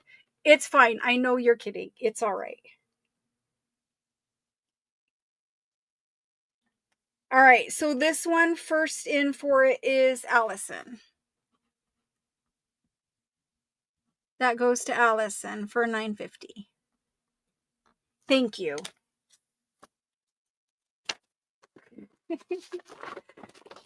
It's just really hard. Like, put yourself in my shoes. You put yourself and your things out there every single day, right? Either in a 365 video or here. And I told you guys in the beginning of doing this, I'm probably not the right personality for it. I think I need to be way more, I need to have a different kind of person. I can't say the word. I think I need to be more of a B word kind of personality. And some of you probably think I am, but I think I'm too soft. And so I don't, like, if I came across harder, I don't think people would give me such a hard time. But because I come across soft, not every day, but most days. I think people give me a harder time about certain things. And so after, years of doing it, you just either you get tough skin or you don't. And I'm working on getting tough skin, but it's still hard. I'm still human. I don't want to be non-human. I don't want to be like, those other people who are just like rah, rah, rah, rah, rah. And sometimes some days I am like that. I will totally admit it. I am definitely that some days. As a general rule, I think I'm a little too soft, and that opens me up to getting those kind of comments, because I don't think they would if I was coming across more mean. I think they would know if they said something, they're going to get called out for it, right? But because I'm softer most of the time, I think people do. So anyway, I am more sensitive about the comments. But I know you're joking. Oh my gosh. Thank you, guys. Let's go ahead and work on whatever's left in this pile. And then from 8 to 9, I am just going to be a basket case, because I don't know what it is. At 8 o'clock, maybe because live sales always used to end at 8, my body cannot do it. My brain cannot do it. My mouth cannot do it. I'm really working on building up the tolerance to that extra hour of work every day.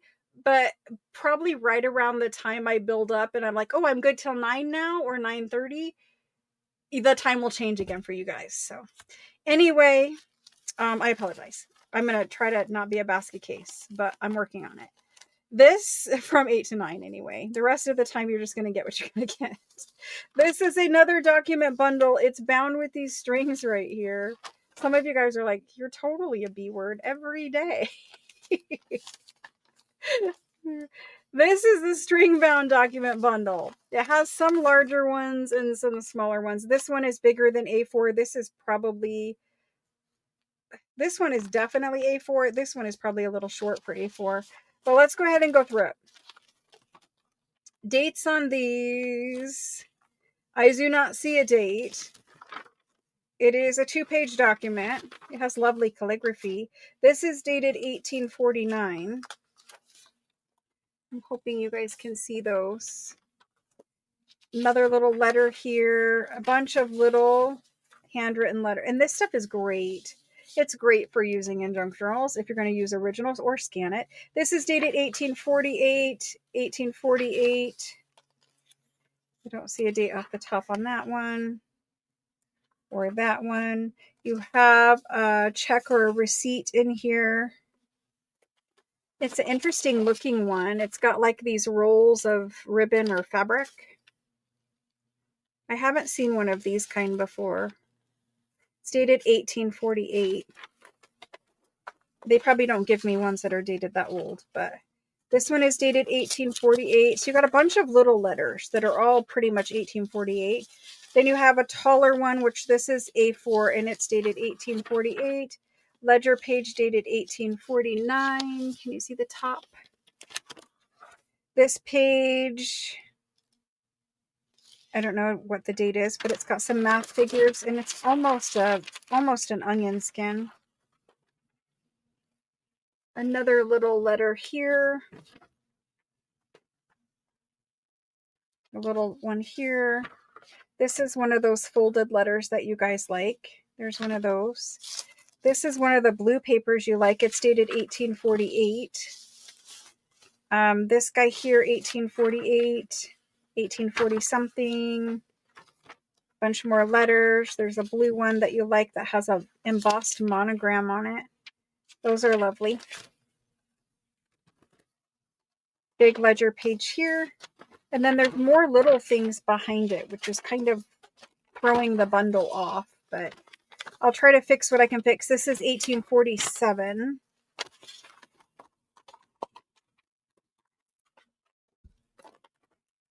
Bunches of little ones, that embossed letterhead, or whatever you want to call it, stationery. This is 1845. Here's another receipt. 1847 on that one. There's another folded letter that you like. Oh my God. Basically, bunches and bunches of letters and a couple ledger pages. These guys you're going to need to straighten out. But there's a pile of other letters here. And one of those folded ones that you like. So that's that bundle. When we ship these to you, we do our best to bag them. This is a super long one, so it's more than likely going to get wrapped around things in your box. Unless it fits in there. It might. We'll see. But I'm going to try to smooth it as much as I can. And we're going to do this one. So there's that one. Thank you, guys. Thank you. Yay for no daylight savings time. I just wish you guys didn't change times, because then I could stay on my bodily clock of things are over at 8:30. Oh my gosh. Thank you very much. I appreciate it. And thank you for putting up with my crazy weirdness. Let's do this one. And I haven't been measuring anything for you, but it's a good size. I mean, from top to bottom, we're over 12 at that top page. And then side to side, we're at 9 for the biggest. Okie doke. We're going to do French document bundle. We're going to make it easy, and I'm going to copy it because we have a few more. French document bundle.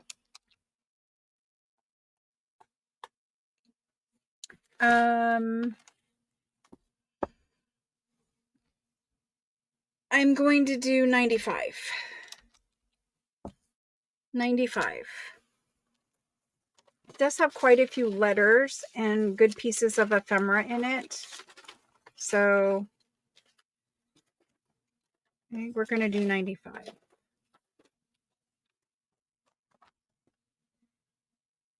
This one is going to Sydney. Sydney, seriously, one of these days I am going to let you shop at my house.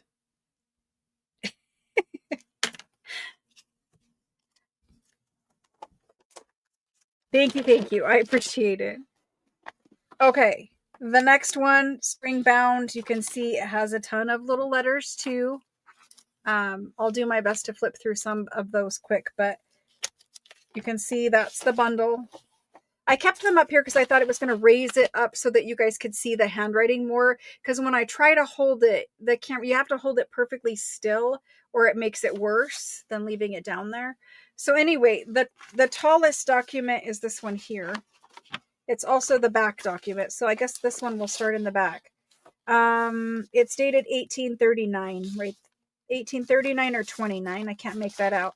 But it's a beautiful written document.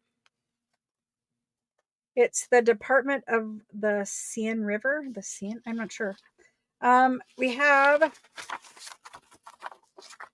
these kind of folded letters, and we have a lot of them because I looked at this one earlier.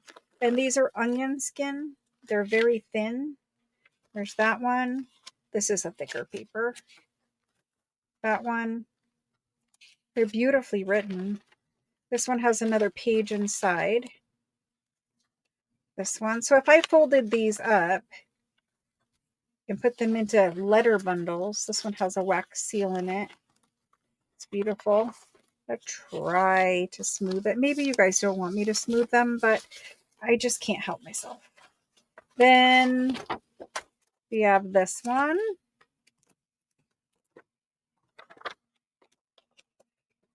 And the dates on the letters, this is dated 1850. This one I haven't seen this stamp before, and that's a really interesting cancel mark. Stamp collectors would probably be interested in that one. And it is dated 1850. There's another one. There's another one. Look at the wax seal on that one and the stamps. Another one. So basically, it's just a pile of these beautiful letters and one or two other little documents. I mean, there's a big one, but earliest I see is 1839 and 1820 or 39. So there's that. You get that bundle of letters mostly.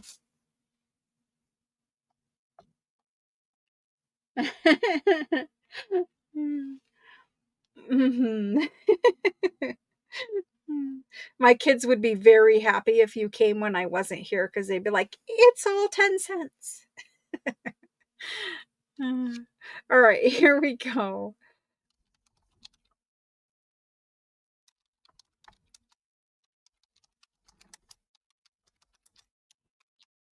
This guy is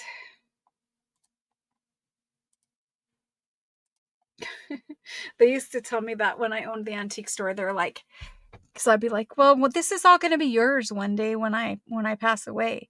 And they're like, well, then it's all going to be 50 cents. They were kids. Uh, they were teenagers when they said that to me. And basically they were tired of spending their after schools at mom's stores, sweeping and dusting and doing all kinds of chores for mom.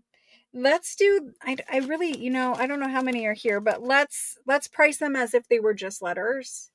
Um let's do them at I'm going to do it at 75 because we usually do letters 4 for 26. So I didn't count them, but let's do this at 75.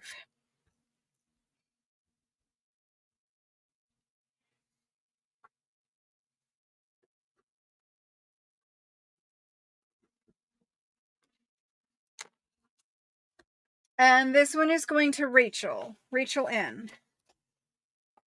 Thank you very much. I appreciate it. We're getting there. We've got 10 minutes left, and I've got these. And this guy here in the back, I think you guys can see what color he is. So his folder is that. Inside of him, he's pretty massive. So I think we will be saving him and saving this one. I don't know. We have another one that's like this. It is super, super big. We have a little guy here, a little bundle. We have this little blue bundle, but it's not so little inside. It has many, many pages. I have a random piece of paper that's a 2-page document dated 1788. It's what's funny is, if you watch me on camera, right? What's really funny is I don't get the people that question the authenticity of this stuff. A, do you think I have time to sit here and forge all of this stuff? B, I think it would be pretty impossible to forge the variety of things that I bring you guys. But there are actually people who are like, it couldn't be that old. It's not that old. People can make paper look old, they say to me. And I'm like, no, guys. I went to school to be an appraiser. You have to go to school. You have to pass tests. You have to apply for a license to be an antique appraiser. You can't just say you're an antique appraiser, right? So anyway, I have that knowledge tucked away, and I've been buying and selling this stuff for a very long time. Like, I get it from real sources. I can see them buy it. Like, I know this stuff is real, but it's really funny because people like, I don't see how you can watch me go through a bundle of documents like this and question it. But they do, which is really weird. Anyway, this is another document bundle. I'm pretty sure this is the cover. This is the cover. It's blank inside. And this one says memoir. Memoir of Francois Louis. I don't know what the law of Lisa. I don't know what this exactly means. Succession of Marie Sellier. Sellier. Anyway, that's what that says. And I guess we're going to do that one and then we're going to wrap up. I want to fix this. Is this the... I think this goes like this. Okay, so there's that cover. Here's this cover. Okay, yes. We're going to do this one and then we're going to wrap up. Do you want me to do letter packs or do you want me to save letter packs for... They really do. It's so weird to me. Because I'm like, I don't understand. Well, we have to wrap up at 9. But I am going to... So here's what's... Let me just wrap up now. I know that so that's the other thing too. Like, do you really think that I'm selling for years and years and being fake? But I just don't think, I think what happens is it's hard to believe.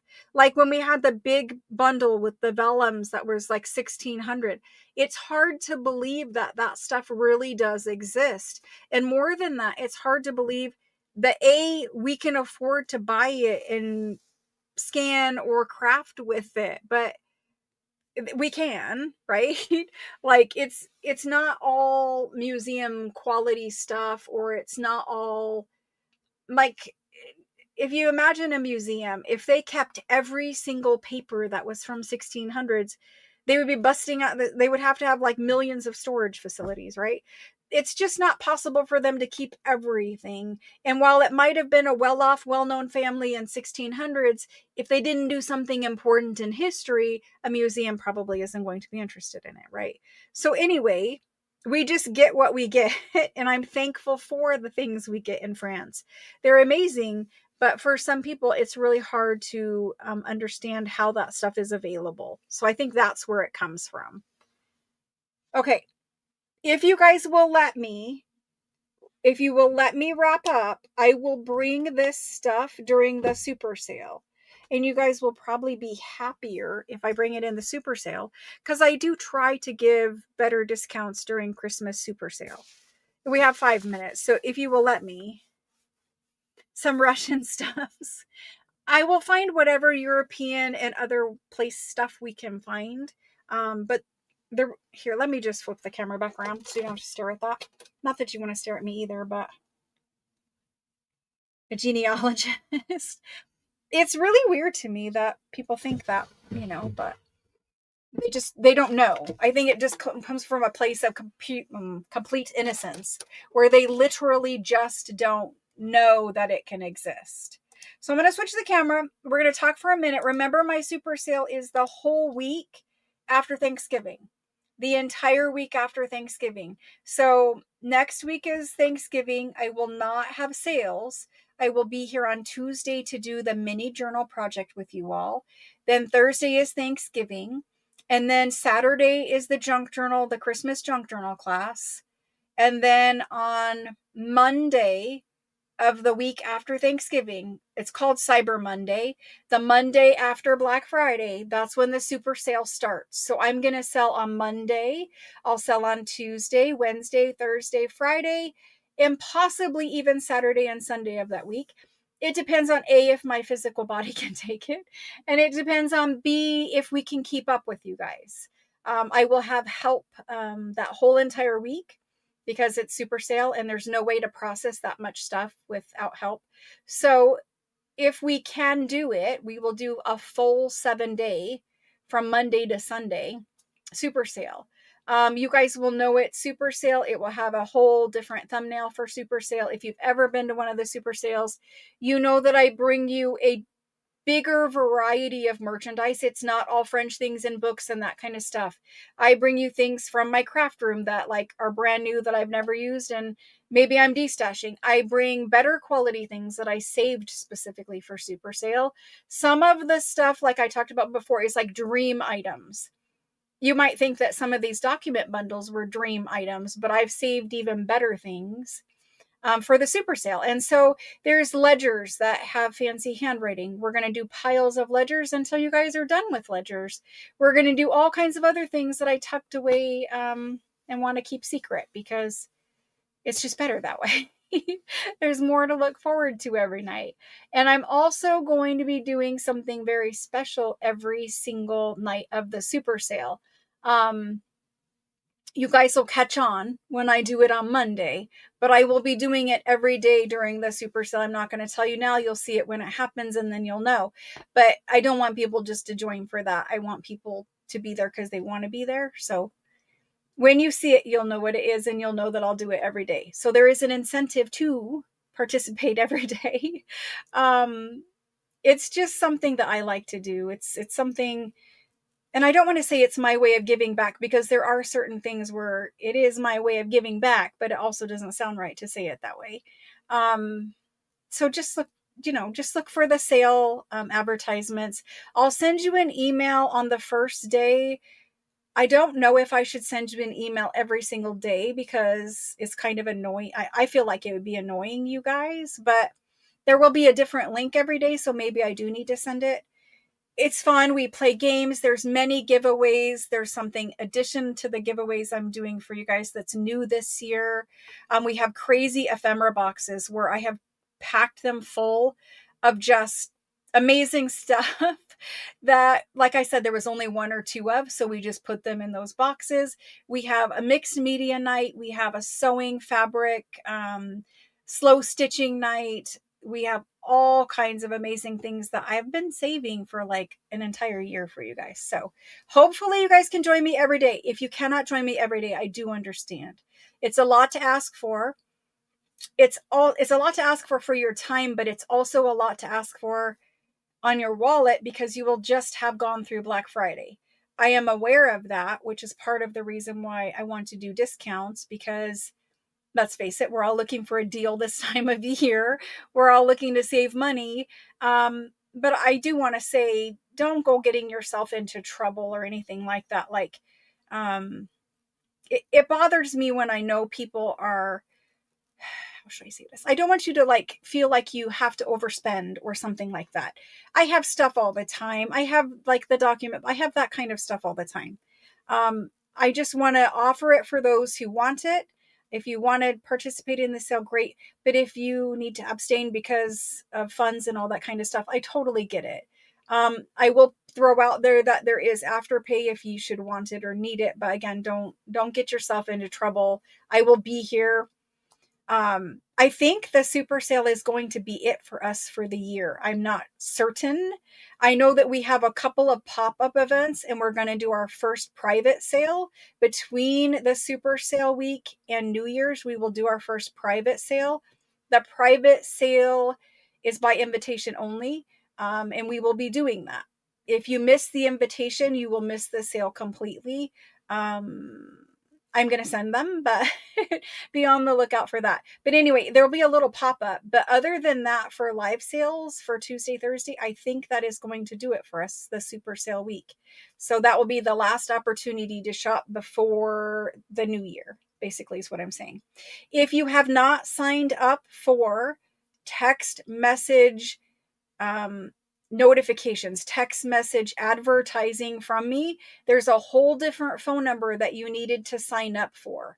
And if you didn't do that yet, you will not get an invitation to the private sale. The private sale invitations go through that text message service. I'm going to give you the phone number for that because probably most of you didn't sign up for it. Here's what you do to sign up for private sales. Private sales have never happened before. We're going to do our first one between the super sale and New Year's. You need to send me a text message to a whole different phone number. Don't send it to the phone number you already have registered through. This is a different one. This is where I send the links directly to your phone for the private sale. It also is where I will be offering discount codes and things like that in the future. So you're going to want to pull your cell phone out. You're going to want to type in this phone number. Are you guys ready? Do you have your cell phone out?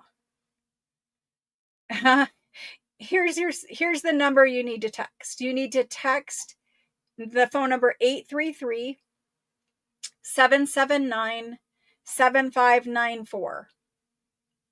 Area code 833-779-7594. And you need to text the word join in all caps. JOIN in all caps. If you don't know if you've signed up, just do it again. The phone number is 833-779-7594. And you simply text nothing other than JOIN. That is to join and subscribe to my text messaging marketing service. I advertised it several months ago. Some of you signed up, some of you didn't. But going forward, private sales will be sent to those people. And there will be special discount codes and offers that are sent to those people. Hopefully you all subscribe to it. It's not like I'm going to be texting you all you guys know. You basically have to like tell me to send you a message or something because I don't just push it out there every day. I'm not going to be like one of those things, right? We all get emails from some company like constantly. I'm not like that. You guys know that after years of being here. But that's it. If you can't use your phone for purchasing, So that the link goes to your cell phone. The link to the private sale and the discount codes and all of that go to your cell phone. That is the only way we can do it. If you are international and international people only, they will get a message from me wherever we're used to communicating. There's several of you that I communicate that are international only. You don't need to shop through your phone. The link gets sent there. You click on the link, and then from there, you can open it up. You can copy the link and put it in your iPad. You can copy the link and send it to your web browser on your TV. And then you just shop the normal way that you're used to shopping with me, like this in a live sale.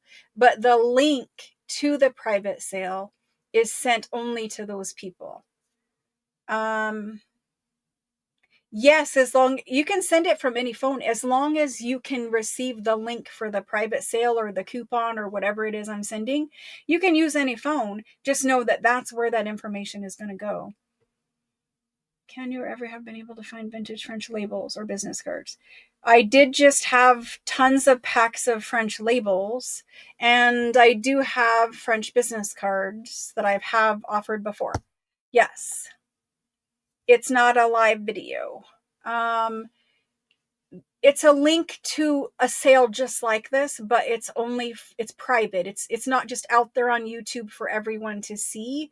It's a private YouTube live sale, or it's a private sale offer that you have to have that little code to get into. Hopefully this is making sense. When you sign up and text the word join, that's going to sign you up, and it's going to ask you, do you agree to subscribe to text messaging marketing from Inked Paper Art? You have to say yes. Once you say yes, it goes through whatever it goes through. And then when I send out the link to the private sale, you can copy that link and put it somewhere else. You can type that link into your web browser on your computer, on your web browser on your TV, on your web browser on your iPad. The link is what's important because that's the key to get into the sale. Does that make sense? No, it's okay. It is a live video like this, but you have to have that link to get here. It won't be available on my YouTube channel for anyone else. It won't show up. If you don't have the link to the private sale, you will never see it. And it's not like I'm trying to exclude you guys. It's that it is supposed to be sent to people who wanted to participate in a private sale, and people who, just watch for whatever other reason, they don't get to see it. I don't know how else to say that, but it's a private sale. Thank you. It must have been an evening where you were unavailable. It might have been when you weren't here. I don't remember how long ago it was, Carol. But yes, we can bring them. We can bring them. It is IPA marketing. Yes. It's the marketing only one. So you can't really like text me questions or anything like that there. The regular text phone number that you signed up and registered through, that's where we text you. Like questions, you text me questions, I answer you. That's where your invoices go, etc. The other phone number that I just gave you is strictly for text message marketing, meaning I'm marketing my private sale to you. I'm sending you a coupon. I'm sending you an offer for something that is exclusive for those people who signed up. So, for instance, if I made a special ephemera bundle, it might only be available to those people. And I might send a link that says, hey, this is available only to you guys. And then you guys would claim it. It's something like that. Hopefully it makes sense. If it doesn't, we'll go over it again when it happens or something. Yes. Awesome.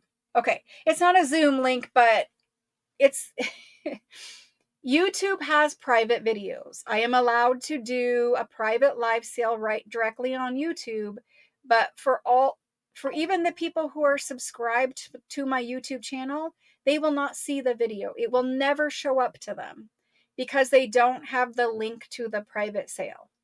Do you know what I mean? The link is the key.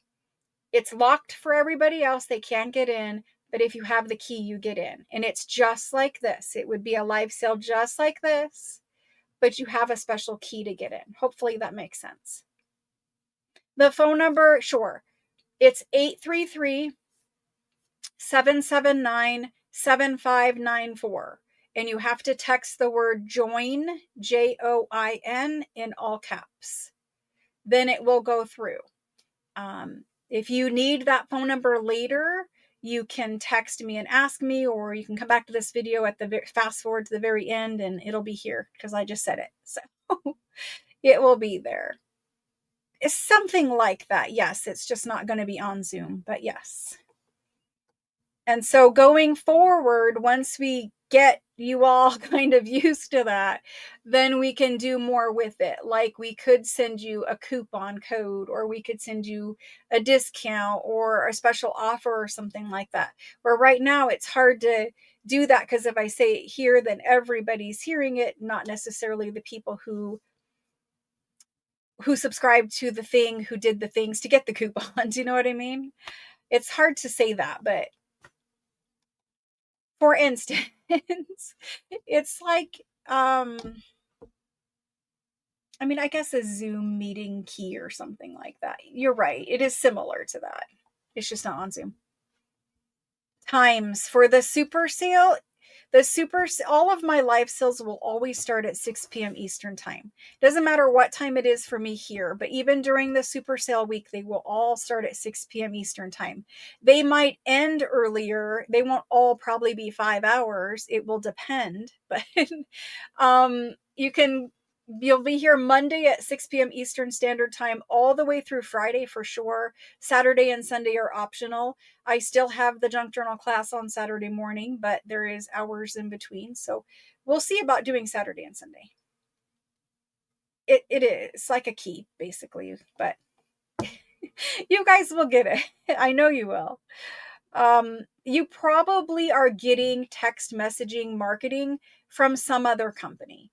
Most of us have signed up for something like a store we really like. And they might have said, hey, what's your cell phone number? Or usually how it works is a store you really like says, sign up for text or enter your phone number to get 15% off or something. Like, I think maybe Simon Says Stamp or Ranger Inc. might do something like that, where you sign up, you give them your cell phone number, and you get like a coupon when you give them your cell phone number. And then they start sending you messages when they're having sales or offers. Or for Ranger, they send me messages when like a special person is doing a live or something like that.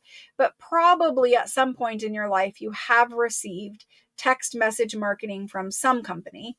And it's just like that. It's the same kind of service. It might even be the same service. And I talked about the weeks too. So this was technically week 1. It is week 1. But next week would have been week 2, but we're not selling because it's Thanksgiving week. So the super sale will be week 2. And everything you have here will ship directly after that, because I want to get it in your hands before the big Christmas rush with the post office. And they get bombarded after Black Friday, which will be kind of in the middle of that. But at least we won't be like December 22nd, 23rd, 24th, right? At least that's the goal. So yes, we're going to do the super sale. The super sale will conclude week 2. We're going to ship it all. More than likely, that will be it for live sales, other than a couple private things we're going to do. I'll still continue the junk journal classes. And then after the junk journal is done, I will still be doing live craft with me's, even all the way through Christmas, the week after Christmas. We are going to take a little bit of a break just because there are certain things that I need to do that I can't do when doing live sales takes 10 to 12 hours, 14, 16 hours sometimes a day. And there's some things I have to get done that I cannot do while running the live sale thing. So I will be taking a little break over Christmas. Like I said, I'll tell you guys when I'm coming back, but just know when I'm gone, I'll still be here crafting with you guys. I'll still be popping in. I'm never just going to leave you alone and be like, oh, bye. The classes on Saturday mornings are always 9 a.m. my time, which is 11 a.m. Eastern time. I don't know what it is, Central and Standard and all of the other time zones. I don't even know what all the other time zones are. Pacific? I don't know. But it's 9 a.m. my time in Arizona, and it's 11 a.m. Eastern time every Saturday for every class. We have this Saturday, that's class number 2. The Saturday after Thanksgiving is class number 3. And the Saturday of the super sale week is class number 4. And the journal should be done by then. I hope to have some journals for sale that are completed before the end of the year. That's also, hopefully I get some crafty time in over Christmas break. That's really what I want for Christmas, is just to finish some journals and make, do some crafting. But the fun part is the crafting.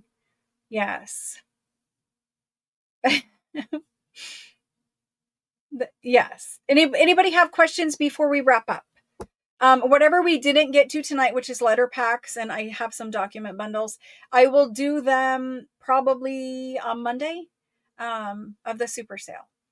I hope that you guys all have a great Thanksgiving. So I'm going to be here before that, but some of you guys don't join on the Saturday classes. Some of you are only shoppers and you don't join the classes, or maybe you're crafters, but you're busy that day, whatever. So if I do not see you before Thanksgiving, have a happy Thanksgiving. I will be here Saturday for the class. I will be here Tuesday for our mini journals. I hear you on the time cards. But don't worry, Maria, the video will be there. If you ever miss a class or a live, the videos are always on the channel. The only thing that you can't see is a private video if you didn't get the link and go through the link. After a private sale ends, you will not be able to view that one later. It will just be gone if you are not here live. So that's the other thing with private sales, the links. Once I end the video, that video is gone. No one will ever be able to watch it. So, and it's not, when I say private, it just kind of sounds weird. It should be like exclusive or something else, but that's what they call it. So, yes. And look, when I finally get it done, look for the Facebook group challenges for the Thanksgiving end of November challenge that we're going to do. And please remember about posting gratitude journals. Wait for the challenge so that your entry counts for the challenge. But I want to do something special where you guys post pictures and talk about gratitude journals. Again, if you have written your stuff in your gratitude journal and you don't want to share that, you can cover it up with fabric or a piece of paper or something like that. But we're just trying to get, a lot of people don't know what gratitude journals are or what they're used for. And I'm just trying to kind of broaden their knowledge of different types of junk journals that we can make. And one of them is a gratitude journal. So be prepared if you have them and you know what they are and you want to share photos. Probably by Monday, if not before, I'm going to start that challenge, and then you guys can enter for gratitude challenge. I don't know what we'll call it yet, but we'll figure it out. All right. I am rambling at this point. I'm going to let you guys go. Hopefully I will see you all on Saturday for the crafting class. Again, it's free. You don't need to buy anything. If you didn't buy the journal kit, you're more than welcome to attend. It is literally just a free junk journal making class. We will be making our signature. I have not picked out our printed digitals yet. As soon as I do, the moment I do, I will link it in the Facebook group, hopefully tomorrow, Saturday. We need it on Saturday. I'm going to have to do that tonight before I go to bed. I'm going to have to pick out digitals and I'm going to have to put that in the Facebook group. Oh my gosh. I'm so far behind in certain things. Facebook and printing digitals.